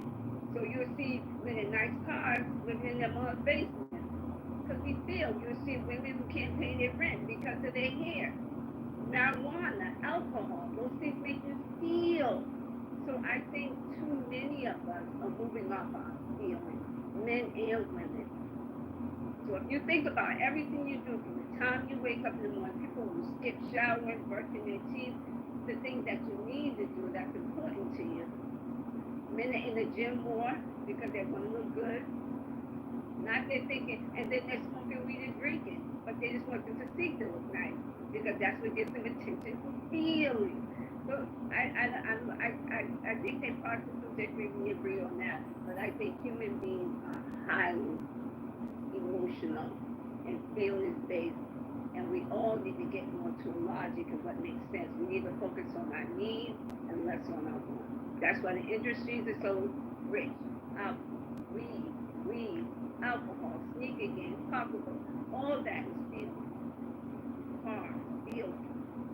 Hence, it would behoove us to replace that emotional reaction with a rational reaction. I mean, how many people gonna go to your bosses and react emotionally? You ain't gonna go to your boss and talk, especially some black folks talking about your emotional. Get out my face with it. They don't care about your feelings. So why would you now treat your boss differently than your brother and sister unless something is backwards? The ladies work. Nothing's backwards, man. Like if you look at all the great artists, the greatest artists in history are men. The greatest authors are men. The greatest chefs are men. These are all jobs and artistries that are heavily reliant on emotion. What are you going to say it would behoove us to not be the great artisans? It doesn't make any sense. Yeah, what up? I actually think treating different people who hold different positions in your life and have had different ways of being in your life, treating them the same is actually more irrational than treating them differently. And I find it interesting that it's being positioned that I should treat people who don't have the same stake in my life, same understanding of me, the same interactions with me, that for some reason I should treat them the same. To me, that's the most irrational thing in my head. So who's positioning that, man? Your statement was, yo, are you gonna let me answer like you told me to let you do? Okay, thank you. So you said, why would you treat your boss differently than your brother or your sister? Those are two people who have different positions in your life, and you're questioning, which there's a bit of assumption of why would you, meaning at least that you think that there's a problem with that. You know, so I will say there's a bit of assumption that you didn't say that's a problem, but if anybody uses any type of deductive reasoning or logic, you think there's a problem with treating your boss and your brother differently. And I think that line of thinking is illogical. Yes, ma'am. And I never argued that. Did you not question that why would you treat your boss differently than your brother or sister? I question why would you not react irrationally or emotionally to your boss, but react irrational emotion to your brother and sister. You literally said, why would you treat them differently? Because you ignore the context. The context is We don't go to our bosses and react emotionally to them. We get fired. So we can treat our bosses that way. Why don't we treat our brother and sister that way? Again, so you So if I'm able to phrased it finish, differently, saying the same shit. This is if I'm crazy. able to finish now, that means that you didn't understand my original argument. You misunderstood that. So it was always in the context of how we don't react emotionally or angry to our bosses, but we do that to one another. That means we pick and choose when we're irrational. That's irrational. So you didn't deal with that argument. You're attacking another argument and that was pounded. We call that straw man argumentation. So your argument was not about questioning, treating people differently? That wasn't what your argument was? No, my Because argument. you said it again, and it mind you, I don't want to ask you, so I'll retract that question. Others who are listening, was his argument about treating, did you perceive his argument to be about treating people differently? No, it wasn't. I guess for me, like the way I saw it, Cleo was more of okay. Asad, can you go on mute, please? Oh yeah, I think the way I interpreted Cleo was more of a thing of okay, we treat like an individual over here, or not even that we treat them that way. We do this thing over here that's rational, right, at work, and then with individuals that we're close to, like our brother or sister or our spouse, we then react irrationally when we wouldn't do that at work. I understand what you're also saying though, because you kind of picked up on the fact that we treat a boss differently than we treat family members and people that know us intimately. Whereas he's just saying that we have this rational decision here where we could act emotionally, but we choose to, but in that same context, we choose to be irrational around people that we're close to. That's how I Yes, but that irrational that he's talking about, right, that he's claiming to be irrational is based off of how you treated the person, right? How you responded to them. How you treat people is how you respond to them. You responded to the boss in one way and then responded to this other person in a different way. You have treated the two of them differently. That's my whether it's rationally different, irrationally different, whatever. That's how I understood it, Adrian. Right, like in both cases, like you decided to engage with person A one way and person B a different way. That is what he submitted, right? No. I'm not actually engaging with you right now, so you can go back with me. That's not what I submitted. I'm not engaging with you right now, and I know I'm talking about your point, but I have a very difficult time engaging with you. So instead of getting frustrated and anything like that, I think for my understanding, which is what I'm seeking right now, I'm asking you to stay out the way for a moment. Thanks. I think societally there's different protocols for different relationships. Wait, are you changing? Because I'm still trying to make sure I'm understanding what he said. Are you making kind of like a new point, or are you engaging with understanding the point that was just made?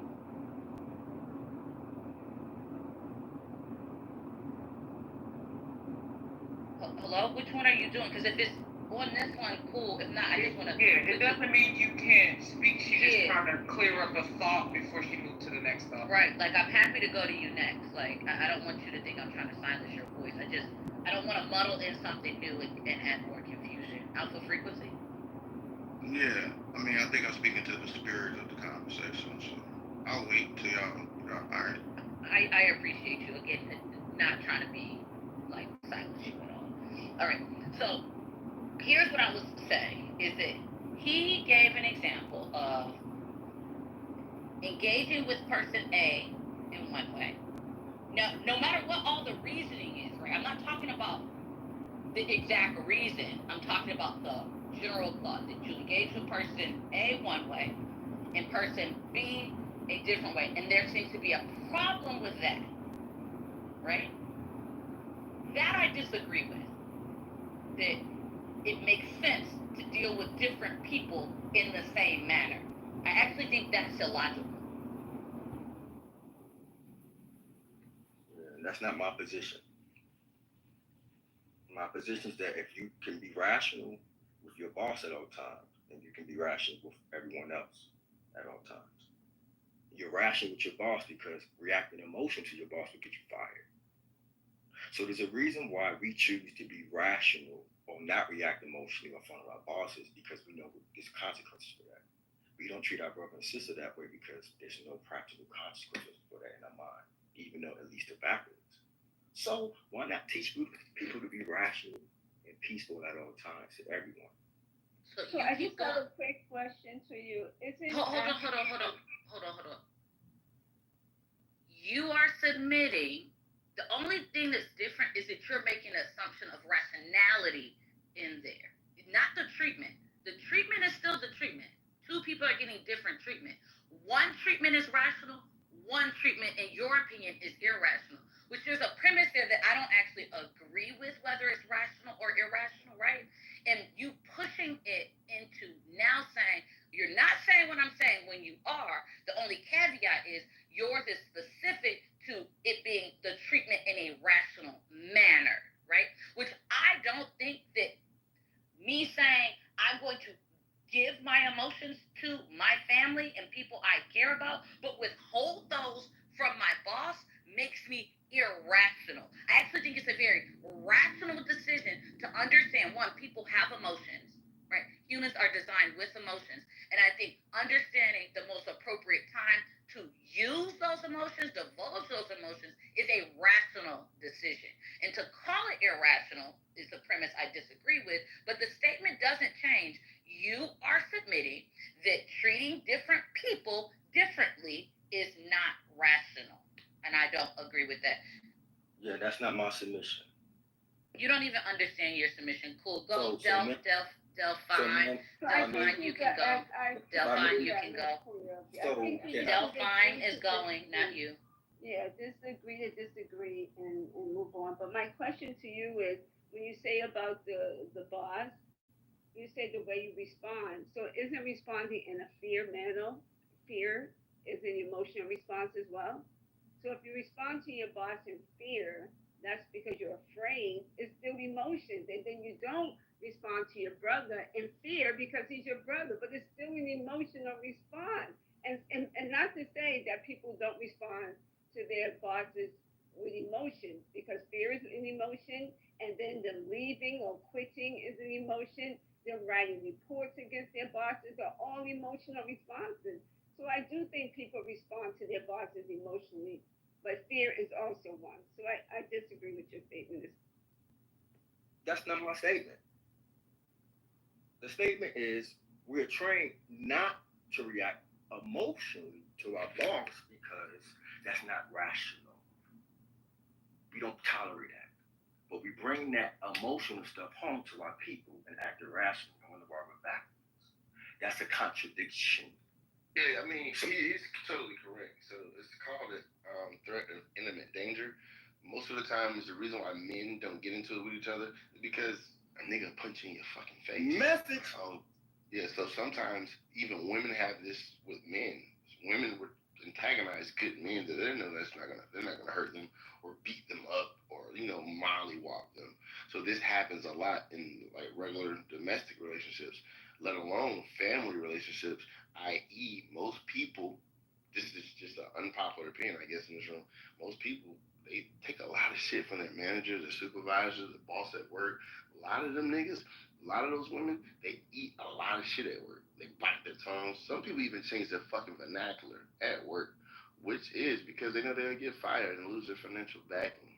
So if we're not going to be willing to admit that as adults, are we actually having a genuine conversation? But that's not what we're not willing to. I think we can admit it. It's being said that men don't have that problem.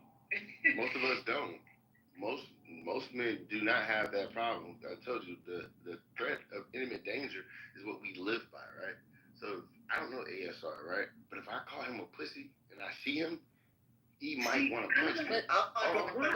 Why is it? I'm confused. No, that's what I'm saying. I'm saying he might be willing to punch me in my mouth. So it might be, hey, we might have to fight. But calling someone out of their name to me is not what I'm thinking of as emoting. Like exactly, because you're a woman, you don't get that. So that's what I'm Can saying. she So explain? That's not emoting. That's disrespect, sir. That's not emoting. That is doesn't matter. disrespect. So if I'm a grown man in public, I cannot just have an attitude with somebody and call it, oh, I'm just being a bitch. Because this person could take his anger out on me at any time. So men, we have to walk around knowing, hey, if I go there, this could lead to a fight or something bad happening. And the issue that I'm having is y'all have this idea of going there. And I personally don't know where that's coming from. I am aware that an emotion can happen and somebody is not taking something somewhere. Like you do understand energy, correct? So energy is nor created. Actually, never mind. This is impossible. Yeah, energy I'm looking at a feelings wheel, and I think we don't actually know what feelings are, because the fact that you're reacting to someone saying something to you and you think it's lacking emotions is absolutely crazy. So in the center of the feeling wheel, there are two feelings I would like to highlight that I think are related to what you all are talking about. That's scared and mad, right? And you're going to say, I'm not scared, I'm not mad. And I'm going to go deeper on the feelings wheel to anxious, insecure, submissive, helpless, rejected, confused, critical, hateful, selfish, angry, hostile, or hurt.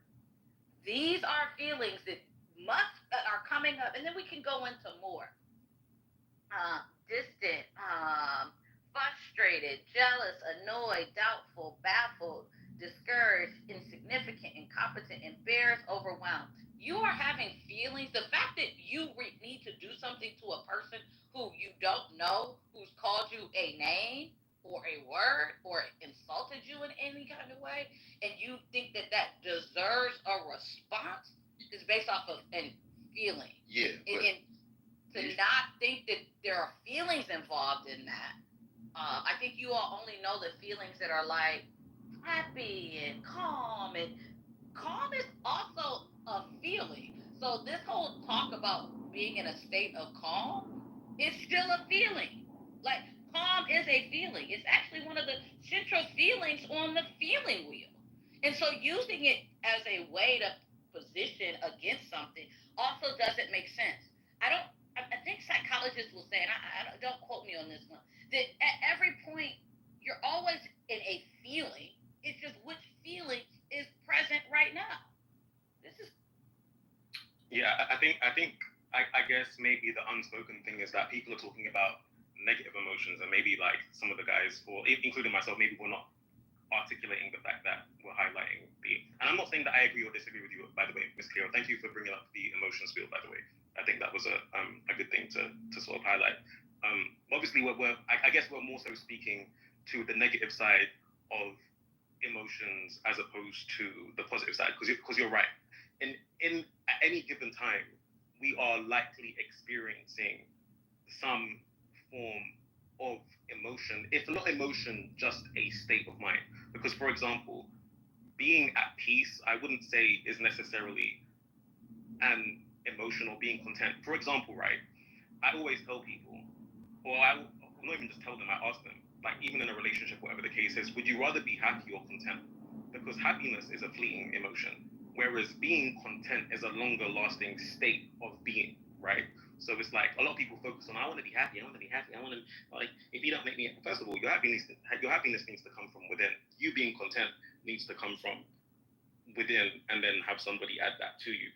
But outside of that, though, to kind of like digress back to like what I'm sort of, I guess, trying to say is that I do kind of understand where you're coming from in terms of, you know, like we all experience emotion. I think what the guys are trying to illustrate is that in more often than not, the lens at which men look at, especially negative emotions through, is the fact that there can be consequences and repercussions for displaying or acting less than stoic, or keeping your cool, like allowing your cooler head to prevail, sort of thing. Like, you know, not to allow how you're feeling in the moment to manifest itself physically or verbally or whatever the case is. Because how somebody reacts to that, because someone mentioned, you know, a state doesn't go away, like you know, a form of energy doesn't go away, it just changes states, right? So like people will notice that when they have conversations, you react a certain way and say something, you might receive that energy back in kind, or it might be multiplied. You might have come with a little bit of energy, and someone comes back with some energy tenfold. And you can't tell someone how to react to something that you did, really. I mean, you can try, right? But they're just reacting to external stimulus at that point, right? So I think it's a thing of, as men, because our metric, if we look at like our barometer, let's say, like the way that we're calibrated, if we look at what the most extreme circumstance can be, we know that this thing over here can happen if we allow our emotions to prevail. That's how we're raised, let's say. If we allow our emotions to prevail, we know that at the extreme end, this can be the result and the consequence. So our calibration is to understand our emotions, but then logically deal with the situation in a way that isn't so negative. And when I say emotions, I'm talking about our negative emotions here. I'm not talking about our positive ones. Whereas I think women are kind of more so raised to experience and feel and like demonstrate and articulate how they feel at all times. So I think it's also just a difference. Maybe not even just on how we are biologically. You can go next. Yeah, you can go next. I guess not just on how we are biologically, but maybe also part of it is to do with the dynamic of how we're raised as well. But yeah, go. Thank you. I just want to insert a thought into the conversation. Right, one that was brought up is that men are logical and not emotional. I don't think we've examined that phrase, that cultural line deeply enough. You know, because men do feel deeply, right? But many, have been trained to hide, suppress, or reroute, our emotions, right? To be socially accepted. We use behaviors like aggression instead of sadness, violence instead of vulnerability, sex instead of affection, control instead of fear. So, the decisions that might appear like they're logical on the surface, there's plenty of emotion within it. You know what I'm saying? And I think like when you're having communication with the woman, you have to understand what has shaped how we communicate with each other now, right? And the psychological disconnections that we have. And that's all I want to say for now. But I do want to get back on the mic. Yeah. Also, I just wanted to. Sorry, Keo. I'm going to be like 2 seconds. I just want to respond to Fro in the comments. Fro, I know what you said, like in terms of that it sounds like fear.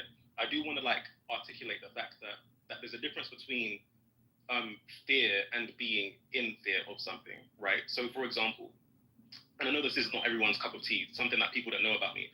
I've got a venomous snake, right? And I have a fear of her, right? In terms of I respect. So fear can always also be used as a synonym for respect, being fearful of, right?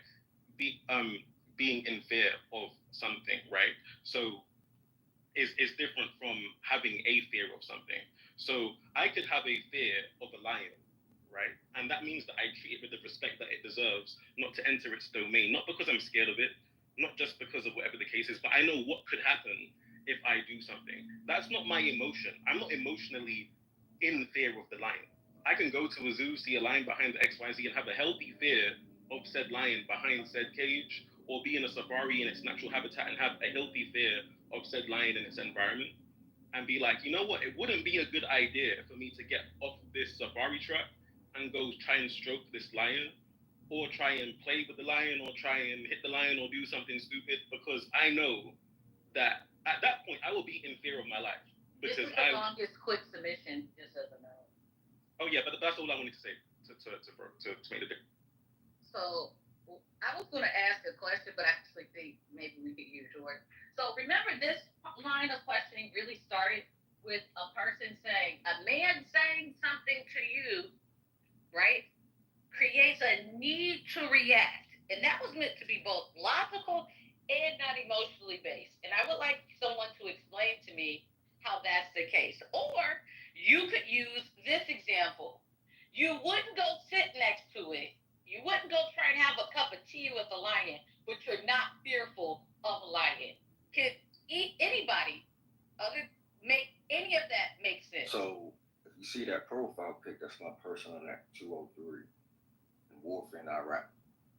Now, if I allow my emotions to get in the way of that sight picture, my round won't hit that tank. When I'm on that sniper rifle, when I'm on that 240 Bravo. So they teach us to control the emotions by breathing. That's why snipers don't get emotional when they sleep. So we don't have to react fearfully to animals. That's a choice involved because our emotions are not compulsions, they are impulses. That's why we all don't react the same way. So what's being presented is that we are optimized when we react rationally. When y'all react rationally or peacefully, aren't y'all more confident, strong, energetic? In contrast to when you're reacting emotionally, that's because you're utilizing your higher brain. So in that analogy, if you meet a lion, you'll be optimizing success by reacting rationally. Maybe that lion's afraid of your person, right? So if you start being afraid, then that lion, So what you're saying is that we promote chances for success by being rational or peaceful, in contrast to us reacting emotionally. I don't see what the problem is. So actually, the emotional fear. So I think what I realize is actually happening is we're putting emotional with emotion, and I do think that those things are different, right? Having emotions is actually that's part of how the human body is conditioned to actually make good decisions for you. Fear is on purpose, right? That is your body telling you you need to make a different decision about the situation that is in front of you, right? Having fear is actually good. And this idea that it's a negative emotion, I also find to be troubling, right? You need these emotions to help guide you on what are good decisions to make and to separate them and think removal of your emotions, which I actually think is not some of what you're saying, ASR, but I do think it's I don't think that's fully what you're saying because you also then talk about suppression of emotions, right? And so that means that they exist, but they're not cheap. And that I do agree with, right? That's the part where I think I'm very much aligned with you is that the emotion shouldn't be the chief decision maker, but I don't think that they should be absent in the decision, right? Knowing that like that instinct that, ooh, I shouldn't sit near a lion is actually keeping you very safe. And like this ignoring of these emotions indicating to you things is to me irresponsible and not logical either. That's because, ma'am. So I have a question for as Sarah. Oh, okay. Yeah, I have a question for you. So, by men being logically intelligent, and by them having to suppress, having emotion, do you think that also hinders men from not being as emotionally intelligent? Do you think that jeopardizes men? And this is the reason why some men don't develop a good standing of emotional intelligence. Appreciate the question, man. So yeah, I don't even hold that petition right there about men being more logical, won't be emotional. Men are emotional whenever they go to the bar and fight and go to war for no reason. So what I'm trying to get at is that it's never the case that it's beneficial for anyone to allow blind guides that come from our oldest brains, the reticular complex and the mammalian brains, when we have a cerebellum that deals with intellect and a frontal lobe that deals with more reasoning that's designed to control. We know that. That's why we metaphorize the emotions as the devil. They lie to us. So what I'm saying is that these emotions come independent of our will. So if they come independent of our will, why would we allow something that's blind like them to guide us unless we're acting just like these people that had slave our ancestors, barbarians? The whole point of a yoga or formal ethics is to control the emotions. So again, I never talked about suppression. I'm talking about controlling. When you control the emotions. No, but if you're like Wait. Did he not, Sage? Did he not say, Sage? May I not finish? No. I never said suppress your emotions. No. We not about to do this. So y'all gonna listen, and then I'll let go of the mic. Hopefully I can stop pressing it. Am I delusional in believing that I heard Sarah talk about suppression of emotions? Am I delusional? Nope. Yes, you are. I never mentioned anything suppression. Wow. No, you did. You just I know I said didn't. Look that. at my profile pic. I said you got to be on top of them. That's controlling. I ain't gonna lie. You said suppress, bro. And you said it more than once. This is. Yo, you're not telling the truth. Look at my profile. Yo, I'm about to end this. Well, we got replays. Yeah, I never I'm about to mentioned end this room over this shit. Someone is lying right now. It's not ASR. Control it. Look at my profile so pic. if you're saying that y'all have to control the emotion, then how do you even know what emotional intelligence is if you're always controlling it? If you don't know what that is? You didn't allow me to finish answering the question. As I was answering, someone got off with the emotion. I'm not insubordinate. So that's a contradiction. I surely got off with my emotions. I'm not gonna say I didn't. I'm gonna definitely. May I answer the lady's question? No, fucking no. I'm actually no longer going. We're not. Now you know what the emotions are doing. Yeah. I told you telling me that don't mean shit to me. I told you I emotionally responded, and I don't give two shits. What we're not gonna do is center you as a liar. I'm not gonna do that. You lying to us. I ain't lying. What lie? You got one more time, and I'm just gonna throw you down because I was cool with it until you blatantly called me a liar when you literally said a thing, won't stand 10 toes down on it, and go try and make it seem like I'm the one being disingenuous. Fuck that. No more questions. Sorry, sis. I know you want to ask him a question. We're not asking him that question. We can go back to emotions and what everybody you want to talk about, but fuck that. No. Yeah, ASR, just hold us. Come on now, can I respect? Though you might think, ASR, though you might not remember, I think you were talking about your training, and you were saying we are trained to suppress our emotions. I don't know if that's what you said, but I think that might be what it is. I said we're trained to control the emotion at all times. That is suppressing the emotion. No, that's not suppressing. He literally said suppress. We're not doing this. I just told y'all, motherfuckers, we not doing this. If you look at the profile pic, that represents. We're not. No. Anybody else can share on something else. We're not going back to him lying to us. I'm not lying. You won't allow me to make a statement. No, you're right. I won't. You're right. Yeah, I'm glad you realize that. Yes, I told you I'm not letting you make a statement. Why is this hard to understand? No, you're not. I'm not lying. There you go. I'm not doing this. I'm not gonna sit up here and be gaslight. That shit's not happening. Y'all can continue. Renee, yeah, I feel like go ahead, Renee. I was trying to say. I just feel like in order to articulate your emotions, you have to deal and practice and develop your emotional intelligence.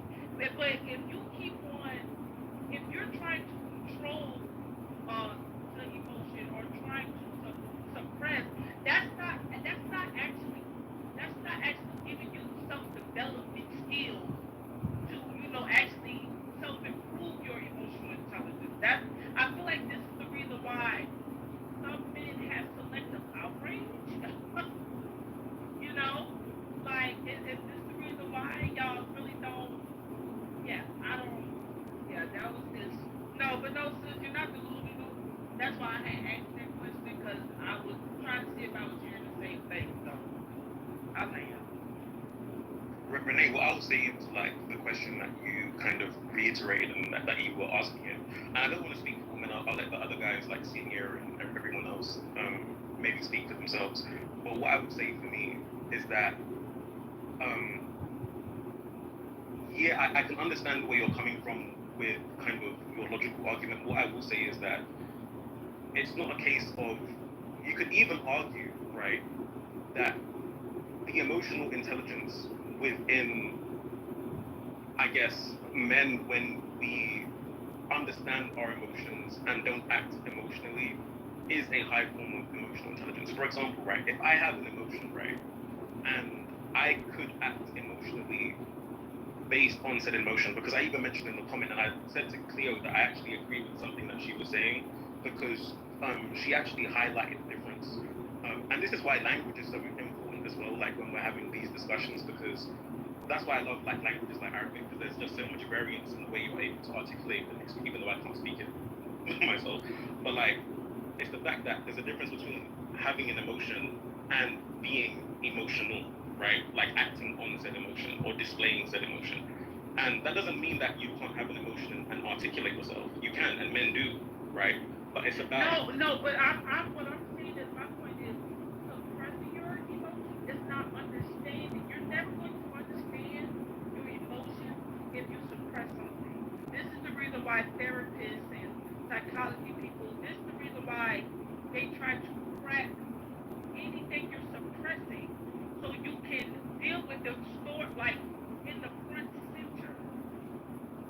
Like how are you supposed to understand yourself if if you are suppressing yourself or controlling yourself from feeling some kind of way? so that's why I'm saying language matters. So like in the sense of like based in this context, right? Because I do agree with you. Like a therapist will say stop suppressing your emotions. Like you need to go through it, feel it, like experience it, understand what you're feeling, right? So I don't wait, hold on, let me just wrap up what I'm saying. Right, I'm saying like I agree with what you're saying there, Renee. So that's why I'm saying like that's why I made the display between what Miss Cleo said because I think language is very important. So let's even say whether you know I don't know if you want to come back up, but whether he said controlling or suppressing, let's say that they're synonyms for the same thing, just for the sake of this argument. It'll be a thing where maybe in that context it's specifically related to you know the army and the military and the fear and tanks and X, Y, and Z, so that you're not letting that fear override your decision making and your judgment or what have you, right? So that's that context. Because also as well, we're gonna say that we're able to be in different situations and move differently. Then that makes sense as well. You know, you're in a different situation, you're gonna act accordingly based on the context that you're currently within, right? So I think ultimately, I do agree with you that emotions shouldn't be suppressed, but they should be understood, right? And then the emotional intelligence of men, and this is where the language comes in. Someone might say control, and someone might say suppress in terms of how they're trying to articulate and express it, but maybe that's not really the right word that they should be using. But the emotional, I suppose, intelligence for a man would come in to where you're experiencing said emotion, but you're not being emotional based on that emotion. But I know that's not what you're speaking to, Renee. I know you're speaking to directly suppressing the emotion, and on that point, I agree with you. Yeah, because that's what I'm saying. Because that will become a lack in certain departments in your life cycle, love life, social life, friendship life, around, acquaintance, that will be something that person within that individual will lack in. That will cause a conflict. So, I feel like women and women and men are wired differently. This is why I feel like some men don't have a connection with women and they have that emotional disconnect because they don't have that self-development skill of actually coming down to their senses and being articulating their emotions. Because the more you control it or suppress it, you will never have an emotional space with the other person. So I have a clarity question. I was able to hear Tristan explain something about experiencing an emotion and the difference between experiencing it and acting in it. Is there a belief amongst men that women are incapable of experiencing an emotion and not acting in the emotion that is experienced? No, women do it all the time. I just think, when we're having these and I love having these conversations because it allows us both to at least in some way take something back from something and understand each other a bit better. Because I think the more that men and women do this, the better it is. I just want to lay that out there. And I think, Fro, you asked a really good question. I would say no, like it's not a case that women don't do that. I think women do this every single day. And also as well, it could be argued as well, by the way. I just want to put this caveat out there because I think these two things work parallel to each other. Like when I mentioned like that women experience a higher range of emotions, because of this, I would argue that women do it more often than men do. I think it's actually easier to be a man and control your emotion output just because we experience less of them. I think it's more difficult to be a woman and try to control how you outwardly express your emotions. So I think women actually probably on average do this more than men do. I think women are probably, if we experience the emotions that, like the range of emotions that women experience, I think men would struggle. Because we have our outbursts as well.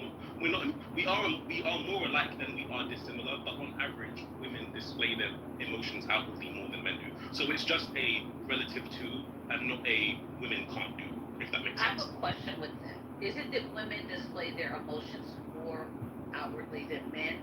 Or there's certain emotions that women display more outwardly than men? I think women tap in, I think everybody has the same set of emotions that they experience, first off. I just want to be clear about that. I actually don't think that men don't experience emotions that women experience. And I would love to kind of dig in, like, well, what emotions that women are experiencing that men don't.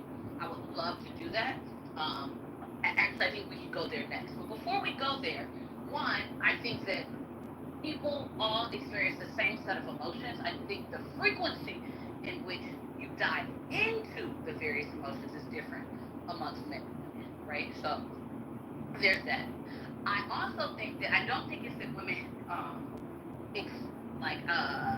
display emotions more or less. I think it's which emotions do women display versus which emotions do men display. And if you look at that emotions wheel thing that I was talking about, I think that women are more likely to express sadness, outwardly to people, and men are more likely to express things that come from the mad domain more frequently. And I think that's actually, and I think we were trying to say one is more than the other, when it's not more. Like, whole wars are being started. Men's rate in going to, being locked up is significantly higher than women's but it's a very different emotion that's generally at work when men are being locked up. So it's not a matter of more or less, it's different, in my opinion. Yeah, no, my question for you, Tristan. Go ahead, go ahead. My question for you is, why do not Wait, can you respond to what I was saying before we ask a new question? Yeah, go ahead. Thank you. You were going to respond, right, Tristan? I was, and Renee, you can come right after. I was going to say no. I can completely see where you're coming from, and I don't think you're necessarily wrong in your analysis. I would say my only thing would be that I suppose ultimately, right, men and women, as far as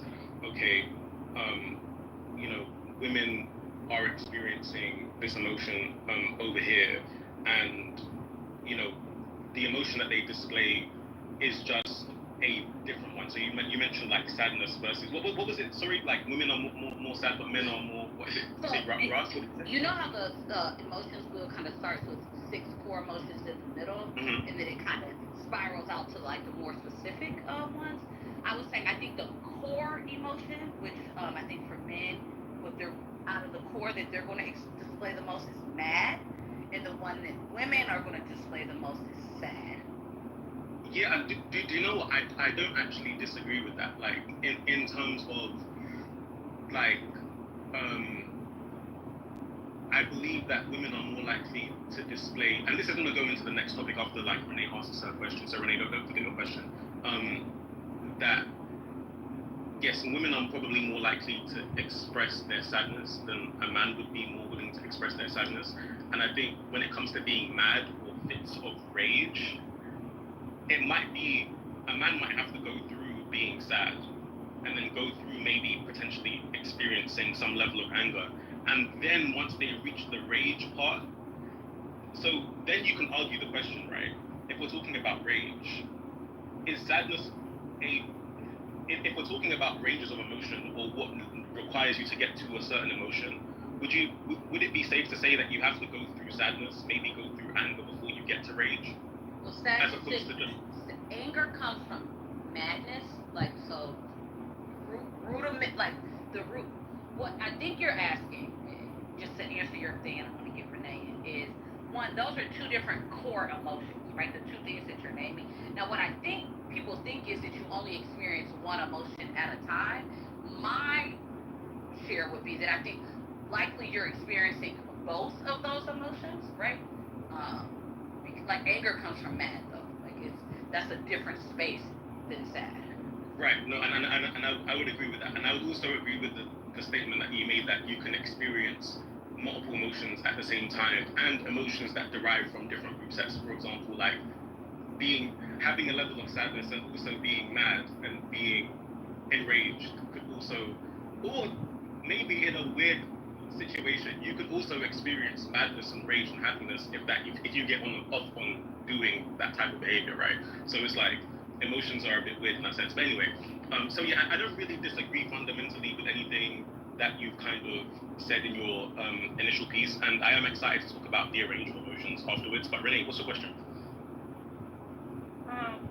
Yeah, my question to you was gonna be not all men why are y'all the mastermind of manipulating the emotions to y'all benefit, but y'all are not mastermind of being emotional self-aware?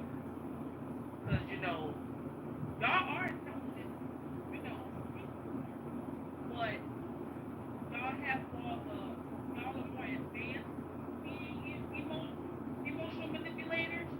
And but why is that? Like y'all are good at getting the woman emotionally involved with you, but why y'all don't use that as a positive, more in a positive light to be more self-aware within y'all emotions for yourself?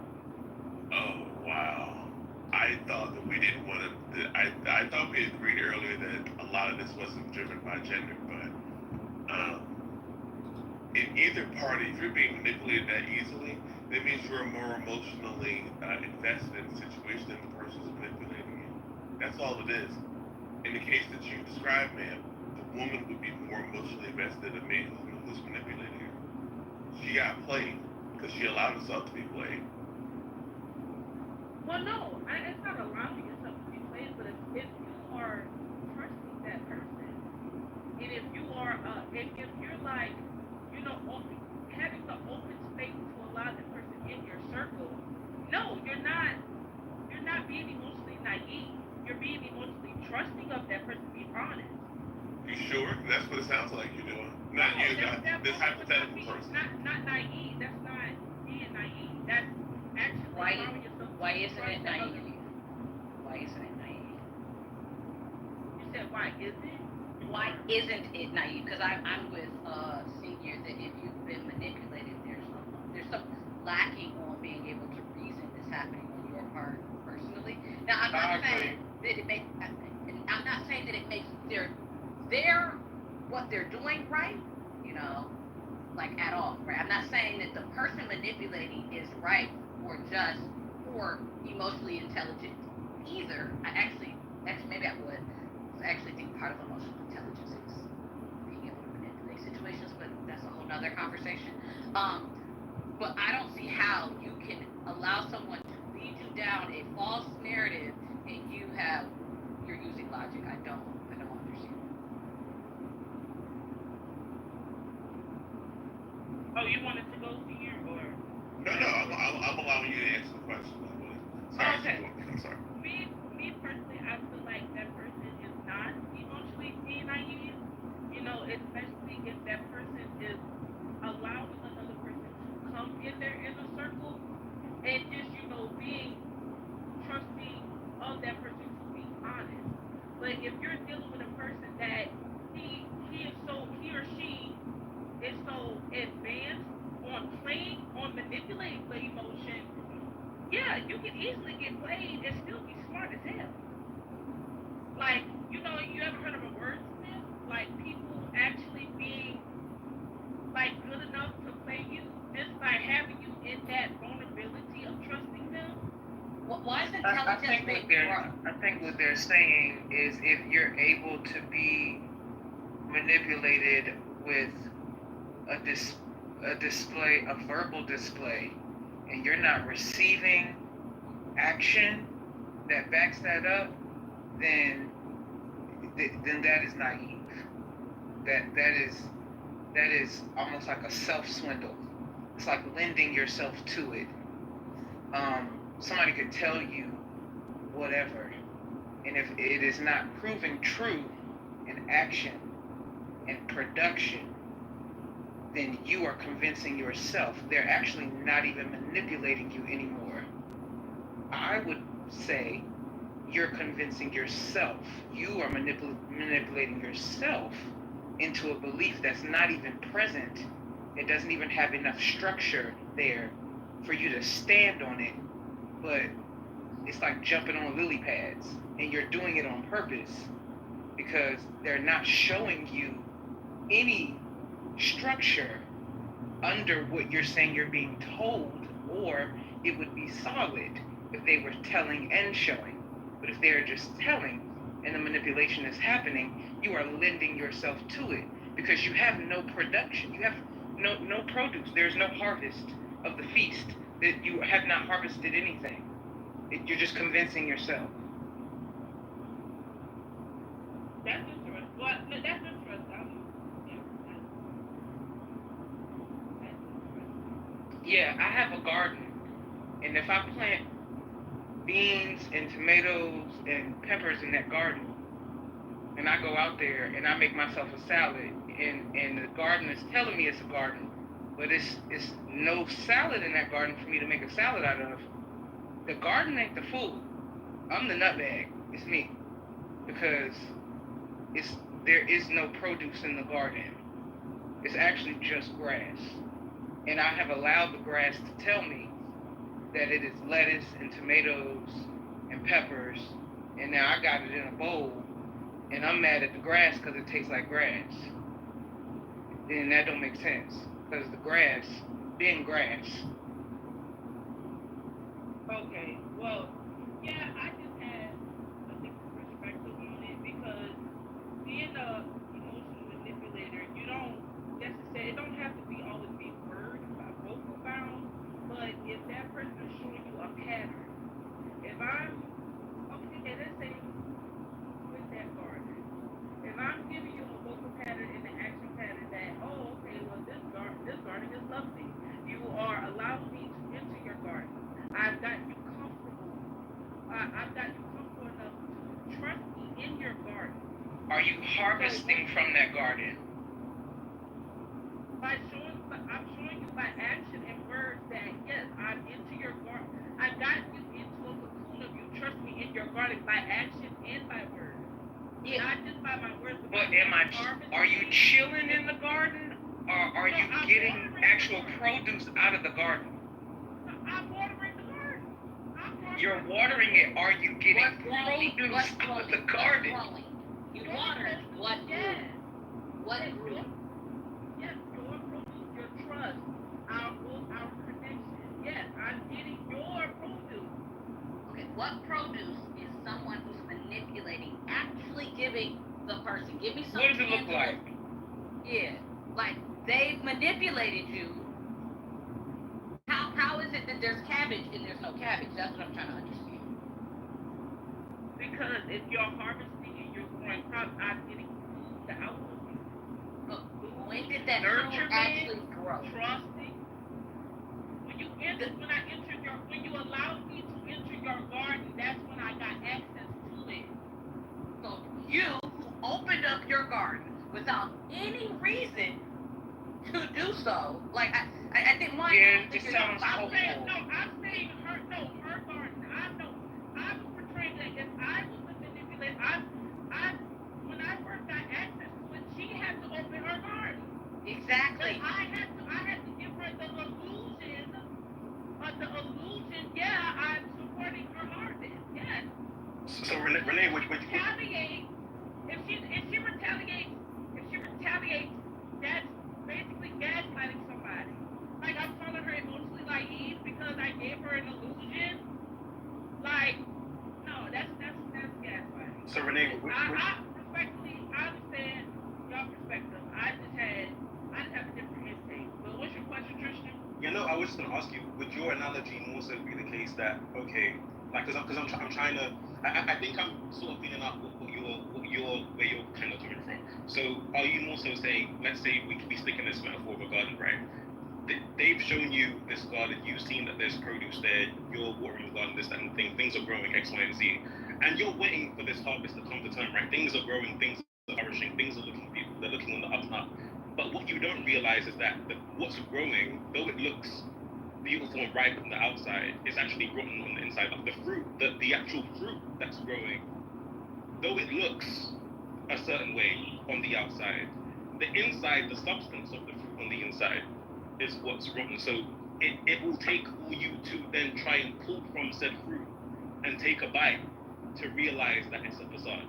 Would that be a more accurate description of what analogous to what you're trying to do? No, that's why I was trying to put it to make sense for I was confused the other. I was just saying that if I was emotionally manipulated, right, and I've gotten her to the vulnerability state of mind, and just by action, also by action, like I'm giving her soil for the garden. I'm actually buying tools for the garden. I'm letting her know that, okay, I'm with you with this harvesting. I'm actually watering your garden. I'm giving you certain tools to grow, to get your garden to grow more bigger with you. And I'm giving you words of affirmation that your garden is beautiful, right? But if I'm giving her this illusion that, I'm still around in her garden, I cannot get mad. I cannot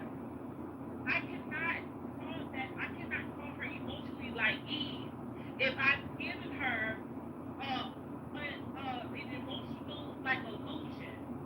Like that's gaslighting somebody.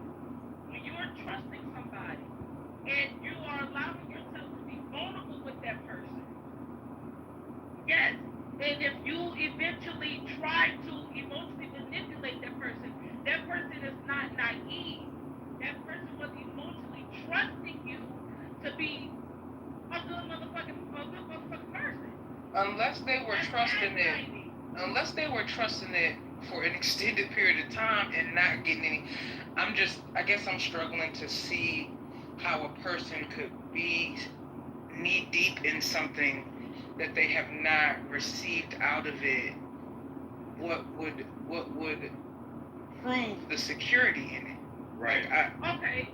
You know what I'm saying? Like how long are we talking? Are we talking 2 weeks? Like if it's 2 weeks in you being befuddled, that might not be the right word. If it's 2 weeks in the bamboozling is happening, well, all right, okay, somebody could have pulled the wool over your eyes. If we 3 months in, exactly. So okay, if that's the case, do you think women are emotionally naive when they get married? Do you think married women are emotionally naive when they trust a man to act? A whole lot of them, yeah. Wow. Yeah, some are not. Yeah. Some are not. Okay. Some are. I mean, yeah. If she trusts him to hold his vows, and then he is showing that's not her fault. not though. It's not her fault, but for her to continue to believe as though he is producing cabbage, and he showed her that that's not what it is, it would behoove her to stop tricking herself, because at that point, she's doing it to herself. And also, it's on her. It's incumbent upon her to do her own research. To like what Fro and Miss Cleo said, he has to show. Yeah, there has to be action. There's something about him that he's doing that makes her want to commit as well. It's a two-way street. And I just want to take a moment for the words behoove and incumbent, because the synonyms for me. No. I wasn't saying anything substantial. I was just saying I just wanted to take a moment for the words behoove and incumbent. It's the synonyms for me. Shout out to Faye and Fro. Right. No, that's what I was going to. It's in her best interest, is what I'm saying, Renee. Pretty much. Oh, okay. This is interesting.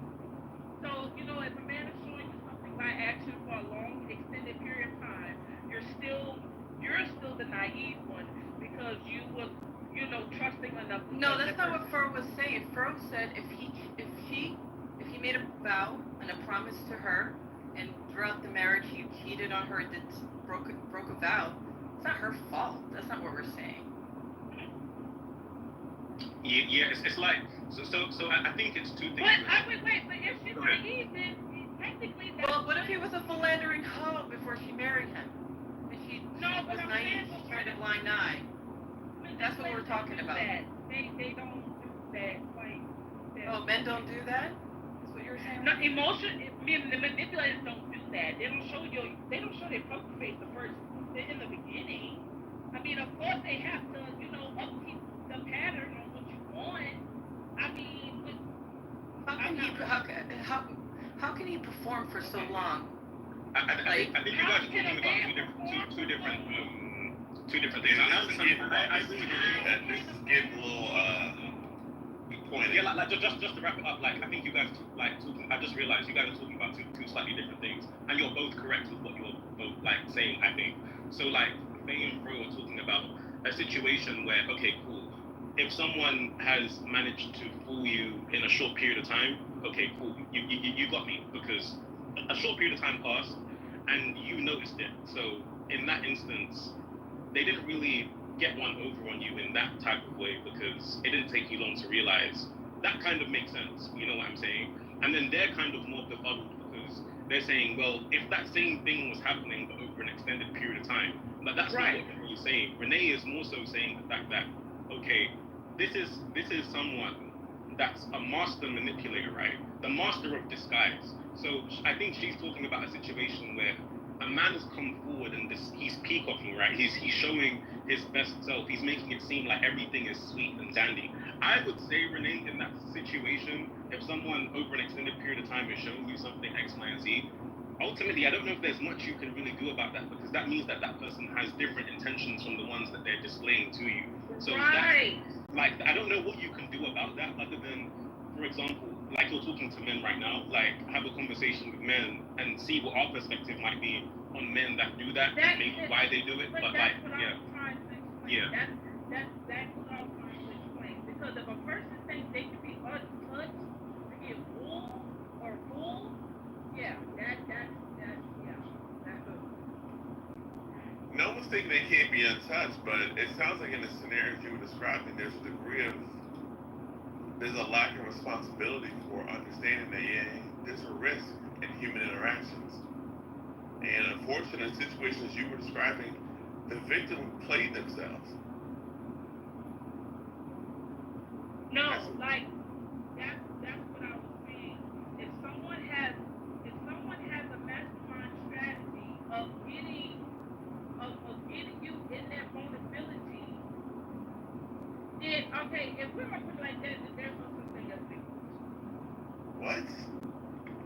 If we're gonna put it like that, no, I'm saying if they're naive and they're playing themselves and it was their fault and they should just, they should have known better, they should have known sooner, they had to Ma'am, there's a difference between there's a degree of reasonableness here that seems to be that it's not in play.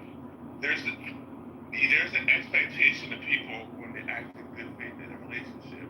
But if that person's not showing you the quote-unquote buying signals that you would expect to become a husband or a long-term partner, and you continue to ignore them, then that's your fault. You played yourself. Okay. I don't know what part of that don't you understand. No, I'm not talking about red flags that you see in the beginning. If that person ignores the red flag in order to ignore something, that person would have to show you red flags. Okay, you can ignore it. I'm talking about when that person don't show you red flags, when they are mastermind of showing patterns that you want, that they know to upkeep. There isn't that does exist. I'm not understanding what you're saying. If somebody's a mastermind having a poker face, you know it will not give you red flags. No, they won't. No. I mean, I understand your perspective. I ain't trying to have a argument, but it's just interesting to hear other people's perspective of,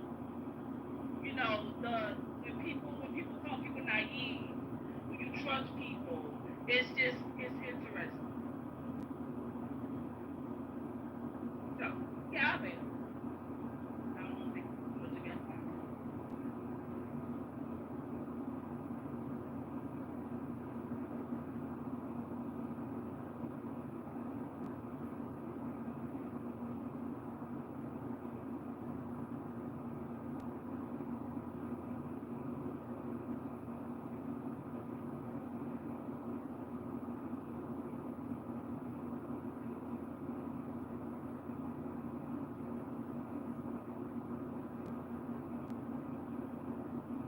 Where did Cleo go? I think she wanted to talk about something else, but she's not here. I think she was on the phone or something.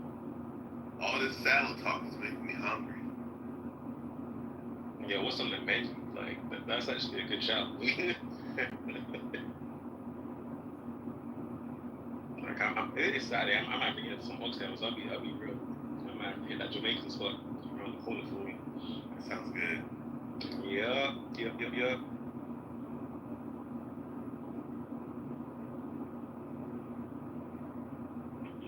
This has been a pretty interesting conversation. I just listening, but I didn't want to speak, but it's pretty interesting.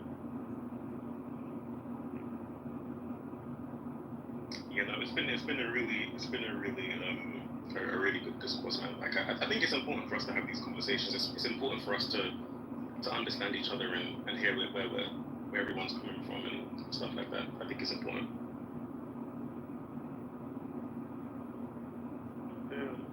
Yeah, I disagree that certain things are like done out of emotion.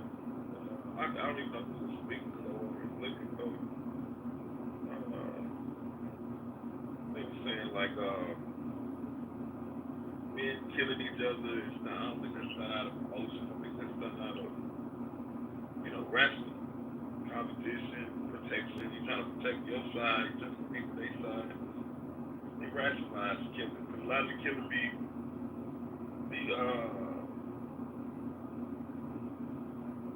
it just be the game, status or something like that. Situations. Gain respect and status and access and power. It's not necessarily emotional. Same with buying a certain car or dressing a certain way, or it's about status and access and power and money. It's not about no feeling. You know what I'm saying? Yeah. No, you know what's so crazy? Because you just reminded me. I think when I got sidetracked earlier when Cleo was talking, that was like part of the point that I wanted to make to Cleo. So if she comes back, maybe one of you guys can remind me, or maybe back you can reiterate it and you can tell her like your thoughts yourself. Like, because that was a really good point when she was talking about the fact that men go to all these wars and X, Y, and Z. A lot of that isn't an emotional decision. Like these political decisions to decide to declare war on someone else is usually based on resources. It's based on you wanting to be ahead of another country, or it's based on defending your sovereign, but like with places like Baghdadi's interesting. A lot of these like gang violence, there's like past trauma, the way they were abused during childhood, neglect. So these are emotional. I don't understand how that's not part of an emotion. But it's not emotionally based. It's about status. So they're stoic when they kill. They're not necessarily mad at the person they killed or mad at their side, just they want to be able to say they're a killer or they have rank or status. And so I killed a couple ops. They might not even know the person personally that they killed. So it has nothing to do with emotion. They don't even know him. I just know he on the other side. If I kill him, my rank and my status go up. I'm not talking about the motivation of the killing. I'm just saying where it's the deep-rooted psychology behind it. I mean, a lot of these defense lawyers, they get psychologists to take the stand to show where it stems from. Yeah, but how can killing someone I don't even know be emotional killer? I think she's talking to like how people end up in gangs to begin with, like if there's like past traumas and stuff like that. Like, cause if that's what you're talking, yeah, I mean they all go hand in hand. Gang violence, killings included, joining the gang. It's not. It's just this other reason, and like buying a car or me dressing a certain way. That's for rank and status and access to power. That's not. Me with this certain cars give me access to more women. This outfit, give me, get me in the VIP. Get me here, get me there. It's about status and access to power. It's not about emotion. I'm gonna feel the same. They're gonna feel pride. They're gonna have pride, right? They're gonna get resources. So that's a form of emotion. But the shirt that say Gucci and the shirt that don't have no logo on it, I'm gonna feel the same way. They're feeding into but the something. shirt that say it's gonna give me more access to certain women in certain rooms because other people are gonna view me on the Okay, something is lacking, and they're filling that void. Is what I'm trying to say. They're getting access to women. They're getting access to rooms. They get people seeing them as a certain way, and that opening doors. So people wear those brands and they drive those cars and they move in those circles because it gives them access to money, power, resources. It's not about feeling. They'll feel the same way in a like I'm gonna feel the same way in a Honda as I do in a Mercedes. But a Mercedes is different treatment. Does that treatment elicit a feeling? Oh, Cleo, you're That's back. what We I'm were trying to say. He's Sorry. No, he's disregarding that. I keep saying Oh, you missed me, Tristan. I feel honored. He wants to go back to emotion. But no, but I just understand there's still a void you're trying to meet. It's self-esteem. You're trying, you know what I'm saying? That's still an emotion. It's just gonna make her open her legs quicker. It's like Do you like her legs being opened? It's gonna save me time. She's still gonna open her legs by I didn't. That's not what I asked. I said, do you like her legs being opened? Do I like it? Yeah, I enjoy the legs. Exactly. What I'm saying is the legs gonna open up in the Honda too. It just might take me a week, but in the Bentley, the legs will open up in 10 minutes. So it gives me access to the legs quicker. Is this a joke? like I'm gonna be right back. I can't. I'll be right back. I'm gonna make coffee. I'll be right back. Do you know what's crazy, Bag? I feel like you're both right, but like at different stages. So I think, Bag, you're talking about like one stage where like maybe the emotions aren't involved yet, like you're feeling, but you know that there's a reward to come at the end of it. So whether it's the access, right, or whether it's the women or whatever the case is, maybe wearing, because I know what you're speaking to, and like I've got like mentors and a lot of people that I work around X, Y, and Z, and like obviously the industry that I'm in, there is actually emotion involved in the vehicles because like we do a lot of things in the automotive space and planes and shit, and like a lot of these purchases we call them emotional purchases because ain't nobody need to be spending 5 mil, 4 mil on a car, but you do because the art. I feel so. Look at the gorgeous lines. Look at X, Y, and Z. Right. There is, but then there's duality as well. Right. There's like, okay, I'm getting it because it makes me feel good. Like it's so visceral. Look at the textures. Look at how like it feels to hold the steering wheel and like the Alcantara and the stitching and all this other stuff. Right. Like you spec the car out. It's a whole like fanfare. Right. Like it's very emotional in that sense. But the people that aren't really into cars, that do it for business reasons, it is literally a business decision because they know that they're going to be taken seriously in certain rooms. But even though they don't care to have the Ferrari, they don't care to have the Lambo, they don't care to have it, but they know that when they pull up, people are going to take notice and they're going to take them seriously along with their peers because that's the industry that they're in. So they have to buy it, or they feel like, unless the feeling well, it's not really a real feeling, but they think that they have to do that for people to show them that level of acknowledgement, and they have to wear, the Italian suit that's fitted with the threads and the lining and X, Y, and Z, because they know when they walk in with the Hublot on their wrist and X, Y, and Z, the who's are going to take notice of them and they're going to be allowed to enter into certain rooms and X, Y. That is true. But then the acknowledgement, how do they feel then after that? Like, what does that make them feel like? And is that feeling what they're chasing? Correct. Or are they just chasing the status of it? They're chasing legacy. They're chasing generational wealth. They're not chasing experiences. Right. Women are more chasing experiences. Men are chasing something tangible to pass down.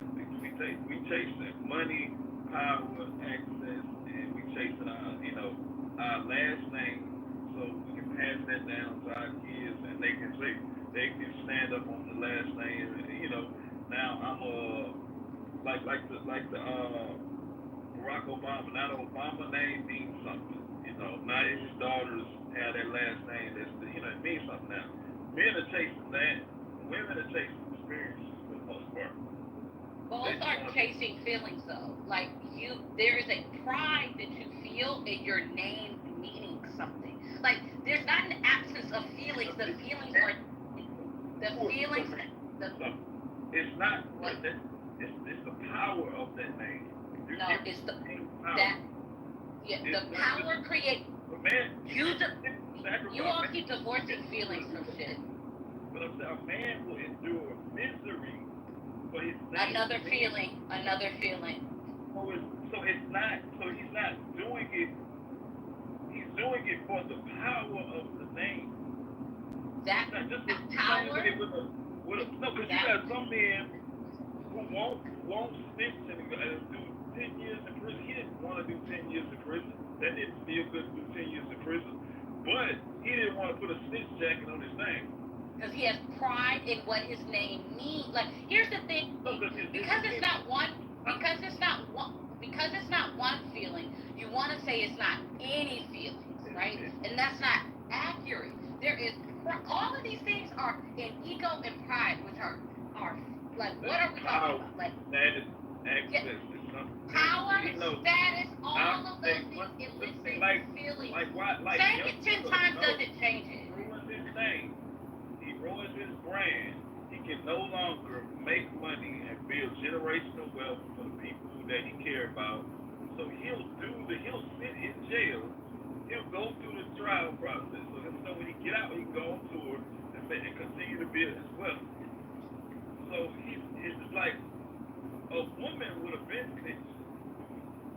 The average woman, some men, they gonna snitch too, but no woman is gonna go down like that because she don't want to go through the hardest experience in jail.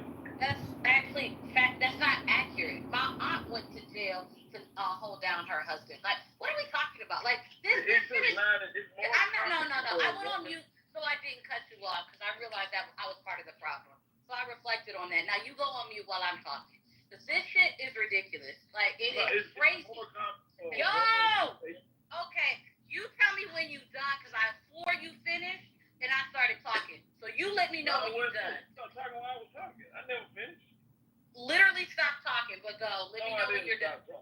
No, a woman is more so chasing feelings quicker than a man. Yeah, there's some men who are in that, that feminine mode, and there's some women who are masculine. But for the most part, generally, a man is in it more for access and power and resources and competition, and women are in it for experiences more so. Are you finished? I'm finished. Okay, use the mute button, please. And experiences and all of those things elicit feelings. Like, we keep trying to divorce feelings from things that they are a part of.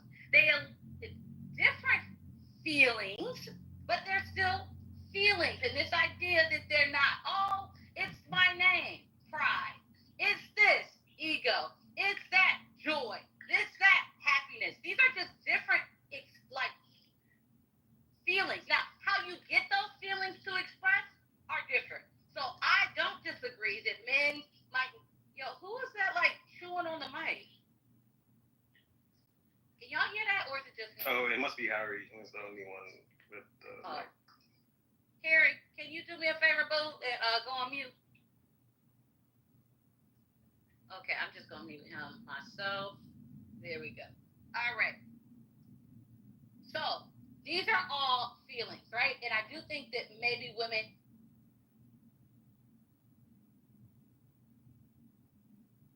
get some of their feelings through output of things. I don't necessarily disagree, but having sex with a woman is an experience, so that shit don't really fully add up to me because that is an experience. Having a woman next to you who makes your status elevate, that's an experience as well. So I think human beings thrive off of experiences. Human beings are designed to use emotions, and this want that men have to act like they don't act in human ways, I find to be one of the most delusional. I would just like to let the record show that like I don't agree like with like maybe 50% of what Bag said, but Bag I do agree, but that means I also agree with 50% of what you said, by the way, bro. But there's like 50% of what you said, and I agree with everything that Cleo just that Cleo just said.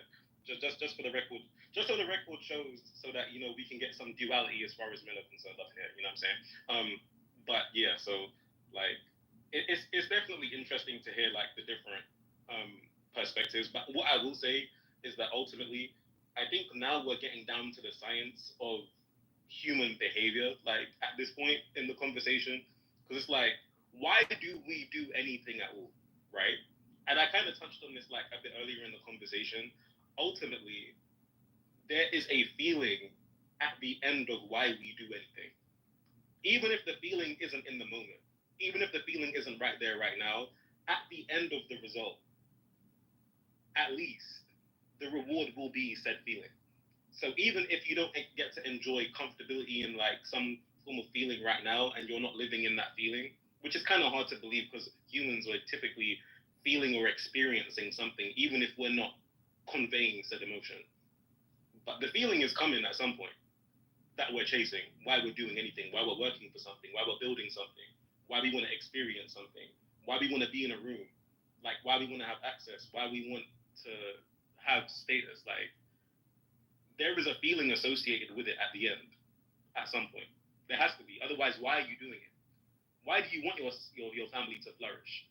Like it's not just because you want them to flourish. How will that make you feel if they flourish? There's a feeling. It's all a feeling.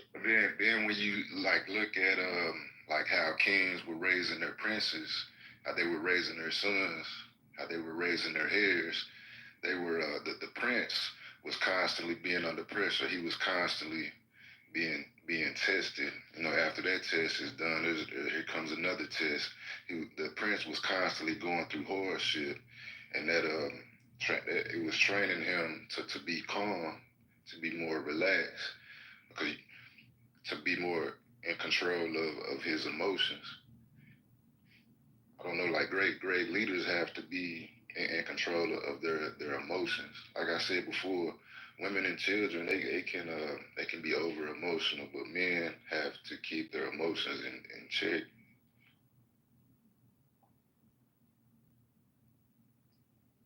I will agree that in many different circumstances, knowing how to not allow your emotions to rule you, which you shouldn't, because your emotions are guidance. They aren't. They're like a compass of some sorts, of a barometer from which you can take some form of analysis to end up in whatever result you want to make. So I do agree that a great leader isn't going to let their emotions rule them, because decisions need to be made that where your emotions could not only affect you but affect the people from whom depend on you to lead, right? Like whether it's a nation, whether it's a household, whether it's a company, right? Whatever the case is, like as a company, you might have a bad day and you might be like, bro, fuck these motherfuckers, I want to sell all these stocks. But your board of directors might be like, you want to do what? We ain't letting you sell these stocks, like, and you gotta like be like, all right, cool, I can't sell these stocks. Like, I gotta make the rational decision. You know what I'm saying? So, but I do kind of think that there does need to be an acknowledgement from men to acknowledge the fact that yes, we have these emotions, but the way that we not only process them, but the way that we decide to utilize or not utilize those emotions in various decision making is what we need to acknowledge, not the fact that we don't have the emotion. because that's not correct. It's not that we don't have it, and it's not that we're not experiencing it. It's just that the way that we utilize our emotions are just different in many instances. That's it. That's it. Yeah, Bull, if you're open to sharing, and you can definitely tell me no. You went to jail or prison before, correct? No, man. What made you assume that? No, I think I've confused you with somebody. I think there's another Bold who comes in here, so that's why I asked. I wasn't assuming there's someone who's talked about this before, so I think I just confused you. Never mind then.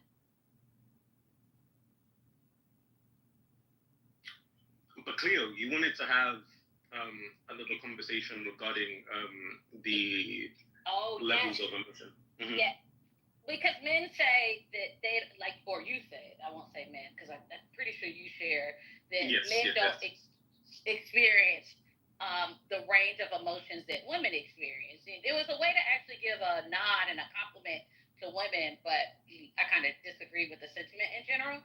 So I wanted to hear, like, what are these emotions that women experience that men don't experience? Right. So I know everyone's background might be different. So like when I give the analogy of like bits, it might not register with everyone. So I'm trying to think of like a good way. Okay. So for example, right, when I say a wider range of emotions, I'm not talking about the type of emotions, because, and you know, when you talked about the wheel of emotions, like the wheel that the emotions are on, that would be like the type of emotions, right? But when I'm talking about the range of emotions, now we would pick like a specific type, right? So if we talk about happiness, right, women will feel a wider range of happiness, like within the realm of being happy, right? Women will feel a wider range of sadness. Women will feel a wider range of most emotions, maybe not all. It might not be like a linear one-to-one for every single emotion, but if we just look at it holistically now, in general, women tend to feel a wider range of emotions just in general. And not only do women feel a wider range of emotions, but they feel them more frequently than men do, right? So the data link to their mind of them feeling said emotion is more prevalent. Women are more oftentimes thinking about how they feel at any given moment. There's a conscious download of how they're feeling. Do you mind pausing right there on that point right there? Yeah, go ahead. All right. So you said women are more often thinking about their feelings. I actually don't disagree with that. Does that mean that they're feeling them more or less frequently? I mean, based on the studies and like the peer-reviewed stuff that I've heard, and that I've heard, you know, psychologists and stuff speak about, I believe that is what is believed. I don't know if it's been updated and it's changed since. So, like, if someone wants to fact check me, more than welcome to do so. I'm not opposed to being wrong. But from what I do understand, it's a case that women do experience emotions more frequently, and that is why it's not like they're consciously choosing to feel their emotions more frequently. It's just a matter of their reality, their lived experience. But if you're thinking about something more, how is it not conscious? So when I'm using thinking loosely, as though like more so like a thing of like, you know, like if you wake up and you feel a way, it's not that you're just thinking about feeling that way. That's just how you feel. So maybe thinking isn't the right word, but experiencing would be the right word. They're experiencing it more frequently. So not that I don't want to say that they're thinking. That would be the wrong adjective. Thinking is a verb, but yeah. Oh, verb. Sorry. Yeah. Correction.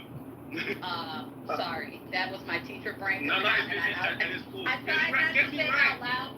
Get me right, kids. I'm trying to get the grade. Okay, so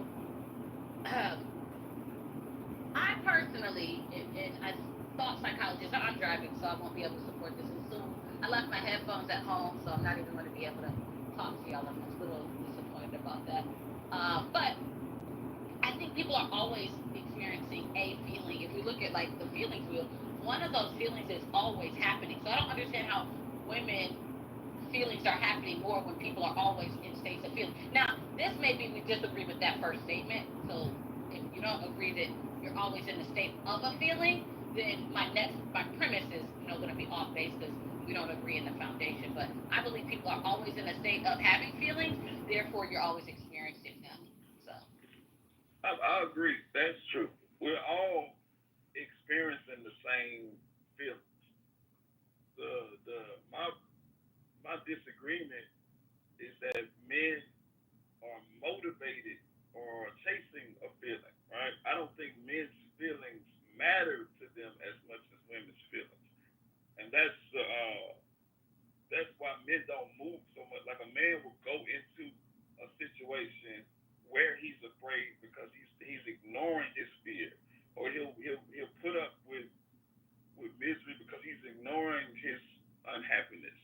Because his goal is not his happiness or his feeling safe or whatever.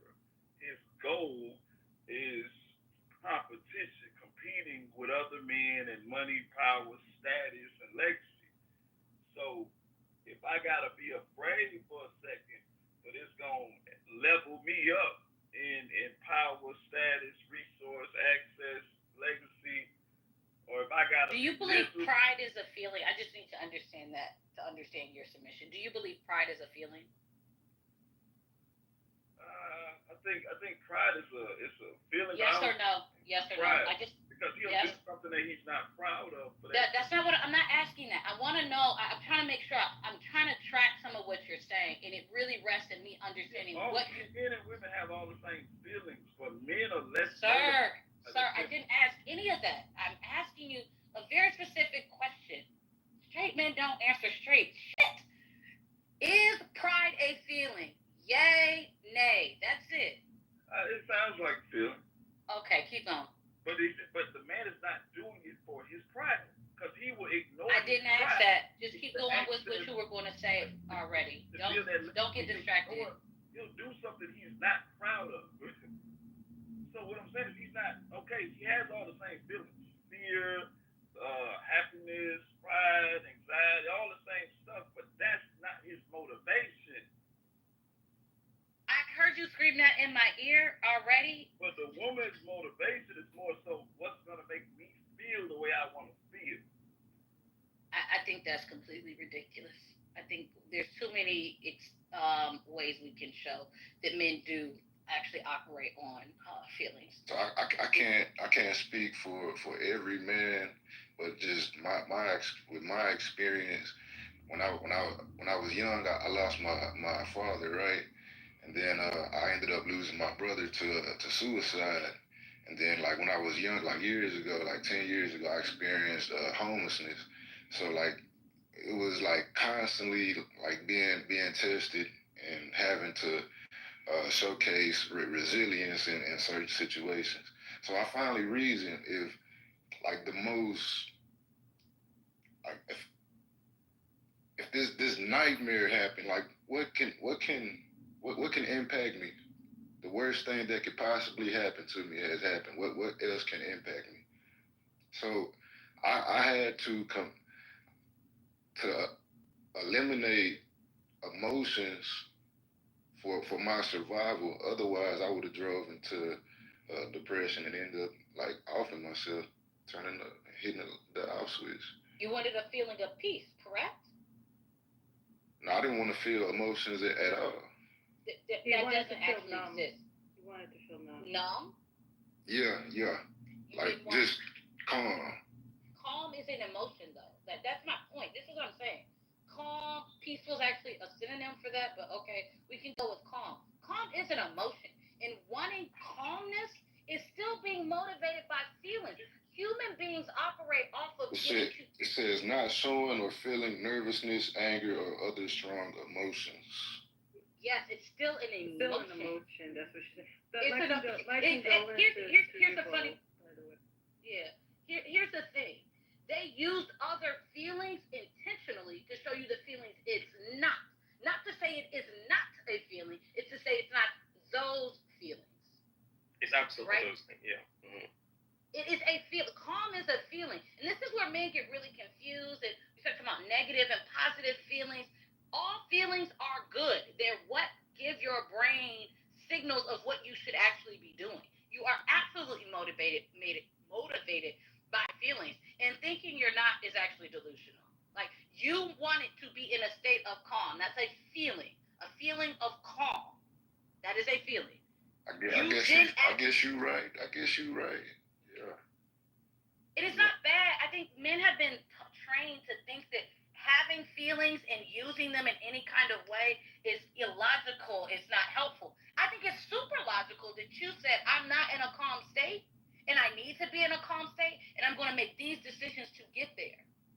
Yeah, that's super intelligent and responsible and logical. And this idea that men should not operate in considering of their feelings and that they operate beyond them, they're not motivated by them. Most wars are started based off of somebody's feelings. Most of the niggas sitting in jail did something because of their feelings. Like this idea that we're not, and I say we because humans are motivated by it. Y'all want to not be connected to your feelings is super problematic. Yeah, I think that's very problematic as well. Like, I mean, the idea, the idea that you're not in tune, with your emotions, in one way or the other, or that you can't balance it, is like she said, it's just very problematic because like you have to be. I mean, everybody's gonna feel a certain type of. What benefit is it for you to be in tune with your emotions? How does that benefit you? Well, that's what I was just about to get to, and that's a great question. The benefit is that everybody feels emotions, right? Like the whole idea that you're never angry or you ain't never sad or depressed or you're never happy or whatever. No, you go through the range of emotions throughout your day. You go through the range of emotions throughout the month or just period in your life, right? So like the idea that you shouldn't know how to balance those things is what keeps us safe and healthy, right? Like, let me give you an example. Baghdaddy, let me give you an example. Think about the people who, make themselves unhealthy and there's this idea of emotionally eating and shit, right? So they go get that whole pint of ice cream and shit, or they eat bad food or whatever, and they don't take care of themselves or balance themselves to say, you know what, I should do that. Let me go to the grocery store and and get the food that I know is proper for me. Let me emotionally balance myself. Even though I'm angry right now, even though I'm sad right now, even though I'm happy right, whatever. Pick an emotion, right? So being it. Emotion. I'm sorry. Basically, what you're saying is ignore your emotions. No, I'm not saying ignore. No, I'm actually saying pay attention to your emotions. Pay attention to your emotions and know which emotion does what to you, so that you can either counterbalance it or flow with that emotion. Because like obviously being angry is gonna put you in a bad position, right? Being depressed is gonna put you in a bad position, right? But being calm is gonna put you in a good position, right? Being happy. Acting out of calm could put you in a bad position. Just do what makes the most sense. Do what's most beneficial, regardless of. Right. Exactly.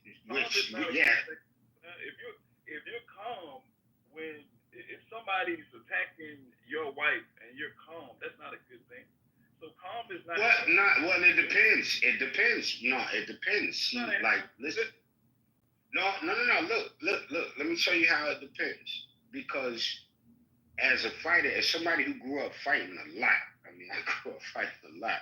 Calm is probably the best thing you want to be if somebody's attacking your wife, because you need focus as well. There's a lot of factors within. You need to be attacking the person who's attacking your wife. You don't need to be calm. No, listen.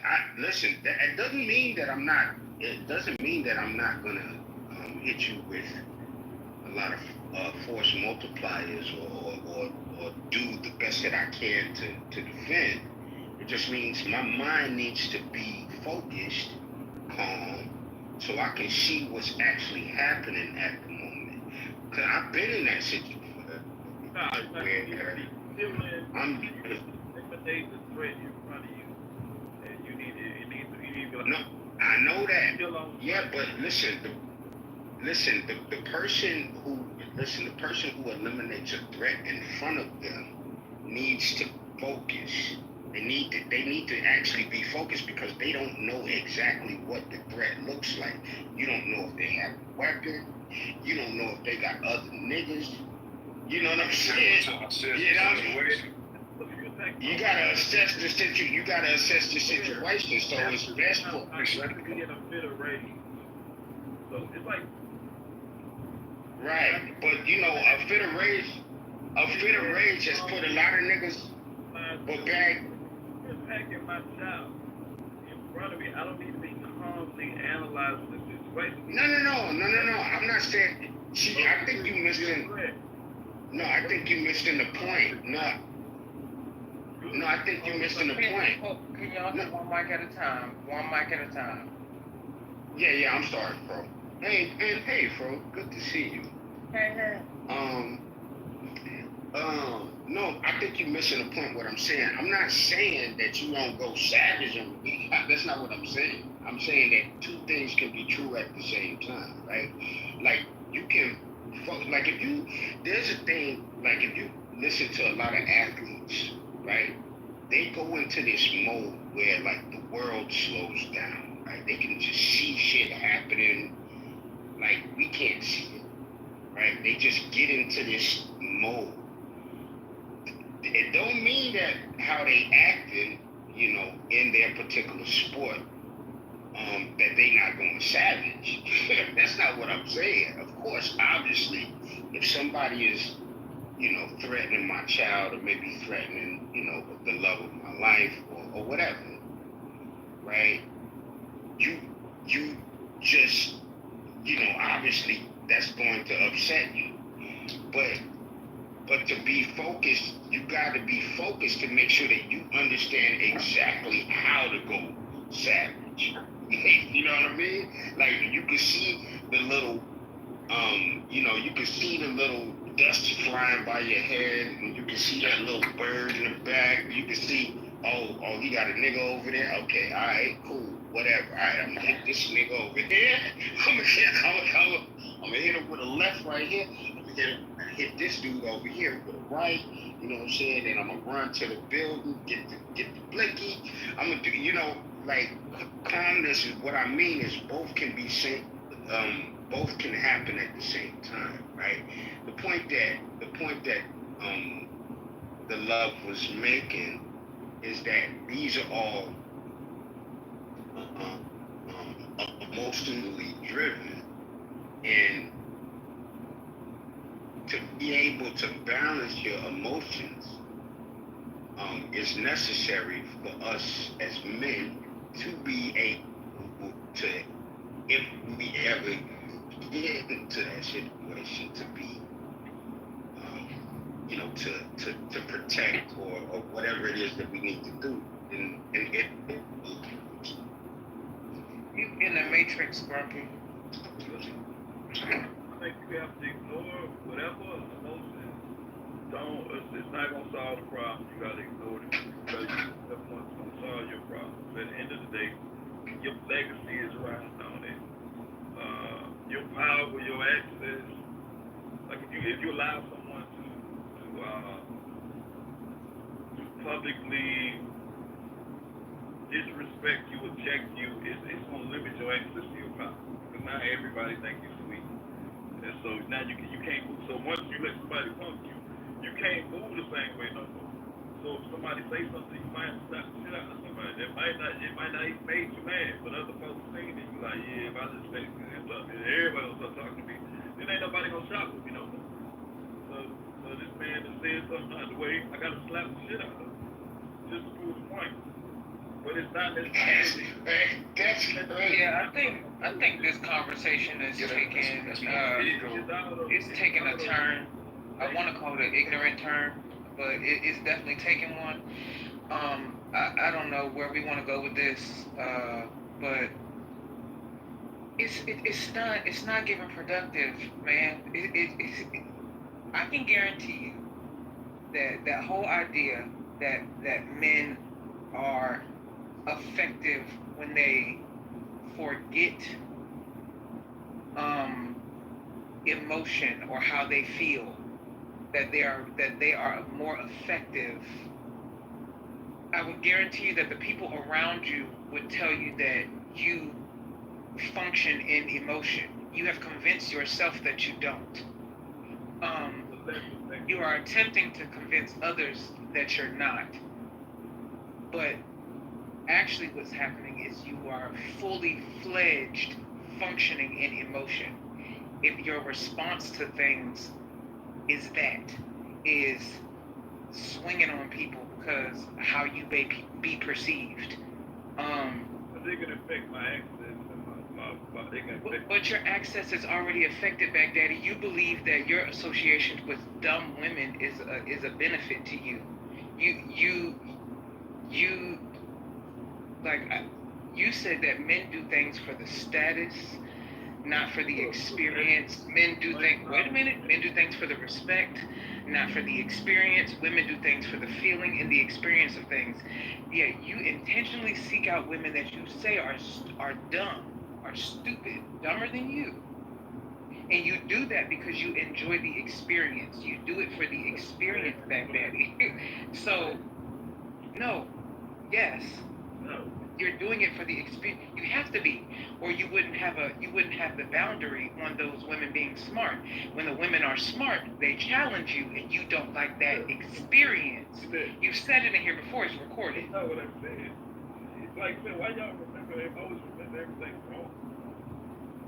Do you realize it's recorded? Oh God, y'all remember just a misstatement thing? No, do you realize it's recorded? I know what I said. It's like you play it. If you play the recording, it's not gonna say what you said. If I find the recording, if I were to go find the recording bag, if I were to go find the recording, it's you saying that you prefer. It's you saying that you prefer to interact with women who are dumber than you because the women that are not challenge you. It is what you said.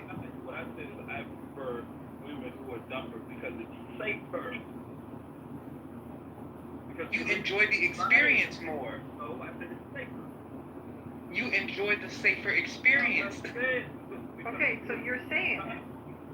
Yeah, I'm about to just. Why would you want to be with a woman who's dumber than you, bro? That's weird. Like why not get with one that's smarter than you, and then like she'll Because he doesn't criticize have you? status. She'll criticize you. The smart ones Criticism. No longer have status. Listen to me. Look. Criticism is a tool for improvement. It's not a choice for him. When it goes, the smart ones don't want this stuff. You up, which damage your legacy. If she's smarter than you, or just as smart as you, but she has the police department at her disposal, she has the media at her disposal, she has the legal system at her disposal, she can set you up, and then she has more resources to fight you and destroy you. She can take your kids away from you. So you're right, bro. He did say it. From your money. See what I'm saying? Yeah. So he did say it. You don't need the replay. Smart enough to set you up. She can destroy you. We've seen a lot of men get taken down by smart women who lied and played weak. Okay, so either way, you prefer the experience. And like look at the situation with Diddy Cassidy, right? Long relationship, whatever. She was complicit in it, but then she said, "Oh, I'm a victim." Bag. Millions of dollars. The point is, you enjoy the experience. Oh, the court, she wasn't He prefers it. Right? But she said, I'll be a sex trafficker when she didn't get her way. So what I'm saying, so when women, what she wasn't smart, I'm muting you because you're not following the point. You stated that women do things for the experience. I'm telling you, you do things for the experience as well, No. ma'am. Yes, you do, ma'am. No, but did you get my Yes, point? ma'am, you do. Sir, did you get my point? Sir, you don't get your point. Sir, did you get my point when I said why I said it's safer to be with a dumber woman in this society? I'm getting what you're saying, and that is boiling down to you prefer the experience. How do you strategize with a dumb woman? I'm just going to protect my I tell you what. Okay, well, let's move past that part because the conversation is going nowhere every time you get the microphone. Anyone else like to speak?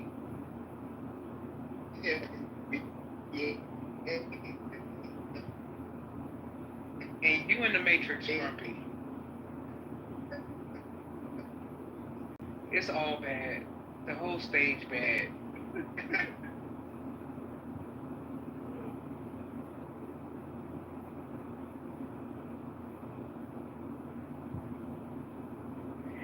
Now I feel like this could actually be a good conversation, but the reality is, man, listen, anybody, and I mean anybody, could set you.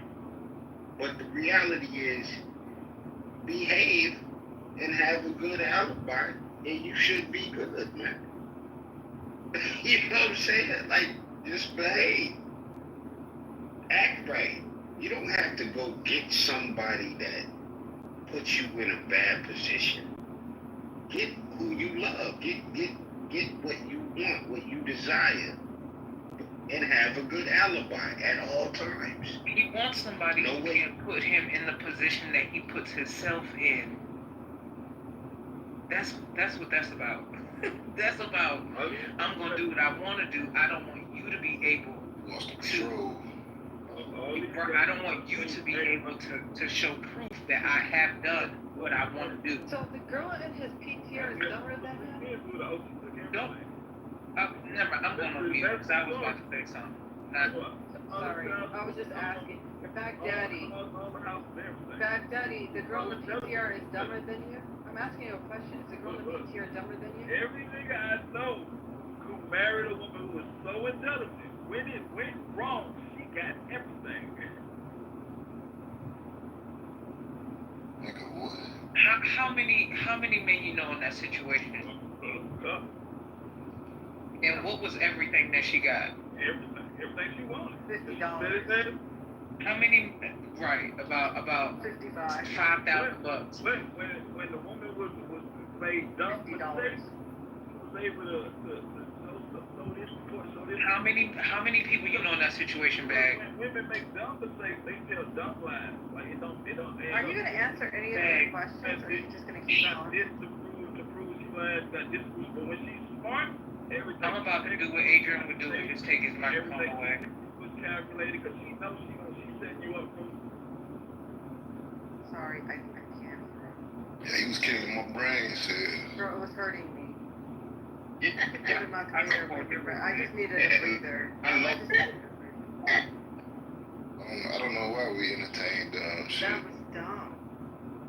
Nah, yeah, I think we entertained it because, listen, unfortunately. She's not answering questions. She's just running. She asked the question, how many men do you know? Right, but that's the mentality. Is the girl in your PTR dumber than you? Like, no questions asked. Yeah, but unfortunately, Faye, that's like the mentality of a lot of if she went back daddy, she's definitely dumb. I mean, it's just unfortunate. It's unfortunate that we have people out here, men specifically, that they think this way. Like they don't. He denied it at first.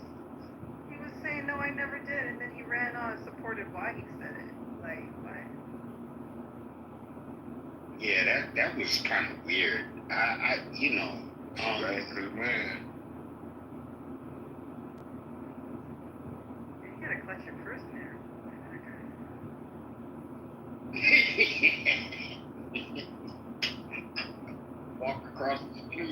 He would have been disappointed in us for entertaining it, so it had to go.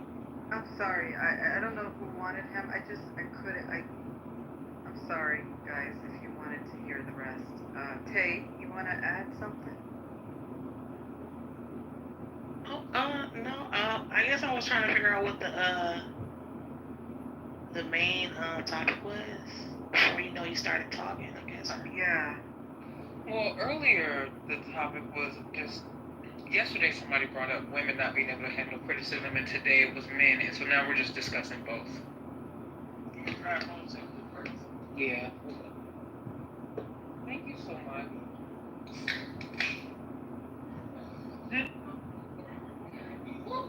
I know. I'm ready to. They said maybe Monday.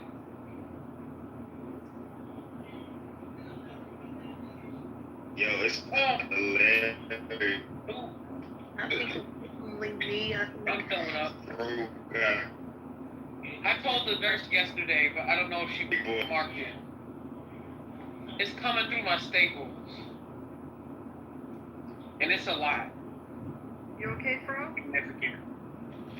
Oh, my bad. I didn't realize that I was off mute. I was talking to my nurse. No, you good. No, you good. Yeah, I don't want her business out there. Yeah. She did it on purpose. Thank you. No, Faye, thank you for catching. My bad, y'all. No, it's okay. I'm just making sure you good.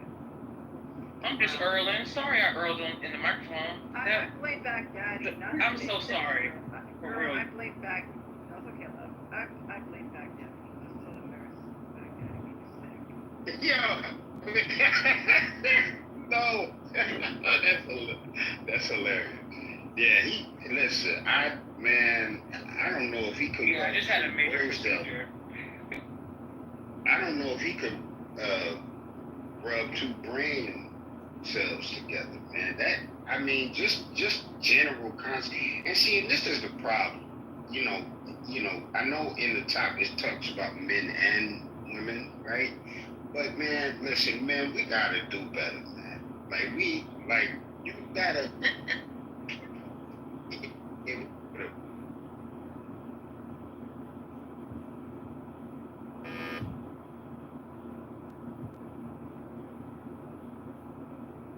he gone? No, I mean,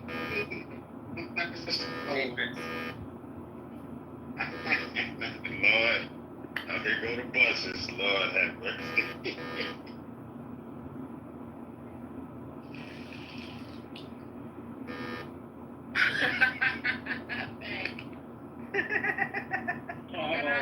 Panda done woke up. Immediately no. Yeah. That's jacked up. Grumpy is repulsing Panda, not the fact that I got sick in the microphone. For the end of the show. Okay. Oh my God. Girl, nothing about you is these men. Oh my God, nauseating. Hopefully I can go home one day, y'all. That's what we're rooting for. So if you pray, do that. Do that thing. Monday. Okay. Monday. Alright, okay, I'll pray for Monday, love. Even sooner. Already know. Yes. Is Grumpy gone? Unfortunately, he's still here. Unfortunately. Wow. I'll take Grumpy over Bag though. I'm be honest. God.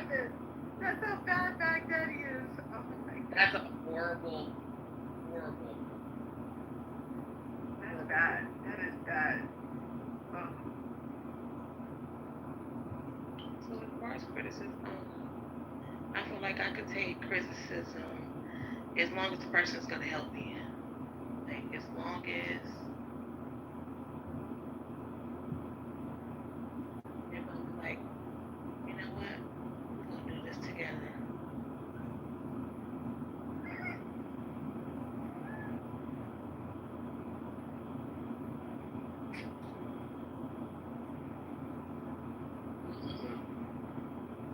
You know, we had a couple hours ago. We had a Panda. When you weren't around, we had a indigenous black. We We had an indigenous Black American who was in this room, and he said he's Choclaw. He was who? Choclaw. He was gonna say Choctaw, but he said Choclaw. He mean talk. No, he didn't. I timestamped it with somebody. No, he did not. And then we asked where is that? Where are they at in the U.S.? Couldn't. But he's Choclaw. No, he didn't. Promise you. Who was with me? I'm trying to remember. Oh, Imani has to do the recap. It was the. Oh, I got you.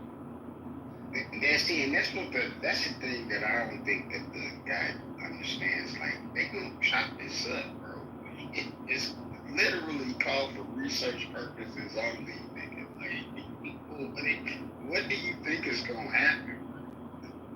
80s was enjoying it. She was enjoying the discussion. She said, "Oh, y'all let this just happen." I said it's research purposes, 80. Let them speak. With a guy who was like him, you know what I'm saying? It was so dangerous. It was very dangerous. You know, want to pop off real quick. Yeah, people like that, unfortunately, tend to be very violent and abusive, and that's not cool. That's just not cool. Like, the fact that you would say, you know, I want somebody that's dumber than me, or, you know, that tells me how that probably you've been abused or maybe bullied by other, you know, people who have, you know, a little bit more strength than We talking about Wolseley? Baghdadi, yeah. Like, it's so, like, it just tells me that, you know, it tells me that basically you're trying to get your lick back through weaker women, which is nuts. He's grown up, two-parent household. He loves his parents, grew up pretty well. You know, they're in business together and everything like that. He doesn't have, you know, doesn't mention anything along those lines. You know, he had a pretty stable, nice upbringing and all that stuff. Yeah, but that doesn't mean that you haven't been abused or somebody hasn't bullied you or whatever. It just tells me that you're weak, right? Like, you got bullied at some point, or maybe you got, you know, disrespected, and you never got to live. A brat. I'm sorry. Or he could be a spoiled brat. Or he just could be dumb. From Southern than you. He could just be dumb. Yeah, and all those things can be true as well. He could be dumb. Diagnosed by just like, you not realize what you're doing right. Well, now it makes no damn sense. You know, I don't want to sit around talking about, you know, put some abuse on some people's head. No, I don't care. I just, it's more like, what you're seeing right now is super weird. There you go. That's all. Yeah, no, I wasn't. Listen, I'm just obviously, Panda, I'm just speculating, but it's just like, I'm just speculating. Obviously, I wasn't saying it. I wasn't saying it to like put that jacket. Lord, have mercy, Panda. All right. Please. Good morning, everyone. Happy Saturday. Happy Saturday, Panda. Whether you like it or not, I still love you. Thanks, bro. Alright, bro. I agree with what you were saying, only because I've dealt with a man that was like him, so he definitely was bullied. Did that man have a two-parent household? No, he did not. He didn't. He had no father. Mother was present, but the father was outside of the household. Daddy had both. Was he also in business with them, own properties? But you know what, you guys? Maybe it's possible that his dad was just visual in the household, and he wasn't like, he was just seen and not like physically involved, mentally and physically involved.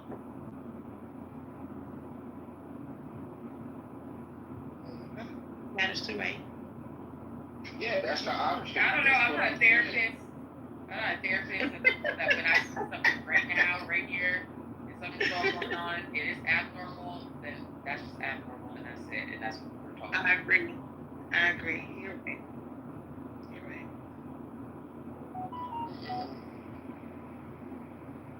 Oof. Seems like you guys haven't been back for more. How long have you been living? A while. What do you want to talk about? Let me see. I'm gonna come back. What's gonna happen is we need to move this dang room before we lose it. Yeah, shut it down. I'll be right back. All right.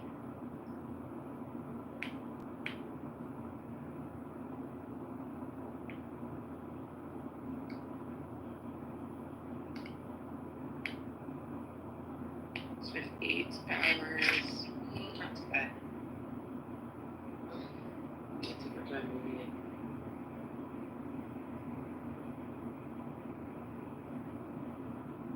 Yeah. I just think that's when my ghetto was gone.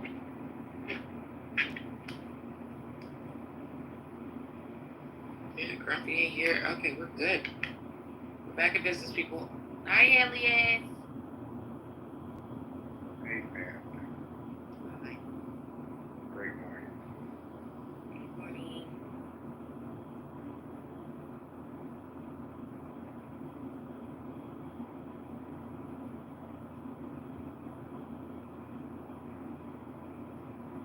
I think people just have simple brains. That's pretty much it. It's just a simple mentality or whatever. Yeah, it's like niggas try to argue finishes with start points. Mm-hmm.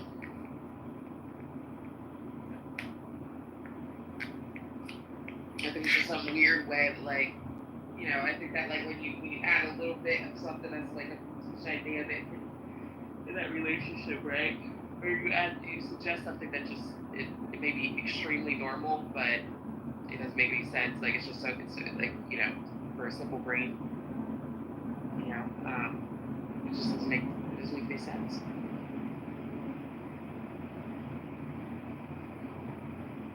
You just think about it like with a mother, right? Or a child. It's like mother should challenge the child. You know what I mean? Gosh, no. Mom is just supposed to take care of the kid. Mom is just supposed to do this. It's like freaking duh. Of course, you're supposed to do that to your child. You're supposed to, like what? Of course, not in excess. Of course, not anything ridiculous. Not to know like extreme ridiculous. What's so abnormal about that? But because people are just a touch slower than usual. And certain things happen, and I think that's all it is. So people don't think it's also to acknowledge stubbornness. No, I think it's hard if you're a little small, a little stupid, to realize that you're stupid. I mean, like they're not gonna get it. Gonna get it at all.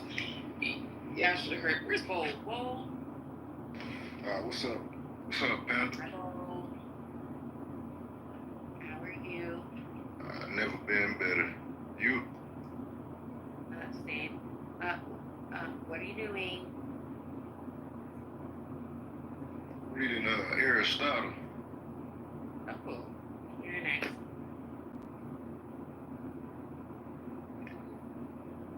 All right, fine. I'll tell y'all. Okay, so Alias, I asked Cole what state Utah was in. Yeah, I think I gotta go today, yeah. Apparently it's in Nevada. Sorry, I keep up my thing. I'm dead. Oh my goodness.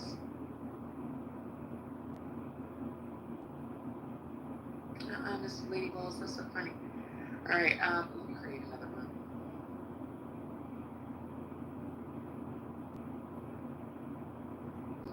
What is it gonna be titled?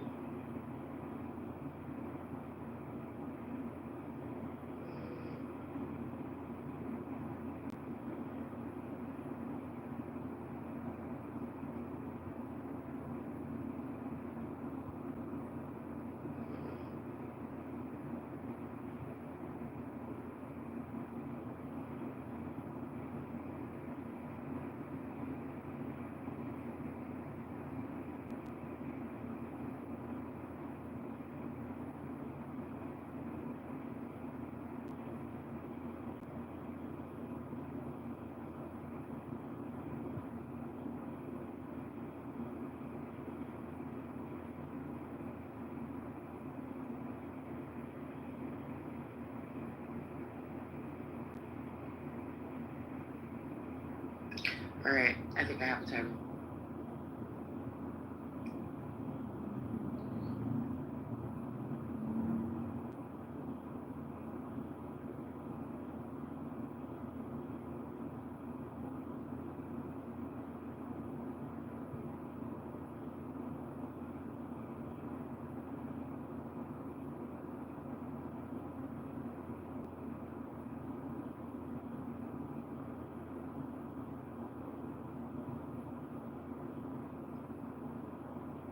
Let's see.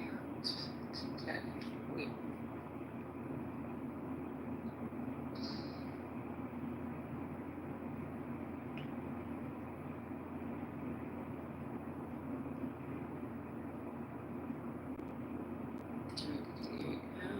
All right. Let's see.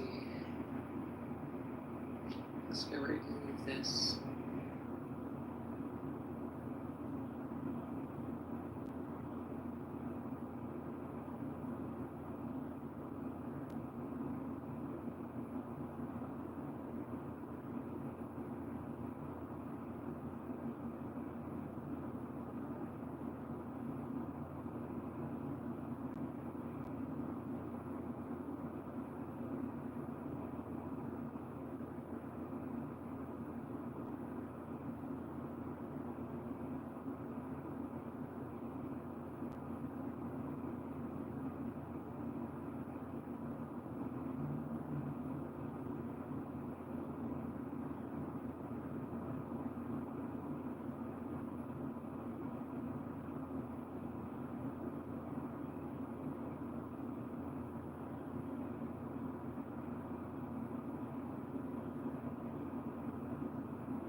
Are we silent? You know, I was thinking like 7 minutes ago. I was like, I wonder what Fro writing down. Some say he might not be writing, but I knew. I wasn't writing. I'm actually like waiting for them to try to approve this nausea patch because I can't stop fucking Erlen. I'm so sick of it at this point. Like I'm on my own damn nerves. I done used the whole sleeve of the sick bags. Like I'm over myself. And it's nothing I'm doing. It's just the after effects of major surgery, I guess. I don't know. But no, I ain't wrote nothing down over here. I'm eyeballing this word search I'm about to occupy my mind with.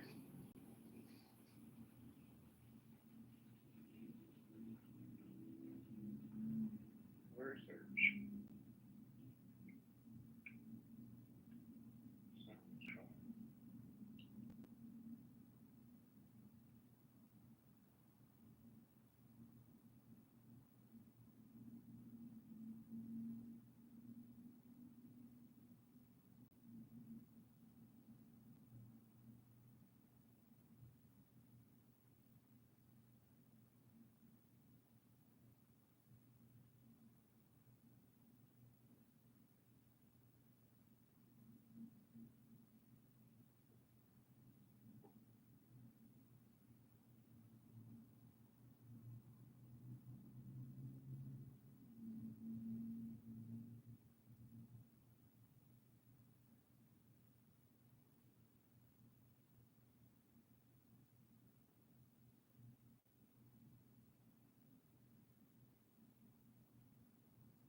was that word bro said was an adjective?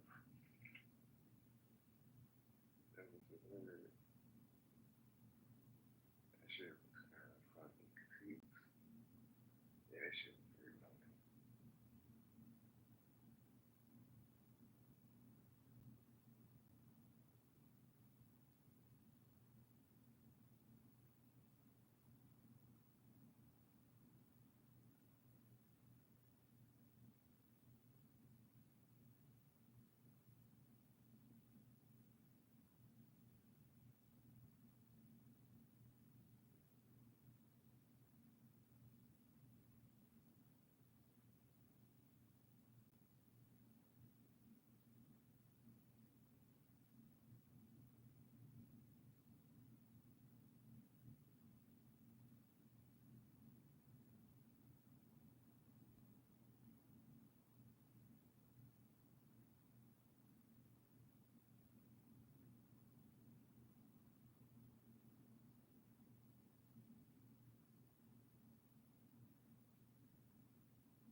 Donnie!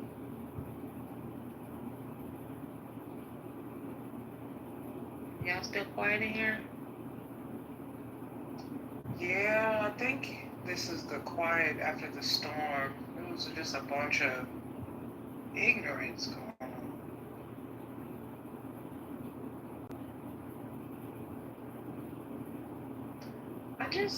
I personally am always shocked at how adamant certain groups of men will be to deny emoting,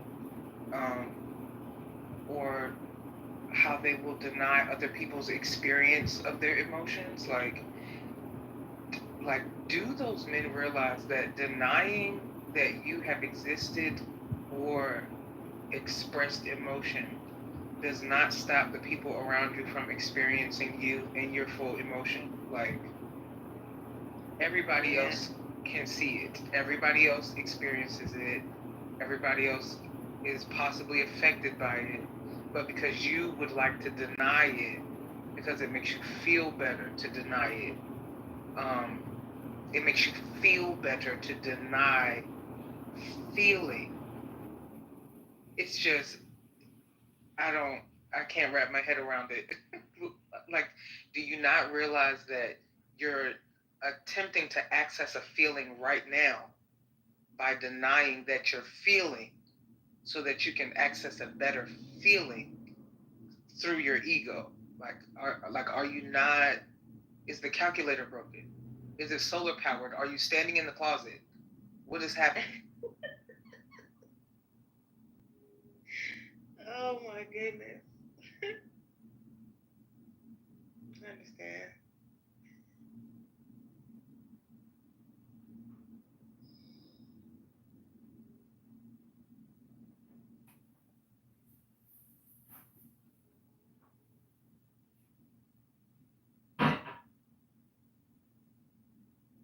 Criticism. Okay, so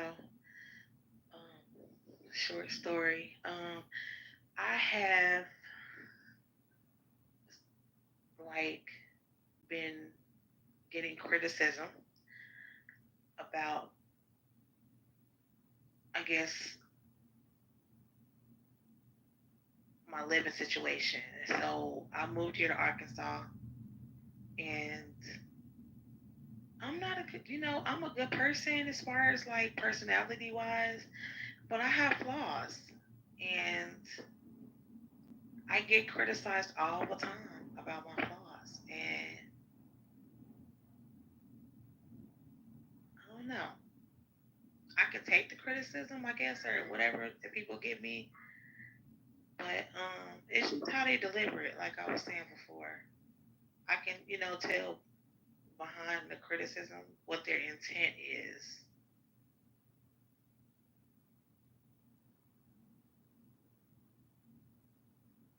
And I respect that, because we were talking earlier and someone stated something about men not responding in emotion when they're criticized or told something.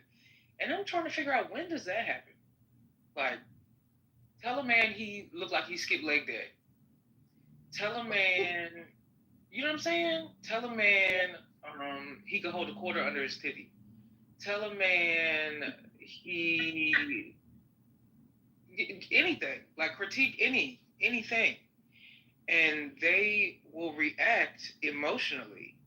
They do not like how that feels. They do not, and it almost is not even based in how you do it. It's almost just based in the fact that you did it. And those are like beta males. I don't like that narrative either. You could tell a man, you could tell a man the statistics of sexual pleasure for women, and they'll get defensive. And you wasn't even talking about him. You talking about the world, and they will literally get defensive about the fact that most women do not reach climax. Like, I just don't know where they're getting the idea that they take criticism seamlessly. just not sure where it's coming from. But I also don't want to know what it feels like to have to pretend all of my life like something is not real. Yeah. And everybody else can see that it is real. Yeah, yesterday, they were putting me under scrutiny, and they were, I guess, making fun of my intelligence because I don't know a lot of general facts, but I welcomed it. I didn't yell, I didn't argue, I didn't like go back and forth. I'm like, cool. I don't really care because I can't do anything with that information. Right. I don't know. Like it was an alpha male in one of these groups, and he was the head of the group, and he felt because I was challenging him, we was having not a debate, but he was disagreeing, I was disagreeing, and he was like, really rude, and then this woman chimed in and was like, why females don't just shut the fuck up and this his group. That's crazy. I'm like, huh? No, that's crazy. I know, right? I'm like, come on now, we having a discussion, like, so I can't disagree with the person that's in the head of the group. I never cussed him out. I'm talking like how I, talk now. I just didn't agree with what he was saying, and they, they didn't kick me out because I left. They didn't have to kick me out. I knew eventually they would have, but I just left on my own because I'm like, I thought this was a group where we can, openly discuss things and people not get to the point where they're controlling the group and telling you what you should and shouldn't do. You get what I'm saying? So I just left. I was like, Bold, why'd you sit up here and just tell that bold-faced lie? Can you elaborate on what you mean and where I may have been wrong? Okay, you told the truth. We were definitely making fun of your intelligence.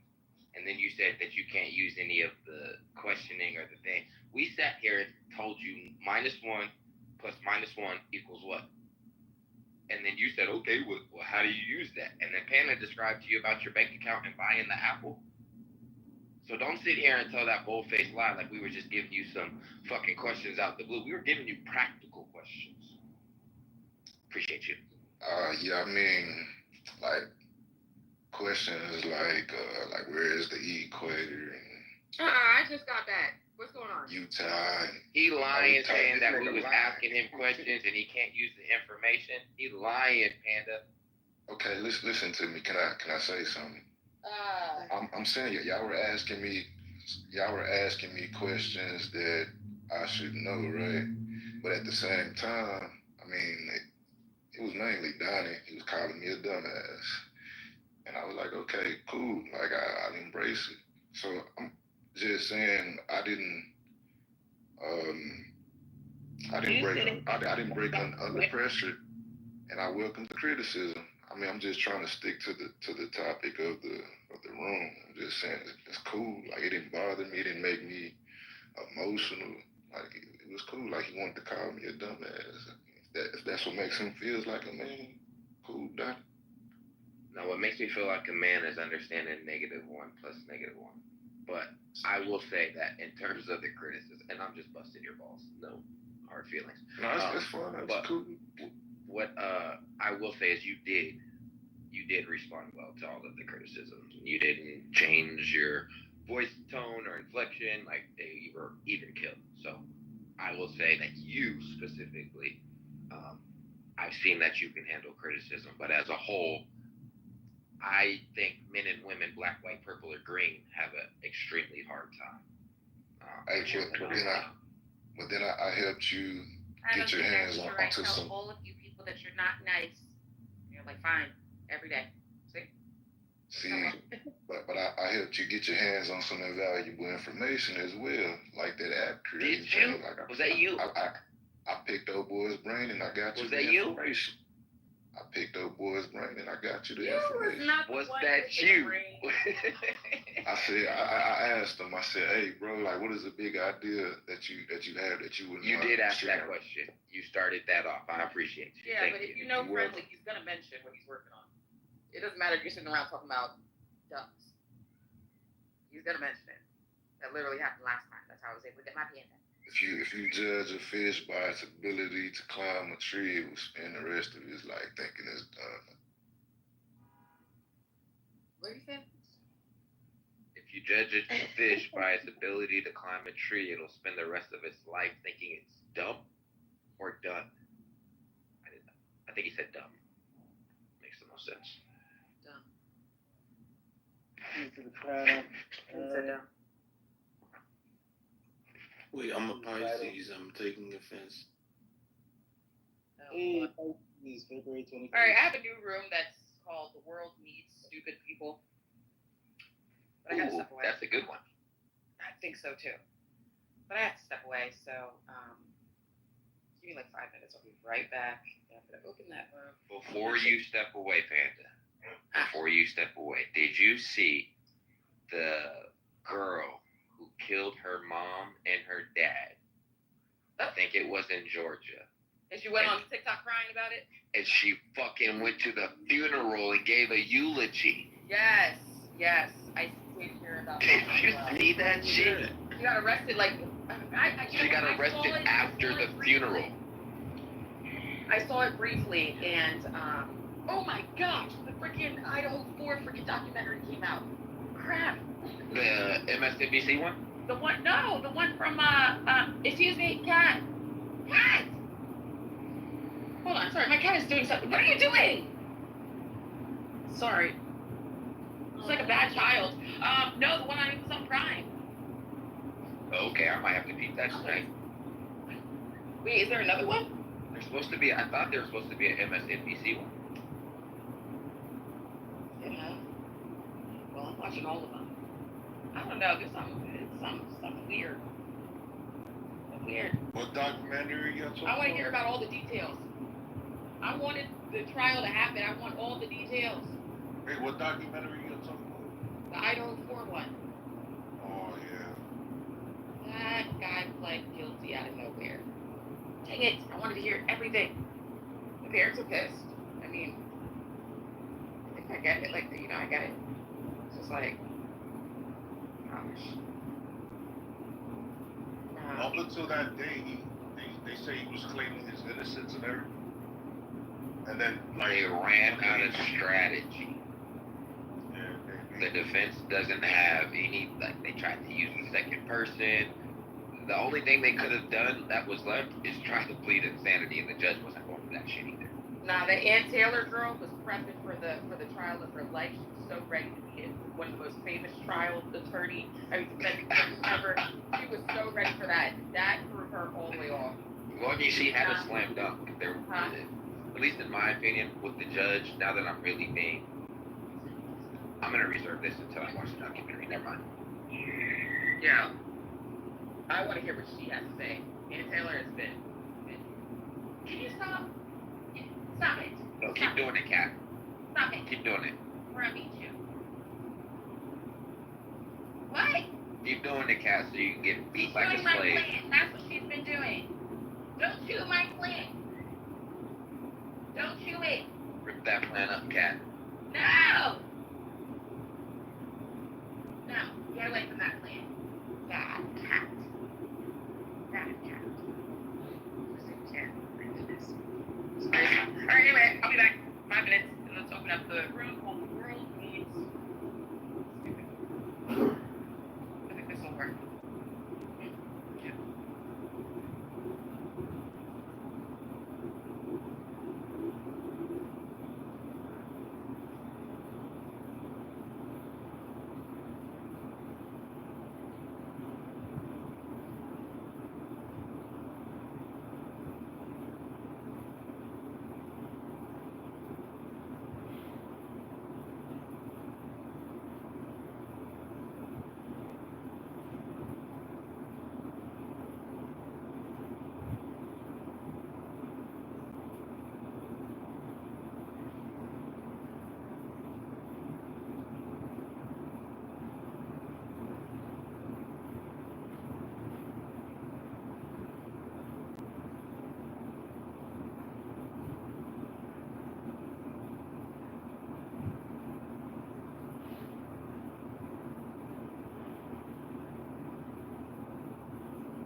Bitcoins are pretty big.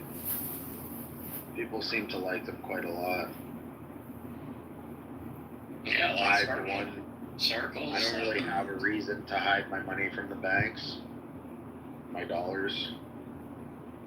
Sure, like I don't trust the banks, but you know. That's, it's funny because the stable coins seem to be like, okay, everybody is a bank now.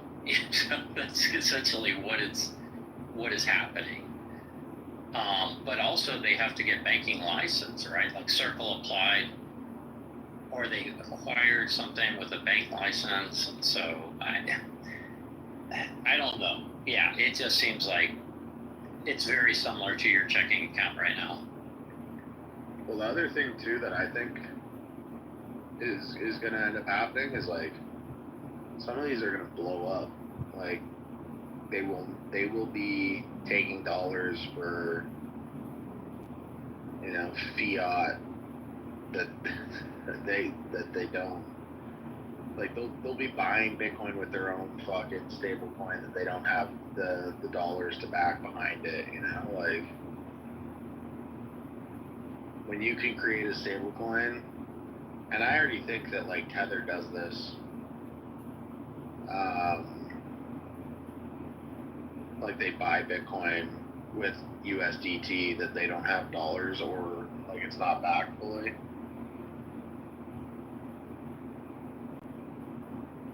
I don't really care though. Yeah.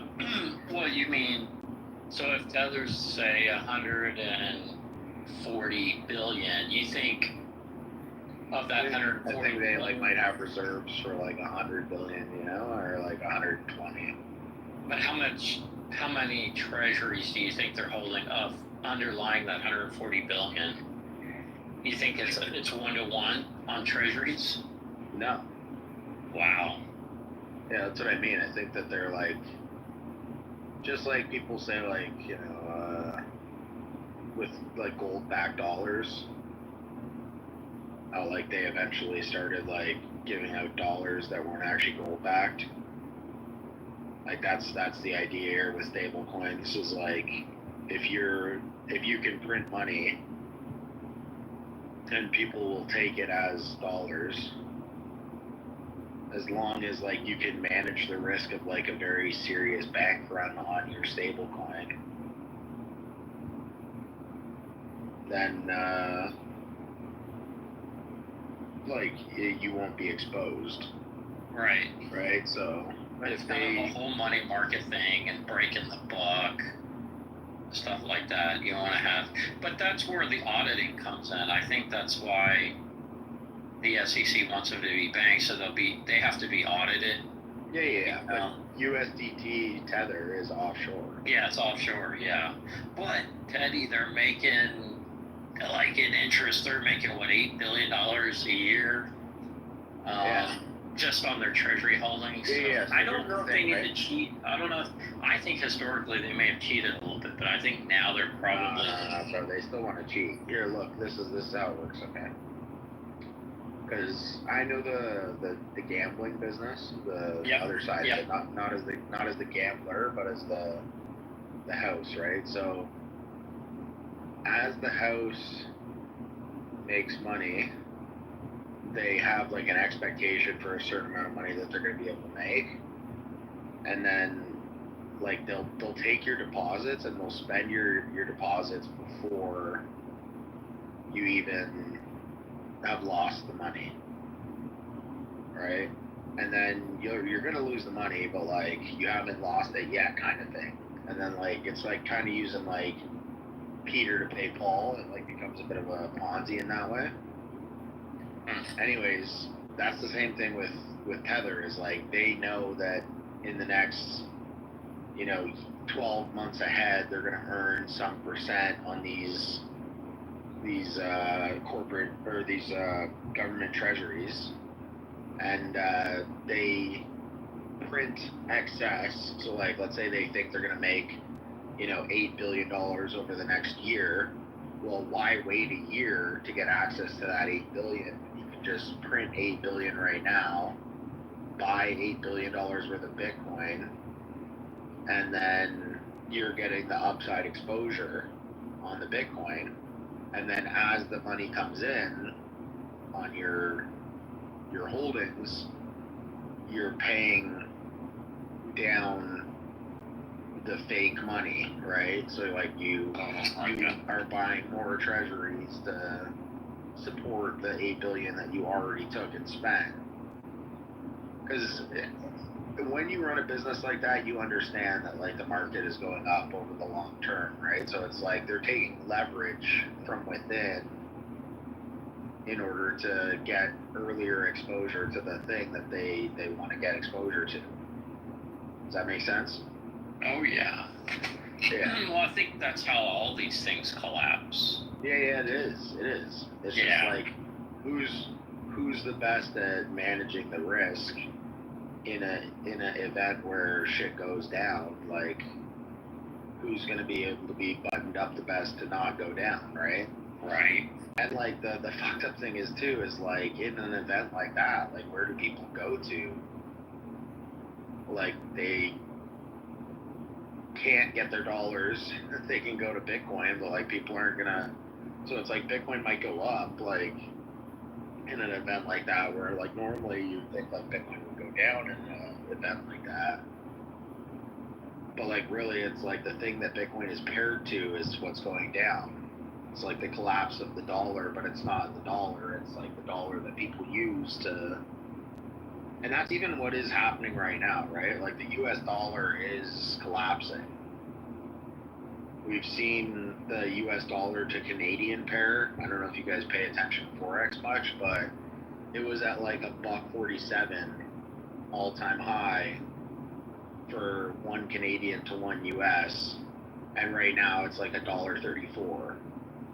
So like, what is that? A 10% roughly, drawdown on the value of the US dollar to Canadian dollars. Like Bitcoin should be up, 10% in a similar time horizon as that. So if the US dollar dominance continues to fall compared to other fiat currencies globally, like I think Bitcoin will continue to run in that situation as well. And so Mars left, but to go back to the question about tariffs that he kind of brought up, like tariffs have been negatively impacting the US dollar dominance. So like the US dollar is getting weaker as far as global purchasing power is concerned. And like Bitcoin is priced in US dollars. It's a little bit of a weird situation. Like right now, 118,000 per Bitcoin USD is like much higher than the 109 that we hit earlier in the year. And in Canadian dollar terms, it's only like 4,000 or 5,000 more than the previous all-time high. So like because of that US dollar to Canadian dollar parity change, Bitcoin isn't up as much in some of these other fiat currencies that are getting stronger as the US dollar loses its power. And I'm not saying it's not like still the world reserve currency, because it definitely is, but as far as value to other things goes, it's dropping quite a lot. So if these US denominated assets aren't going up and the US dollar is going down in value, like that's not good for those assets. It's really bad for those assets. It's like American houses. Like the real estate market could be doing well in like your perception. It's doing well because the house prices aren't crashing. But like if the US dollar goes down to like parity with the Canadian dollar, then like those houses did crash. They crashed by like 30-40% in global purchasing power relative to what that dollar would have bought you otherwise. fiat currencies are an interesting thing that a lot of people don't think about when they're thinking about like what their investments are worth. You know, like even MicroStrategy shares are priced in U.S. dollars. Like the all-time high on MicroStrategy, even if it gets back to its all-time high, like the destruction of the value of the U.S. dollar since that period of time, it's like, it's like people say inflation adjusted. In this case, they need to say debasement adjusted, because the U.S. dollar is being debased, and I think that's happening a lot with the spending bill proposal as well. People are kind of pricing, other countries are kind of pricing in the expectation for, what the U.S. dollar is going to be worth if the government is just going to print away its currency relative to other currencies. But it does seem like a bit of a house of cards and like kind of musical chairs here with fiat currencies. What do people run to? And I think the answer, in my opinion, is probably going to be like hard assets, like real estate and Bitcoin and probably gold, so. Oh yeah. Well, no, I think Bitcoin's going to be the number one flight to quality asset out there. I think it's marking its dominance right now. Like, I think this is one reason it's running up, is because of that. And, people aren't buying gold anymore, they're buying Bitcoin. They're going to buy Bitcoin. I think it's, Well, gold ran pretty hard before, before Bitcoin started to run, so. Yeah, it did. Like 2,000 to 3,000, 3,300 or whatever right now. It's impressive. Yeah. So, I don't know if people are just done with gold altogether. I don't think that's the case. I still do think that we're pretty far from a significant amount of the population being well educated on Bitcoin to the point where they're going to start. What percentage own Bitcoin, you think, Teddy? What percentage of these popular, is it 2%, 3%, 4%, 5%? Yeah, it's definitely less than 5%. Less than 5%, yeah. I'd say 3%. I don't even know if it's that high. Yeah. It just shows you how much opportunity for appreciation. Let's say there's 8 billion people in the world. 8 billion.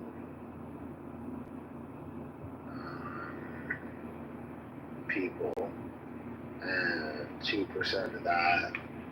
That'd be 160 million? Is that right? 1,000. I think so. Yeah. Yeah, I think so. I don't think 160 million. Canada only has 50 million people. Or what is it, 50, 60? Well, how many people does Canada have? Oh, 30, 40 million. Is that it? Damn. Yeah, when I talk to people here about Bitcoin, I think maybe 1 in 10 or 20.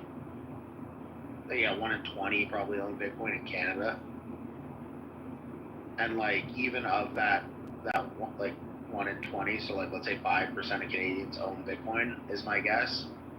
Of those people, I'd say maybe 1 in 10 of them actually own Bitcoin in cold storage. So it's 0.5% of people in Canada have Bitcoin in cold storage. The other 4.5% own Bitcoin on an exchange or some Bitcoin ETF or some fund that owns some Bitcoin. And when you're talking to those people, Teddy, it's almost like, how we were, say, 10 years ago, or, or whatever, 10 years ago. what the same things they regurgitate now. It's like how we thought before we knew. You know, I hear, because I hear people talking about, like, oh, okay, yeah, that's how I thought 10 years ago, you know, about it. Dude, I was with a customer the other day, and he had, like, all this gold on. He had a gold chain on, he had, you know, gold rings, gold watch, whatever, right? And I was like, oh, you must be big into gold. And he's like, I love gold. It's the only thing that you can buy. Stocks, real estate, everything, you know? And I'm like, oh, what do you think about Bitcoin? He's like, I do not trust it. You know, it is going to be hacked. Yep. It is going to be hacked. And then he goes on to tell me later that, like, he was a developer for Ledger, like, you know, whatever, 8 years ago or some shit like that. And I was like, oh yeah, you know, guy thinks he understands Bitcoin because he worked for a hardware wallet company doing their fucking UX or some shit. Like, yeah, we had a guy. People, they're not gonna put the effort in to actually learn, you know.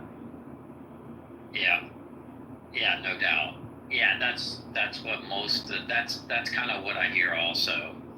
It's kind of immature thinking, I think. So it's just, yeah. I think those kind of people will come around, but it's going to take years. Like, no, I think, like, some people, like, that are our age, like, in their 30s, 40s, whatever, they're going to be 70, and they're still not going to own any Bitcoin. Yeah, it's kind of like the younger generation, you know, how they adopt things quickly, they adopt technology quickly. It's the same kind of thing, you know, where young people are more they're more apt to buy, you know, to buy this and accept it. I think they're ahead of the game, yeah. I don't know, I even mean young people. There's going to be 20-year-olds in 30 years that don't have Bitcoin. They're going to be 50, they're not going to have any Bitcoin. It's so funny, you know, what we're seeing is a lot of the people who kind of do like Bitcoin but didn't own it, they're getting upset. And they're coming here lashing out. And they're going on Spaces and lashing out. Like, I don't know if you see that as well. Bitcoin Tina?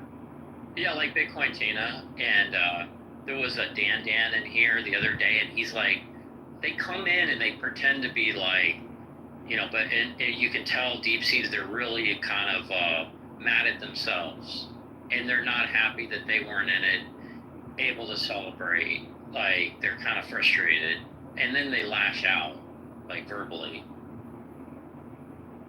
Yeah. And then people mistake it for, like, something else, you know, like, what's your problem, dude? You know, but in reality, they're just kind of lashing out.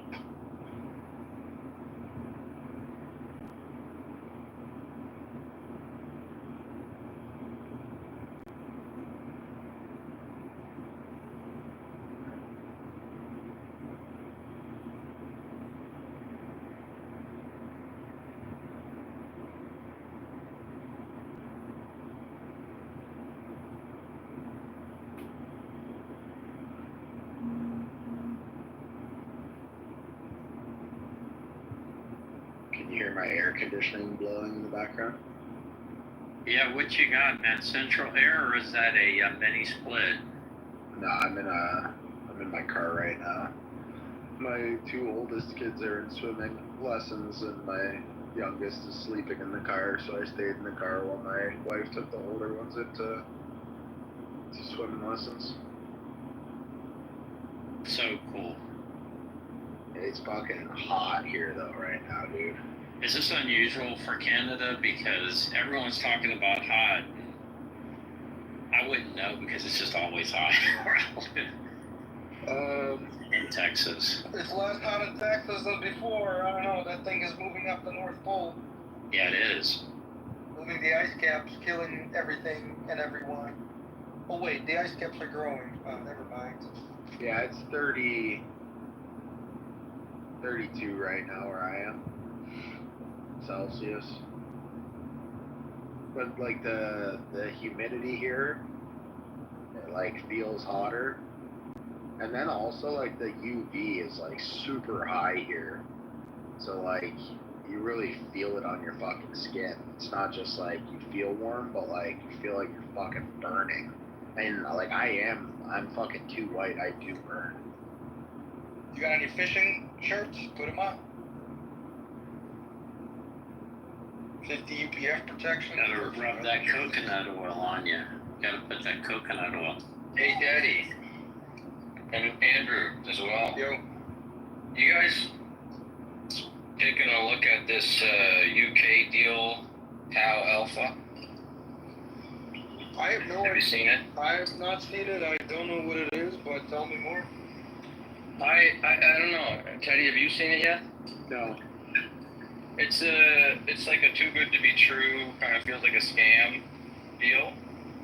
This thing is trading as €7 or whatever the hell they trade over in the London Stock Exchange, pounds, I guess. And the deal's at £1. Like the private placement's at 1. Is it free trading or is there a 4-month lockup? It's free trading. Well, the private placement's locked up. I don't know how long, but I didn't get all the details. I just keep hearing about it. I never talked to them directly yet, but I've heard through multiple people that are doing it that it's like up 7x already. It's not even close. Like, how is that possible? Well, Brad, I mean, it doesn't mean it's up 7x. You have to take the agreement, understand the implications, the resulting market structure for shares, lockups, and everything. Like, you know, even if you buy it at $1, by the time it's available to you, like, saying it's up 7x is really nonsensical. That is not a way to look at these deals. You know, there could be like a massive amount of dilution to the shareholder base. Yeah. Is what Andrew's trying to say to you. By the time the lockup is done, the share price will likely be closer to $1 than it is to $7. Oh, so it's like a SPAC, de-SPAC thing where... That's I what it's don't know. I don't know. I've never heard of it, Brad. I don't know the term. This one isn't really a SPAC. It's on the London Stock Exchange, and it's a takeover. So they took over an existing public company, and now they're like vending in Bitcoin through another company or something. I don't know all the details. Yeah, that's like what Naka did, right? You go out, you find a mailing business, you buy it for the ticker. You're already public, you skipped all those things. You need the approval of the governing body, so in US that would be SEC. You file all the statements, all the paperwork, you sit and wait. They always find something, they come back, you get delayed, you answer it, and then, you know, they'll do it again, and then they approve it, and then your thing is done. And then it's off to the races, you know, execute on your business plan. But it all depends, Brett. I don't know the terms. I've never heard of it. If you set up a call, I'll jump in and listen in. I'll feed the docs through analysis, whatever, you know. I'm very leery of these things, but I always like to look at them. Yeah, this one to me seems like too good to be true. It's a big minimum. That's the other thing. It's like $1 million minimum. So there's a couple people that were pinging me about it, saying like, hey, you want to go in on this SPV? We're going in this deal. Because people don't want to be throwing $1 million at one of these. So they're trying to put together a little syndicate. I'm just like, how is it? Like, and not only that, but it's a Nakamoto, it's a UTXO thing. So I went online and looked on Twitter, and people are pissed off at them because they're big in Smarter Web Company, and Smarter Web Company hasn't even gotten to the London Stock Exchange yet, so all the holders of Smarter Web Company are pissed off. I mean, Brad, the Twitter crowd is absolutely stupid, okay? They don't understand what they're saying and why they're pissed or not pissed. That has nothing to do with Nakamoto. Like, UTXO is a separate hedge fund with LPs. That has nothing to do with Naka. It never will. Like, you can't just throw it in there. It never will? Without, no, they'll stay separate investments. Like, NACA's not gonna all of a sudden acquire. They're not gonna acquire UTXO. LPs own it. Okay. Okay. LPs own it, not NACA. I mean, what is it that Twitter crowd doesn't understand? I mean, you're dealing with imbeciles. My understanding no was idea that about NACA any of was this. gonna acquire UTXO. Huh?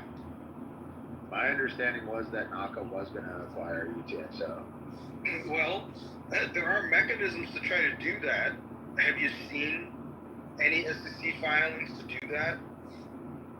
Have you seen LPs having to vote on it, agree to it? The LP own it. LPs own it. I thought David Bailey was the one saying that earlier on. Yeah. He was gonna roll everything up into NACA, including UTXO and tell me what that BTC means. Mag. Yeah, tell me what that means. Well, hold on a second. Don't conflate things. BTC Mag is a separate company. It doesn't have LPs. There's no LPs there at all. Like, it's a company. Of course you can buy it. But if you're dealing with a true hedge fund and you have limited partners, they own UTXO management. Yeah, they would need to vote on it for sure. Yeah, there's a lot of stuff to be done, and it's like, Twitter crowd is just clueless. They don't understand what it is. They don't even take the time to type it into ChatGPT to ask it a simple question. Explain it to me. They don't even do that. And then they say stuff, and it's like I'm looking at it and I'm saying, David, be quiet, shut up, don't respond to tweets. This is insane. This is stupid. Don't do it. Anyway, started using Twitter a lot less. My life is so much better. Auto mute memory. But Brett, if you do anything with that call or whatever, I'll look at it. I'll give you my 2 cents on it. I think I'm gonna do a call with them today. I don't know if time is running out on it. Listen, whenever anybody tells you the time is running out, let it run out. Number one, okay? Yeah. They told me that a week ago, and I just let it go, and then whatever. Time never runs out. Okay. Until ChatGPT tells me that it is possible. JP Morgan acquired Bridgewater. That there is situations. It's not something that's impossible to do, which is what I thought. It's not impossible. Of course not. But the structure is such that you don't just NACA doesn't decide that. No. David Bailey said that was his hope and intent. Right? Exactly. But the Twitter crowd believes that is what is happening, and then they infer from it you're hurting one thing versus the other one. This is insane. These people are dumb.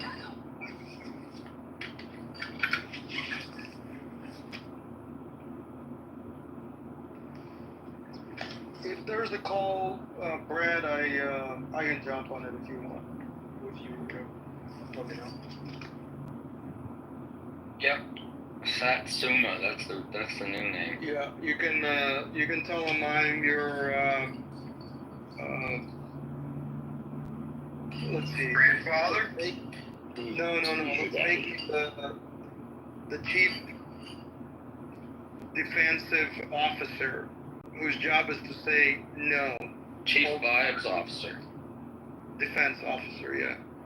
And my job is to say no unless I'm convinced otherwise. So leave him a little room to have hope. Chief Vibe Defense Officer, yeah, based on vibes. Clarity enforcer. I like that for you, Andrew. Where's the titties? I'm here for the titties. I don't see any. Only got Of course, his voice is gonna be the one that groups you out asking for tits. Just look down, Robert. Okay, there you go. Hey, I have It's like your upper lip. Out of all these treasury companies, what percentage, if you guys had to guess, of these companies are even going to end up buying Bitcoin? If you had to guess. All of them. That's the only thing worth doing. That's the only thing that makes sense for him to do.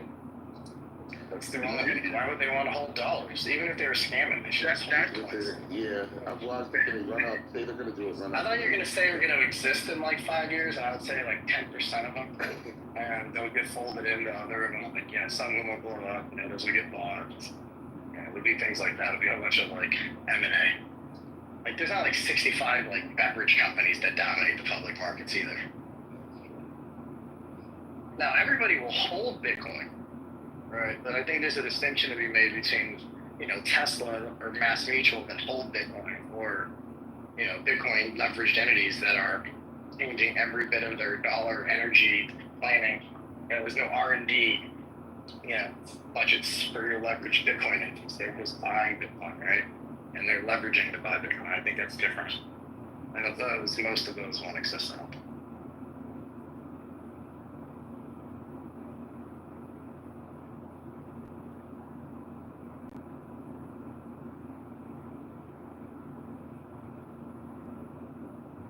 It looks like Robert and Nisa just got a room.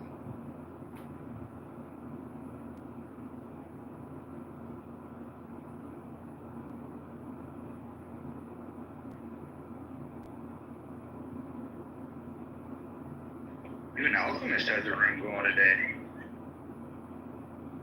Dave, my son just told me my muscles look big without me asking. What did you say? You have completely indoctrinated him. Oh, that's what I would. Take it back. He said, I see your muscles. My bad. I heard it because they're big. Okay. Are you down in body fat, John? I'm actually slightly up since we last talked. I might be like 11%, 12%. I've been eating like a ravenous meal. You're bulking? No, I just, you know what it is, Brett? When I was in Vietnam, I was working such off hours. I think my clock and my hormones were just completely off. And I think what happened is I was like, it's so damn hot and you're moving around so damn much that you just can't eat enough. But I'm almost up to I was like 176 to 178 yesterday. And I haven't been above 175 for a while. So I don't know. When you and I first met, I was at 185 to 195. But we just first met in Vegas a month. That is true. You know what's funny though, and I told Brad this when I met him. I was like, Jesus, dude, it didn't really feel it felt like we had known each other before. Yeah, such a I know it felt like it had happened. But anyway, it is true. That's the first time we actually physically been in the same room. But yeah, I've been sitting at 170 pretty much since my last year, closer to 2 years now. Pretty much just my back started to go no bueno, and I just cut the weight since then. But anyway, I look about the same. I can see my abs, I can see a lot of definition, but I'm heavier for sure. And anyway, my son just told me that.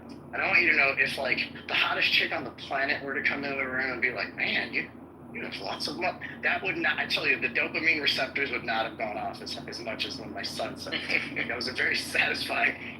I relate. When I was 3 years ago or 4 years ago, actually it was 5 years ago, when I was on a keto kick, me and my daughter play Overwatch. Well, we used to play Overwatch all the time. She was playing in the competitive league, and there's this character Doomfist, who's just totally jacked black guy with a rocket fist.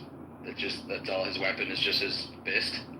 Yeah, everybody else has guns, but he's just got his fist. He's just beastly muscly. And then so one day my daughter said to me, "Wow, you have abs. Not like Doomfist though." And I was like, "Damn, thank you. Holy." You got mentioned in the same stats as the Doomfist. I'm like, whoa. Proximity, my God. Honestly, there really is something to that, man. I bet your wife couldn't make you feel that way. You know what I mean? Dude, something about when your daughter or son gives you this, when they look at you like a hero. Oh man, Landon, when we go to the basketball courts, at the gym a lot of times after I take him to the daycare or whatever, after I work out, I'll just go. It's okay. Just want you to sit. And long story short, Landon would be like, Dad, shoot it from back here. Dad, shoot it. Dude, there's nothing in the world that makes me feel that elated. Nobody can make me feel that way. Except for that. Dude, I totally get it. That's what happened the other day because we don't play anymore, but she's around. She watches me play Bitcoin Treasury Company, and there's this deal that came in at a 1xM NAV. She was like, Dad, I gotta go in for the 1xM NAV. Dad, don't take the 2xM NAV. She's like, Dad, you feel lucky you get a 1xM NAV. That's such a good deal. Take it. Dude, how old is LB now? How old is she? She's probably 14 now, 13? How old is she now? She's 15. 15, wow. Dude, when we met, my kids were 2. One of them wasn't born. One of them was just born. One of them is 2. Now they're like grown, like, little humans. And LB's like a teenager. Like, does she have a boyfriend? You're dealing with boyfriend She stuff? does, yes. Oh, what's that like? Well, very innocent. So. No, but is this no stressful for you? Not really, because the kid's really nice, like Philippine, hardworking teenager. They were both like co-valedictorians last year in their class. So she got the smarter kid at least, yeah. Because she didn't get deadbeat. That's good. Yeah, so she's making good choices. That's awesome, man. That's so funny. That's so funny. But it is odd. Yeah, I know that. Like, I'm already starting to see. Like, I'm having moments with my daughter that are like scary for me, and like she's like a girl's. I know she's listening to this right now too, so I have to be semi-cautious, but she's a girl's girl, man, and like she'll be in the mirror, like she's like her father. She'll stare in the mirror for like way too long, and she'll just be posing and changing outfits and like doing photo shoots, and I like turn around for 30 minutes and like I come back in her room and she's got makeup on and it's way too coordinated already, and I'm like, oh my god, my life is gonna smell like whatever's left of my hair is going to gray. And then like, but on the other hand, she's also like stupendously precocious. I was telling, I don't know if I sent this to you, or if I posted this on, I think I posted this on Instagram, you might have saw it, but so this like, she'll save her money. She's like so good about saving her money, she doesn't spend. And then she asks me, like, we go through this thing that I've taught her over and over and over. Okay, you have 3 options. With money, you can spend it, and she always cuts me off. She goes, yeah, I know, we can spend it, we can save it or invest it. She goes, but Dad, can I get half this money and put it in Landon's investment account? I'm just like, Jesus Christ, you communist. Why are you so nice? like no one does it. And so I posted it, a staple, because I want them to like see this video when they're fighting in 5 years or 10 years about something silly, and use it as like a reminder, to douse the flames. And it's just like, she literally like will show me these like signs where I'm just like I'm not worried about her at all. And she's like super prudent. And she goes, okay, well, Landy, these are going to go in our investment accounts. And then, and Daddy can show us our balances. Daddy, what's our balance right now? How many thousands do we have? And I'm like, man, kid, like, I don't know what to do with you. But dude, it's so funny because like, there are these moments that'll scare the brains out of you. And then there's moments where you're like, you're annoyed, but you're also certain that that's why they're going to be all right. And she just is like negotiating with me, and she knows exactly which triggers to push, and she knows exactly like how to like get me to say yes. Like she knows how to play the game, and I'm so annoyed, but I'm like, damn, she's gonna be just fine. Like that's the part where I'm reassured about.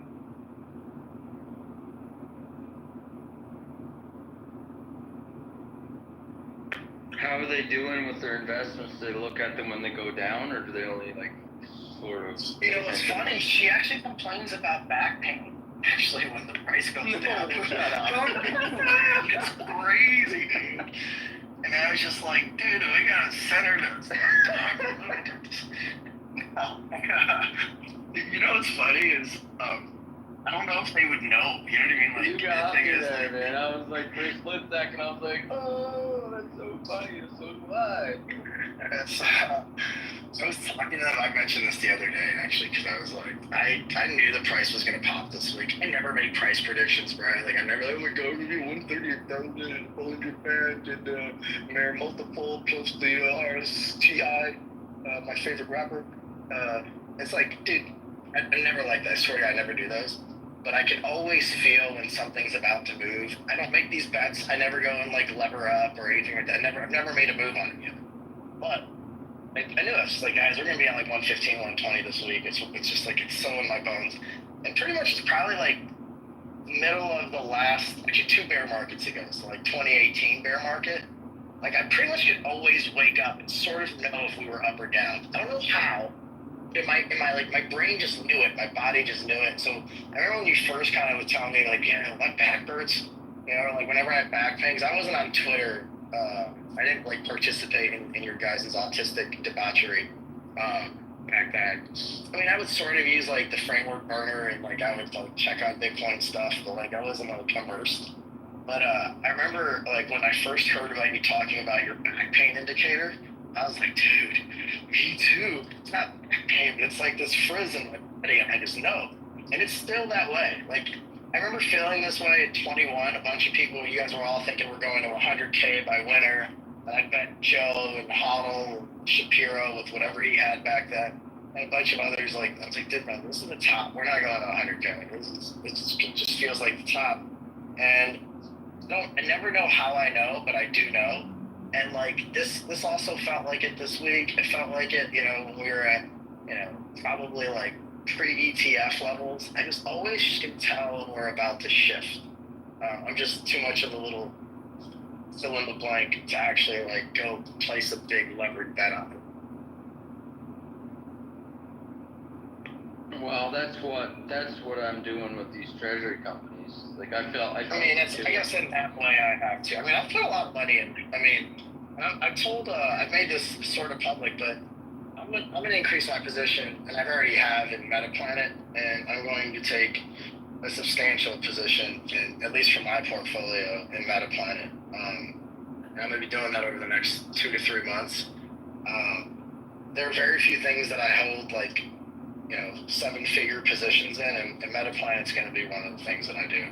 I remember Dylan being in here, you know, early in the last bull run, when we all met pretty much on here, and he would just DM me stuff all the time. I remember he'd be DMing me about the contango on GBTC back then when like we had like 30-40%, you know, GBTC premium.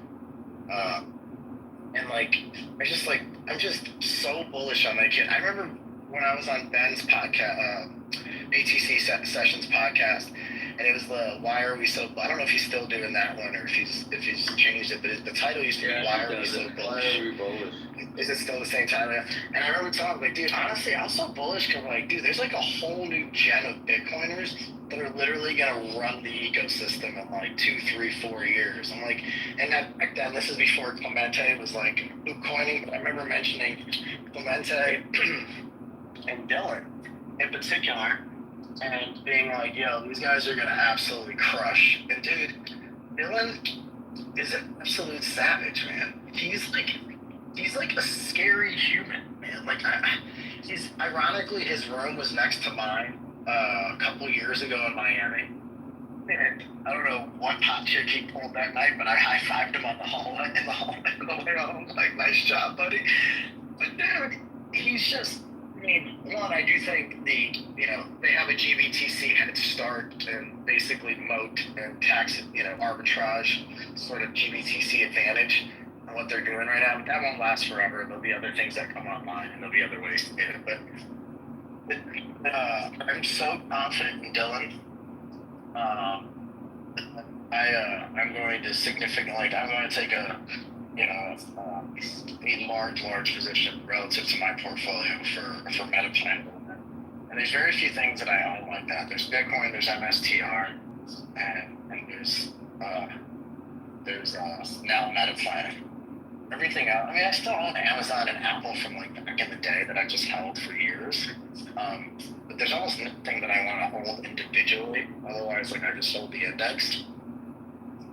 I find it, because of Dylan, is massive. Like I'm so bullish on it. I'm almost as bullish on MetaPlanet as I am like Bitcoin and whole.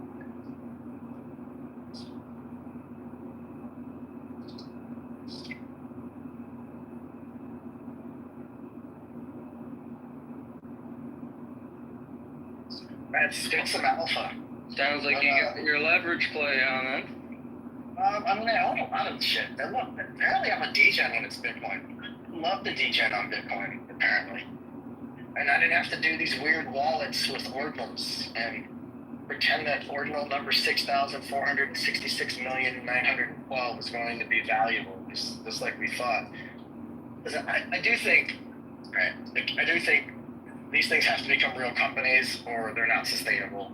I don't think I got a bunch of hog pee Adam X thing that I'm pretty sure you've been involved with, right? But I'm looking at the CEO and I'm like, okay, do I think that he's going to lead a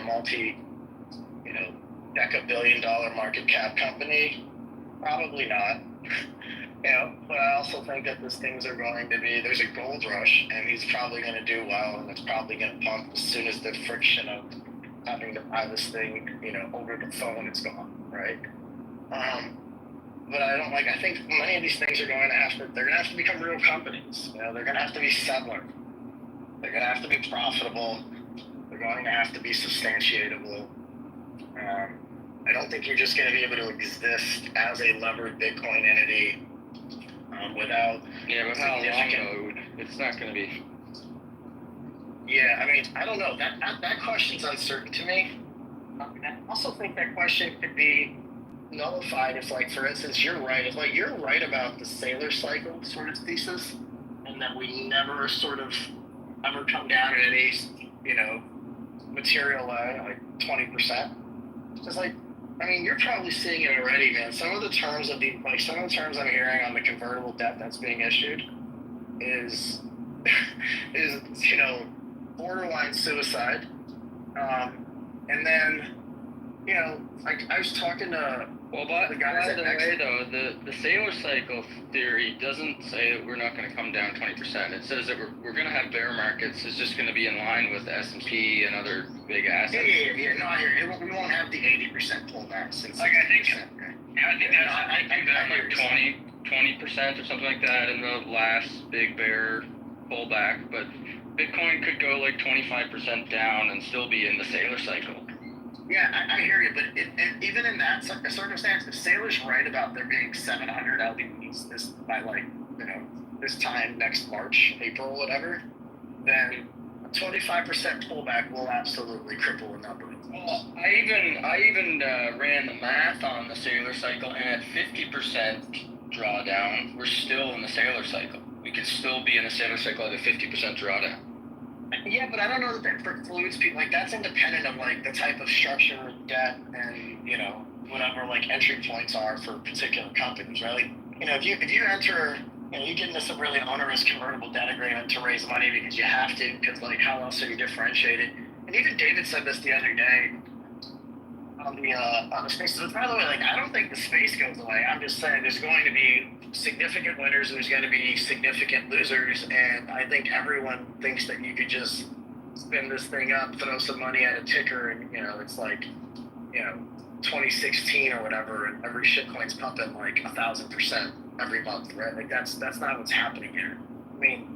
If you go look at the tickers over a month candle, the only thing that's really up right now in the last month, from what I can see, is Semler and I think AST maybe. Even AST I think is down over the month. They really just pumped up Jeff's news the other day. But the short of it is, at some point you got to substantiate these things.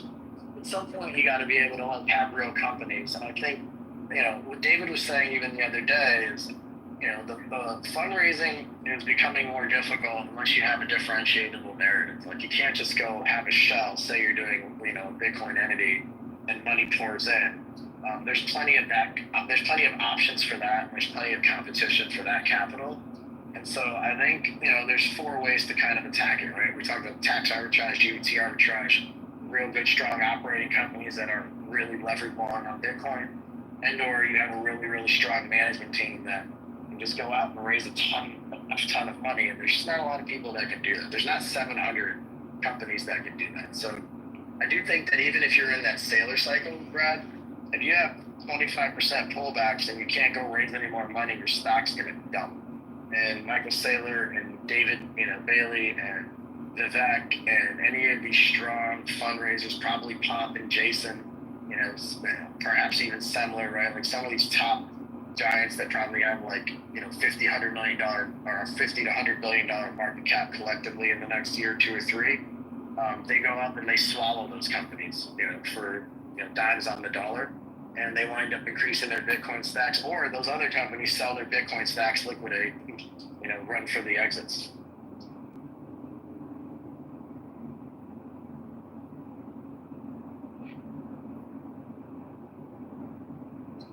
Yeah. By the way, if you think it's 25%, I tend to agree with you. Like, if you I don't think we're going to see it's 50% pullbacks. No, I but think I'm saying in the worst case, we'll see 50%, and everything will still be fine. So when we modeled out the framework model, we modeled out an 80% pullback. In one That's the way to do it. You should be assuming an 80%. Yeah, so we modeled, and we don't we think that captures 99% of probability sets, right? But I don't actually think. I think what's more likely is, and I don't think these can even be that sustained, because money printer, right? The reality is politically there's not will to have a 30% pullback in the S&P 500, right, for 5 years. Politically that doesn't happen.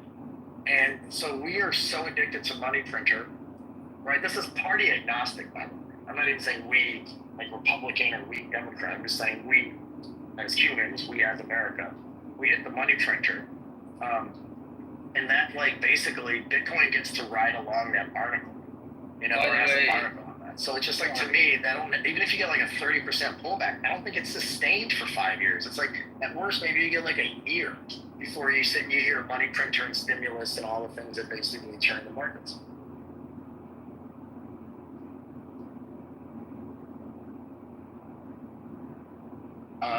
Can you guys hear me? I don't know if my connection sucks. No, we can. Did you guys see that? Did you see that tweet yesterday, the day before, from this guy Dan Emmon, I think his name is, where he sold all his Bitcoin to give his daughter open heart surgery? No. He sold 300 Bitcoin. Wait. This 300 Bitcoin. Yeah, it was heart surgery she 10 had years ago or something. Oh, okay, never mind. Sorry, It was 10 years ago. Yeah, so he was an early Bitcoiner, and then he sold all of his Bitcoin because his daughter needed open heart surgery, and then he just never got back in because he was price recency bias and all that stuff. So is he raising money, or people giving him money or something, or is it an empathy push?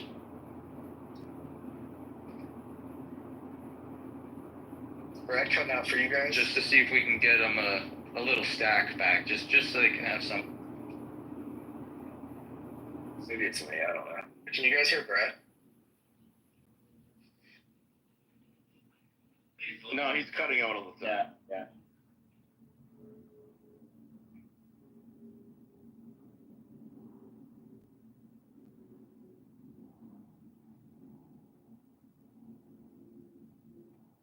Is this any better? I think so. Yeah. Yeah, I forgot. I was on my Bhutan VPN. Forgot to turn that off. Just trying to get my Bhutan UBI, but didn't work.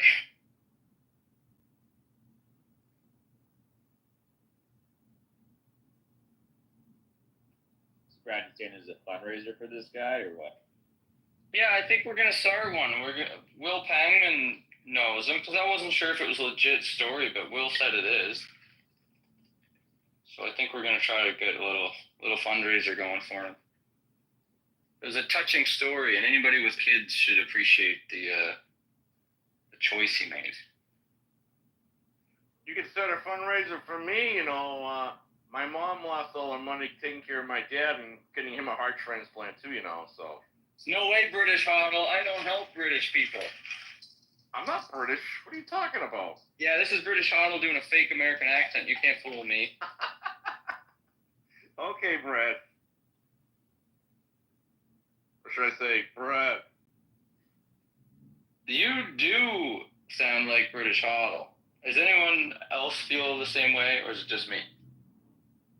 No, come on. British all sound Irish, deep voice because he smokes a lot of cigarettes, has the long-drawn foreign accent.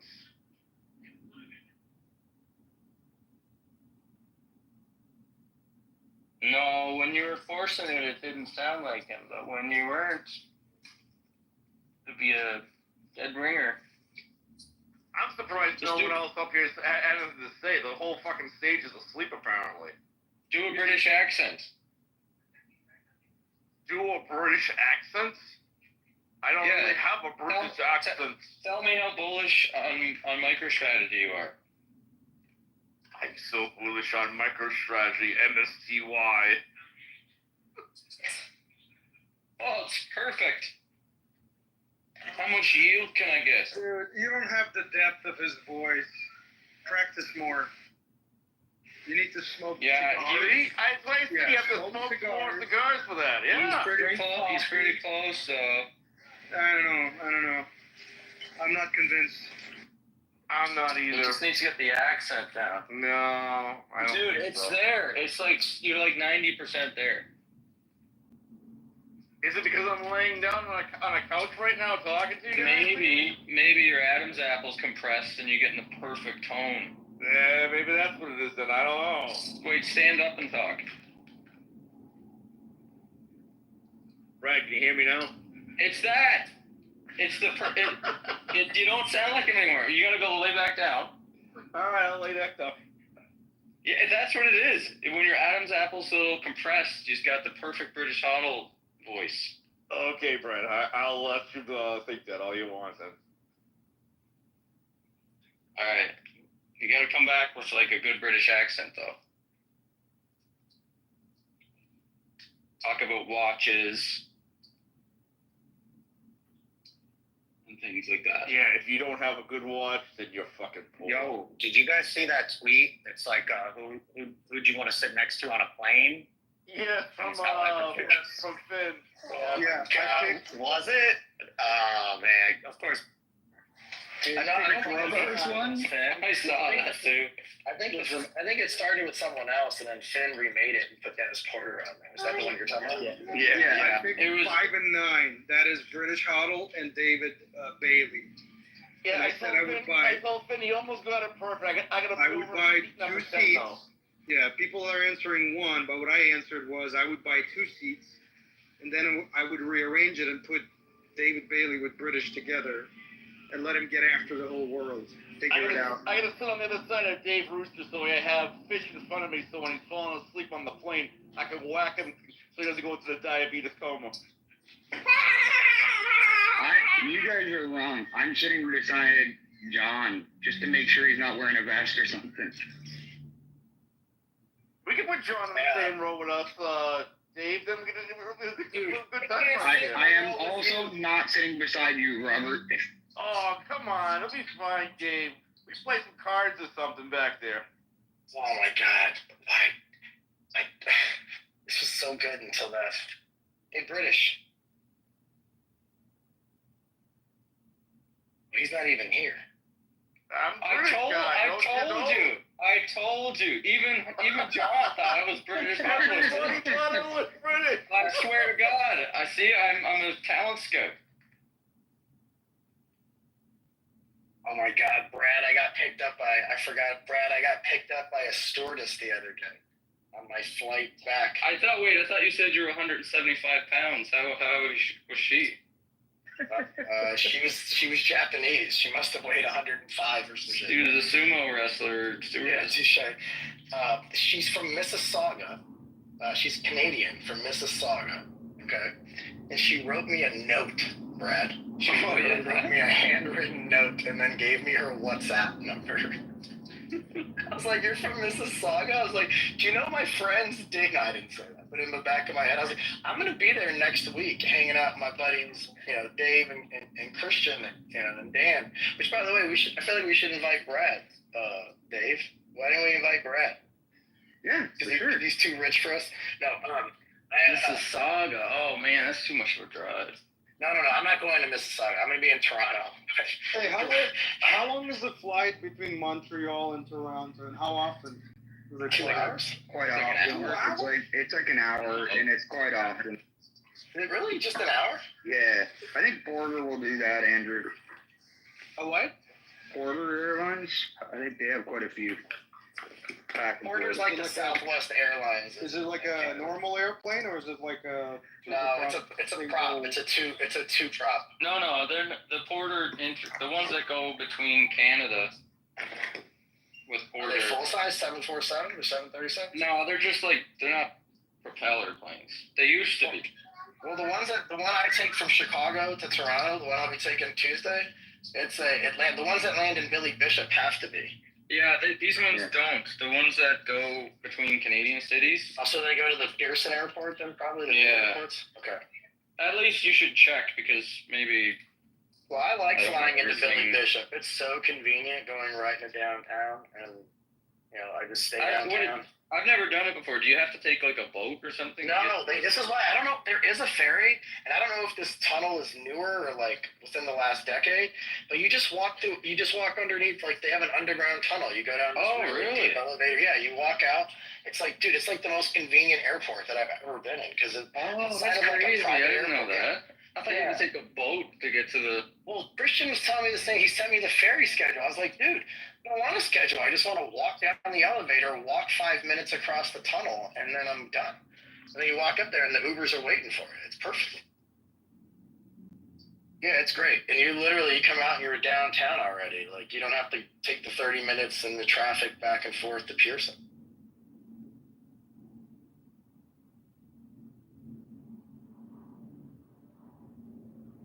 Well, I'm going to get after it, guys. Hey, but Brad, before you go, if you're around next Wednesday night, Christian, Dan, and Dave and I are going to grab dinner somewhere downtown Toronto. Of course, you're welcome to join. I appreciate the offer. Actually, next week I'm going to be my crazy jacked fitness coach guy. Crazy jacked Arab friend is coming into Toronto. That's my point. I'm just kidding. You're obviously always welcome. Never obligated. Always welcome. But yeah, man. You guys should come down Tuesday, Wednesday. You should come down Tuesday. Come down to where I am. Get a workout in with me. I'm filming a bunch of stuff with Christian on Tuesday, but maybe Wednesday. If you guys are working out Wednesday, I would be down to come. Wednesday morning, afternoon, or something like that before dinner. Okay. But anyway, go ahead. I was just going to say, Andrew, I'm going to talk to these guys in a few minutes, actually, just to get a first sort of pass on it. And then if I'm not actually talking to the team, I'm talking to one of the guys, one of the Bitcoin guys they're bringing on, just to get his take on it. And then if we set up another call, I'll let you know, and we can do a call with them. I want in. Some BB Sailor's got some money. Basically, it's up to Andrew. We're going to let Andrew decide if it's a good deal or not. Well, hey, Andrew, if you think it's a good deal, I will blindly give you money.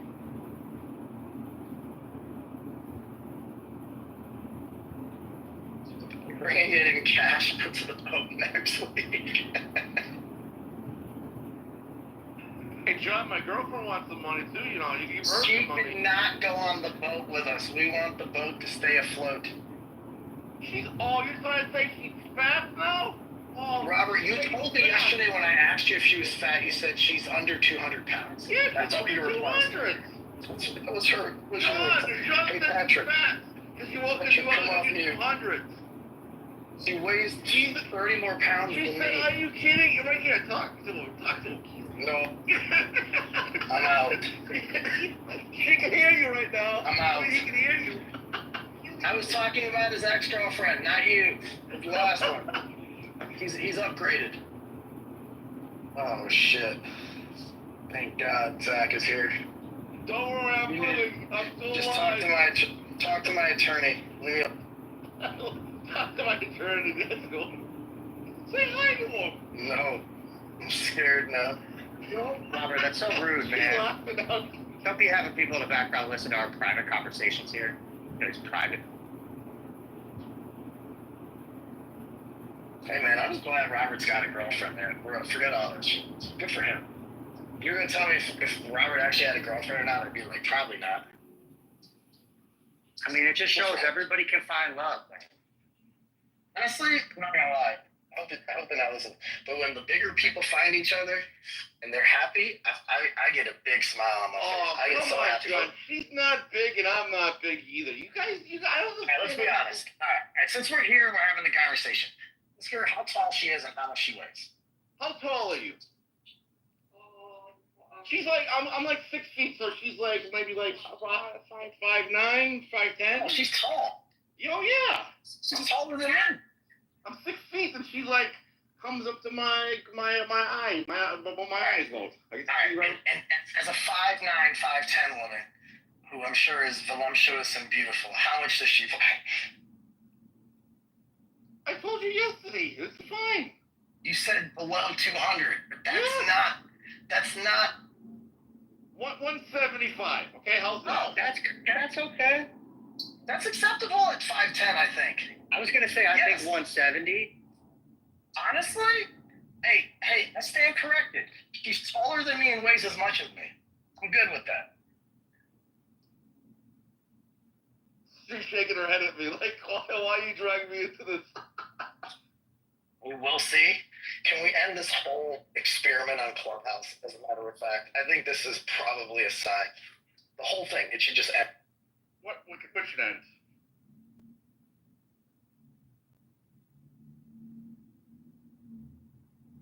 It's a top signal? No, I don't think it's a top signal.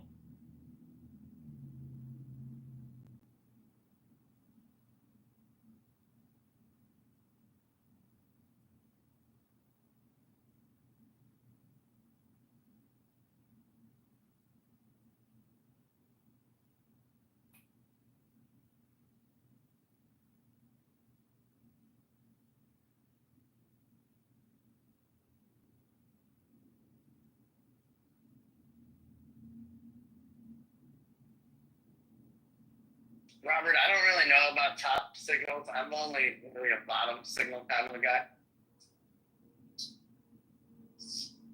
I'm telling you, man, you get up here on the top sometimes too. I mean, they really like when you're on top. Jesus Christ. I can use those Jewish friends. I need you to know that I wasn't planning on a 3-day fast, John Knight, but I think it's coming. I think we're gonna have a 3-day fast. Hey, by the way, for those of you who always, when I do my 3-day fast, like a dozen of you always, oh yeah, you should tell me I'm not to do. Landon, this side, buddy. This side, this door. I was like, yeah, I'd join you. I wish you would have told me. Of course, ain't nobody gonna do it with me. I know. Maybe like Andrew would do it probably, but he's probably already done his. You know. John, like, I don't know how you fast and work out, bro. Wait, which fast? I chew a day. I chew a day while I'm fasting.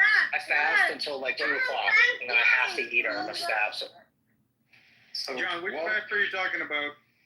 I'm gonna do I do a 72-hour one every quarter, and I'm doing one right now. Oh, those are perfect, yeah. So I'm just saying, people always tell me when I do it and I talk about it here, people are like, so anyway, I'm preparing to do one. It's probably gonna be in the next week or two. I gotta like look at my schedule, make sure that I can CEO and do my work stuff. Hold on, hurry. Oops, come on, son. Hey, tell me when you figure out the dates. I'll see how it lines up with me. Maybe I'll do. I'm gonna do it. Well, I'm probably not gonna do it next week when you guys are here. I'm thinking I'm gonna do it like when the kids, like basically I'll do it when I get the kids back the following week. Hey, Landon, gentlemen, please hold the door. Yeah, when you figure it out. Thank you, gentlemen. Anyway, so yeah, I'm probably like the third or fourth week, the third or last week of July. It's probably when I'll do it, and I'm probably gonna do like 72 to like 80 hours, something like not like 4 days. I'm sorry, I'll be the gentleman today, okay? You can be the lady. I'll hold the doors, okay? Cool. All right. Dude, my son has been like on this mix where he'll do this stuff, but then he'll complain about it. Like I had this video, I gotta send it to you, Andrew, where like he pushes his sister's chair in. And I'm like really proud, so I go to record it because I want him to see it later. But then he turns on me and he goes, "You gentlemen, anyway, I'm still not doing work. I learn how to be." This man is over. all the sections.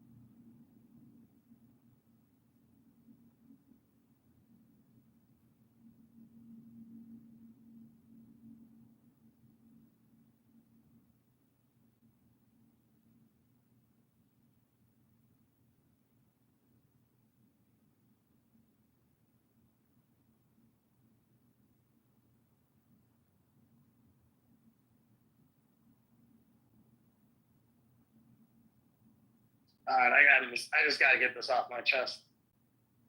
When I watch a man like do things unathletically, it's very difficult for me to see them the same way ever again. So this guy working with the boxing coach, and I can just see that this guy has never hit anybody in his life. He's never gotten any scrap or anything like this is. And a long story short, I will never be able to look at this man the same ever again. Never again. Just it's over.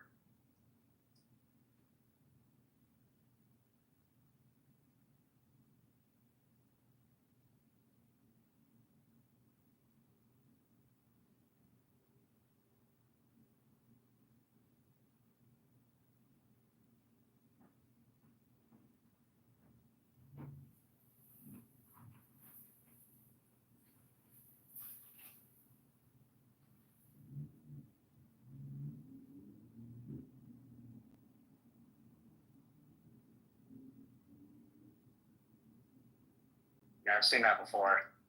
Women can do the same thing.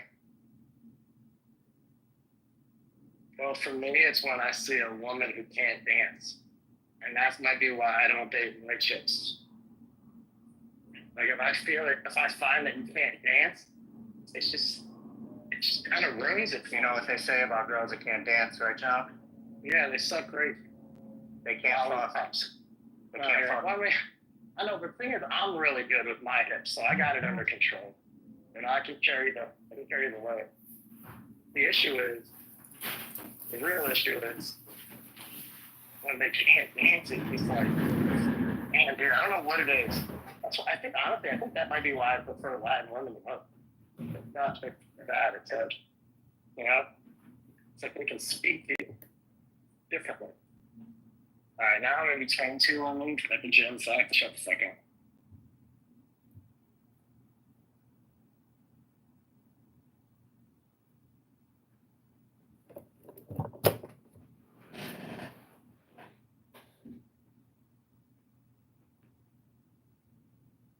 Yeah, I'm at the gym now. It's Batty Saturday, that's for sure. It's active. I feel like that's what they say when I walk in.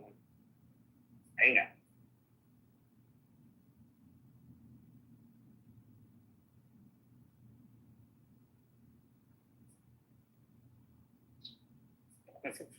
So funny we just take over you. So, many of her Jewish friends come in at all? Are you kidding me? Dude, the combined testosterone with like all of her friends is like 600. But yeah, forget this post. Let's go back to our home. Yeah, I'm down with that. You want to open a room? Yeah.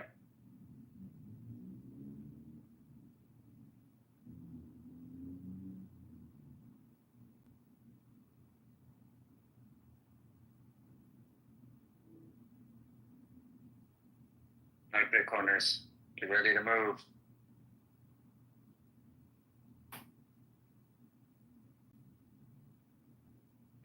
What are you in for? What's going on? John's opening a new room. Bitcoiners assemble.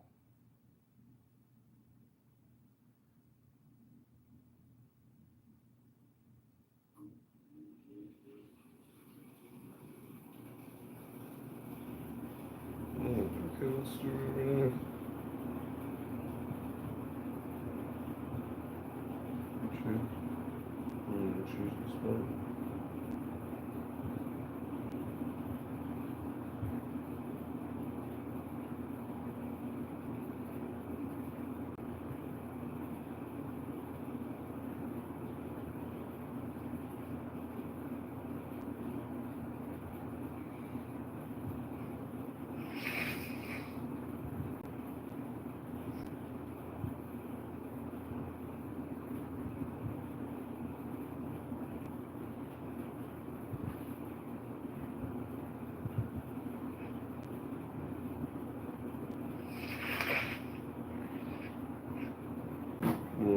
go.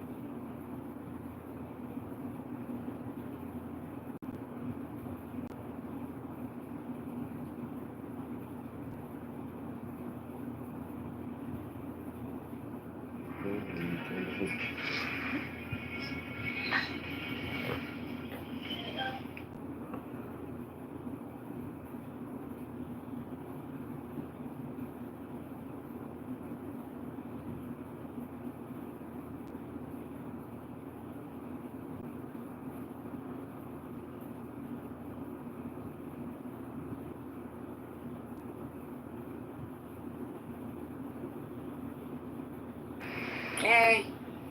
Yay. Panda, I did not know you were up. I made it in and out.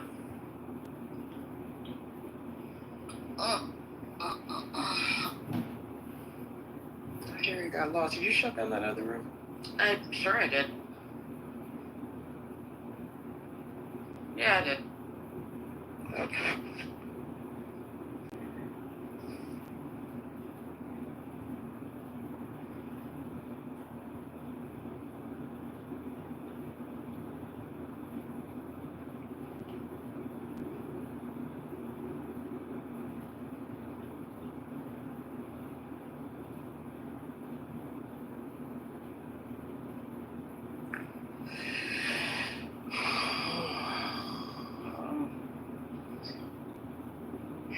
Alright, where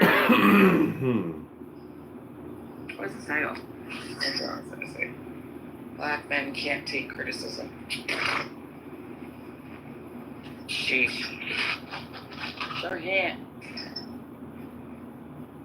They showed that in the last damn room. Huh? They showed that in the last motherfucking room. Oh, hello, Doc. What's up, Doc? Yeah, hey, yeah, I'm listening. I look at this topic and I saw it early on Clubhouse. Black men can't take criticism. No, that was black women can't take criticism. Okay, well, but yeah, I saw that room and I got on stage and I interjected that black women can take criticism, just like black men can take criticism. Don't think too much, Doc, because Tia get pissed off when she try to keep you up. We love Tia. Well, with the amount of black women being educated. I don't get pissed off. I just think you're a dumb bitch. And I just think you're a dictator. Okay. With that picture, Well, you're a dictator. let me land, please. Let me land, please. But with the amount of black women being educated, to hold a college degree in America from an accredited university, you have to be able to take criticism. Oh, really? You have to be. Doc, so you're saying some women got. Wow, see how you can't finish, Doc? Isn't that crazy? Doc, yeah, I mean, let Doc, me finish, you saying please. some women can't take criticism because they're dictators? No, I didn't say that. Please let me finish. Oh, my bad, what I'm saying is to hold a degree, which a lot of black women do hold, you have to be able to take criticism. To keep a job normally with a pension and benefits, you have to be able to take criticism. To become an athlete on a professional level, you have to be able to take critique. So black men and black women are able to take criticism. The issue is, it's a criticism coming from a place that's going to be helpful, or just it's a criticism coming from a place that's trying to be totally destructive. And so a person has to use discernment on where the criticism, what place in the person the criticism is coming from. That makes sense. Yeah, that makes sense, Doc. Thank you. You're welcome. Yeah. Well, we take criticism all the time, and criticism can make you better. Iron sharpens iron. Right. Right. What do you think about like people that actually can't take criticism? What do you think is going on there? Well, you have. Aside from like it coming from maybe somebody who doesn't have your best interests in mind, say the scenario somebody actually does, yet there's still resistance in taking criticism. Well, then you have to use discernment, because some people don't have your best interests at heart. Yeah, they do. Some people don't. Some people do, and so you have to make that discernment as an adult, and hopefully you can even make it as a child. because some criticism people make of you can really help you, and then some is meant to tear you down. It's meant to be destructive. It's meant to be harmful. It's meant to tear down your ego, and so you have to use discernment. Where is that criticism coming from in this person? One key is if they make it in bunch of a lot of people, and not make it to the side, not criticize you, take you to the side and say, hey, this is what, try to approach it this way or that way. If they're making the criticism just to embarrass you, then that's not coming from a good place. Right. It's not. So the person should be able to take you aside and then make criticisms and not laugh at you. If they're making criticism just laughing at you, then that's not coming from a good place either. That makes sense. That makes sense.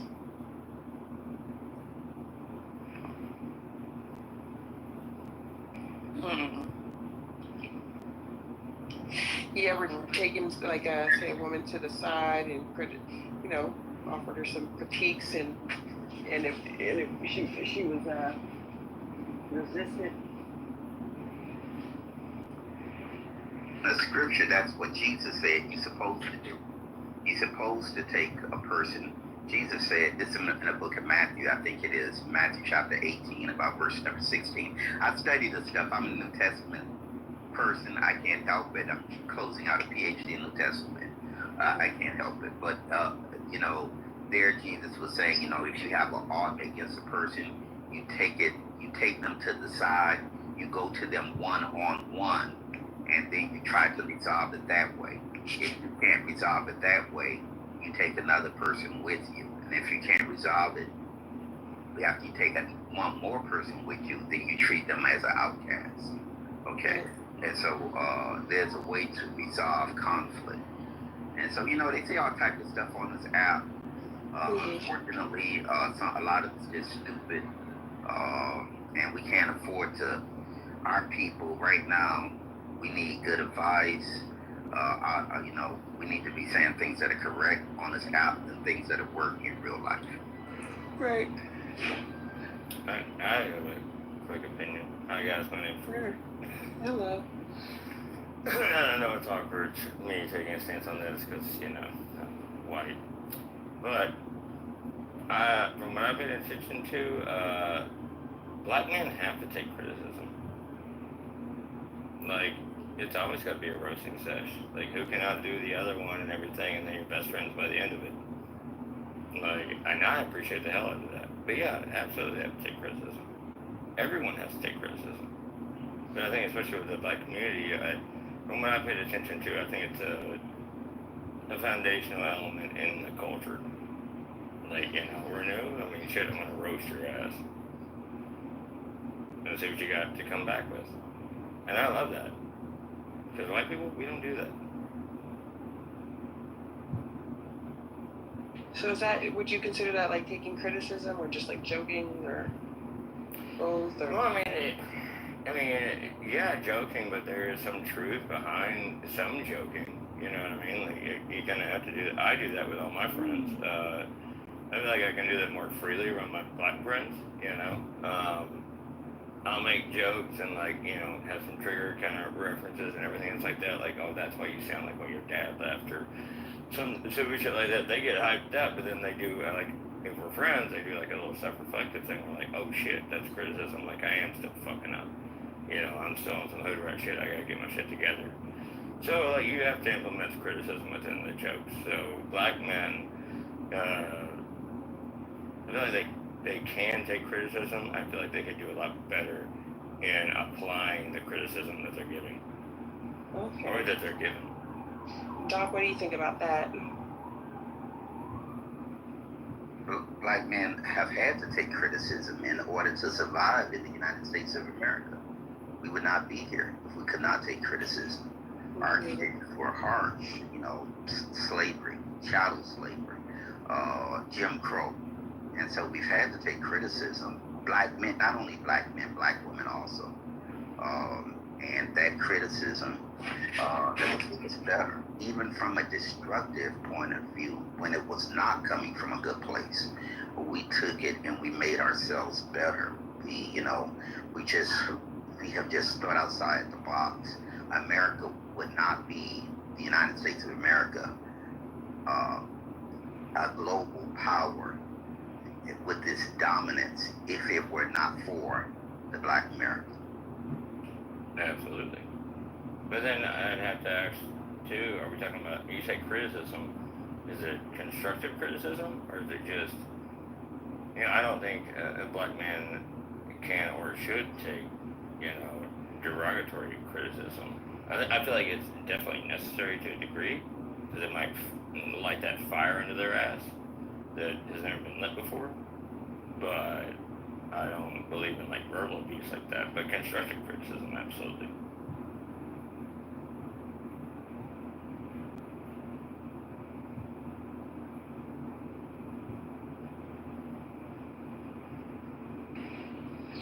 What do you think, Harry?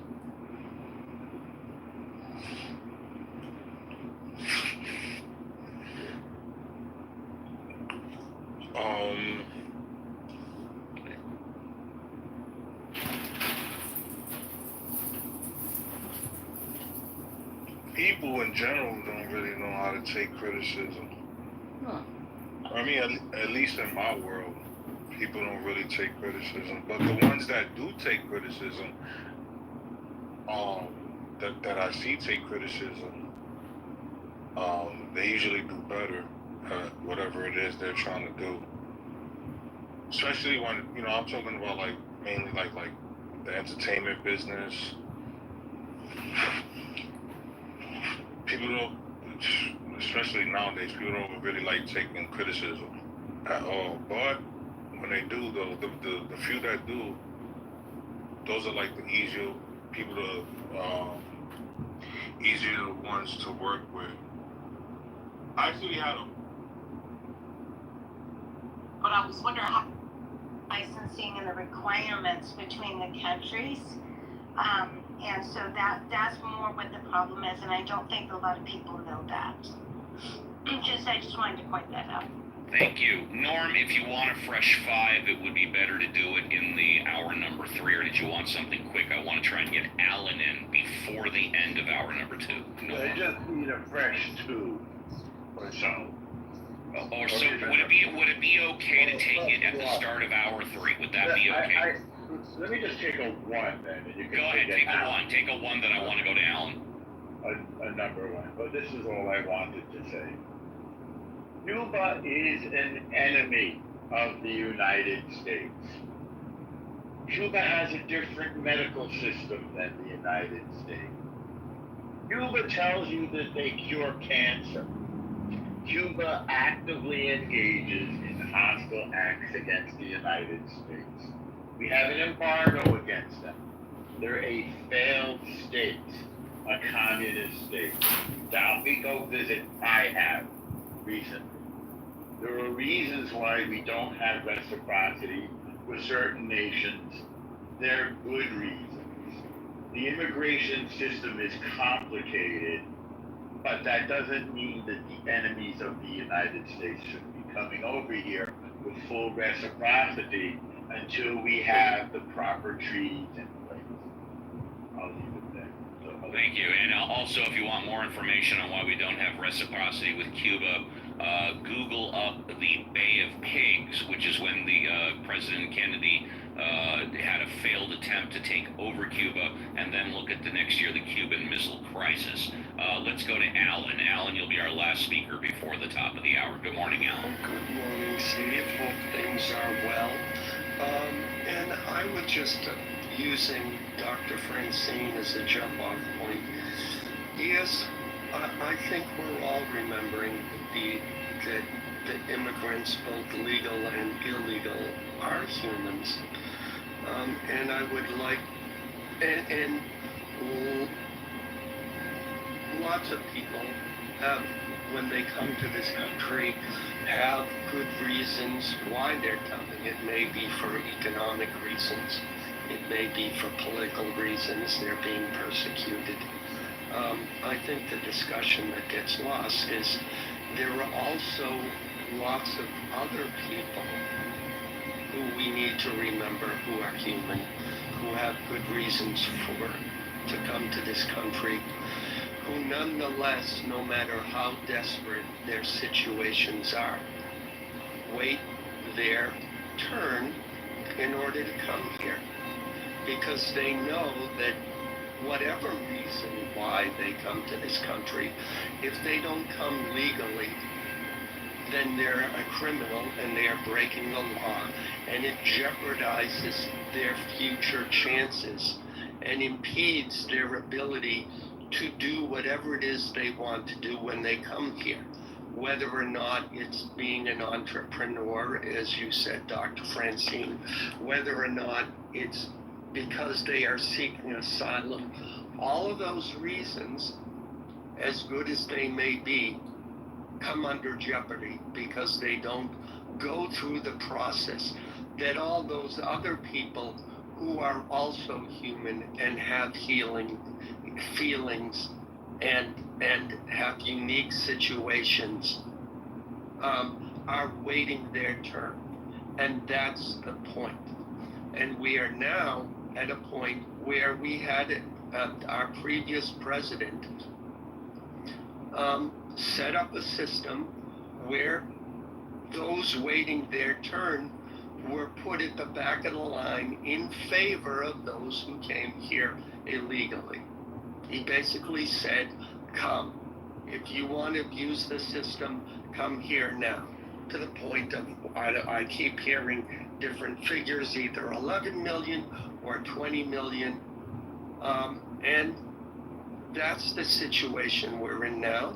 And as your room titles or the link you put at the top shows, not the room title, the link, we have the Democrats are doing everything in their power to stop the current administration from upholding the law.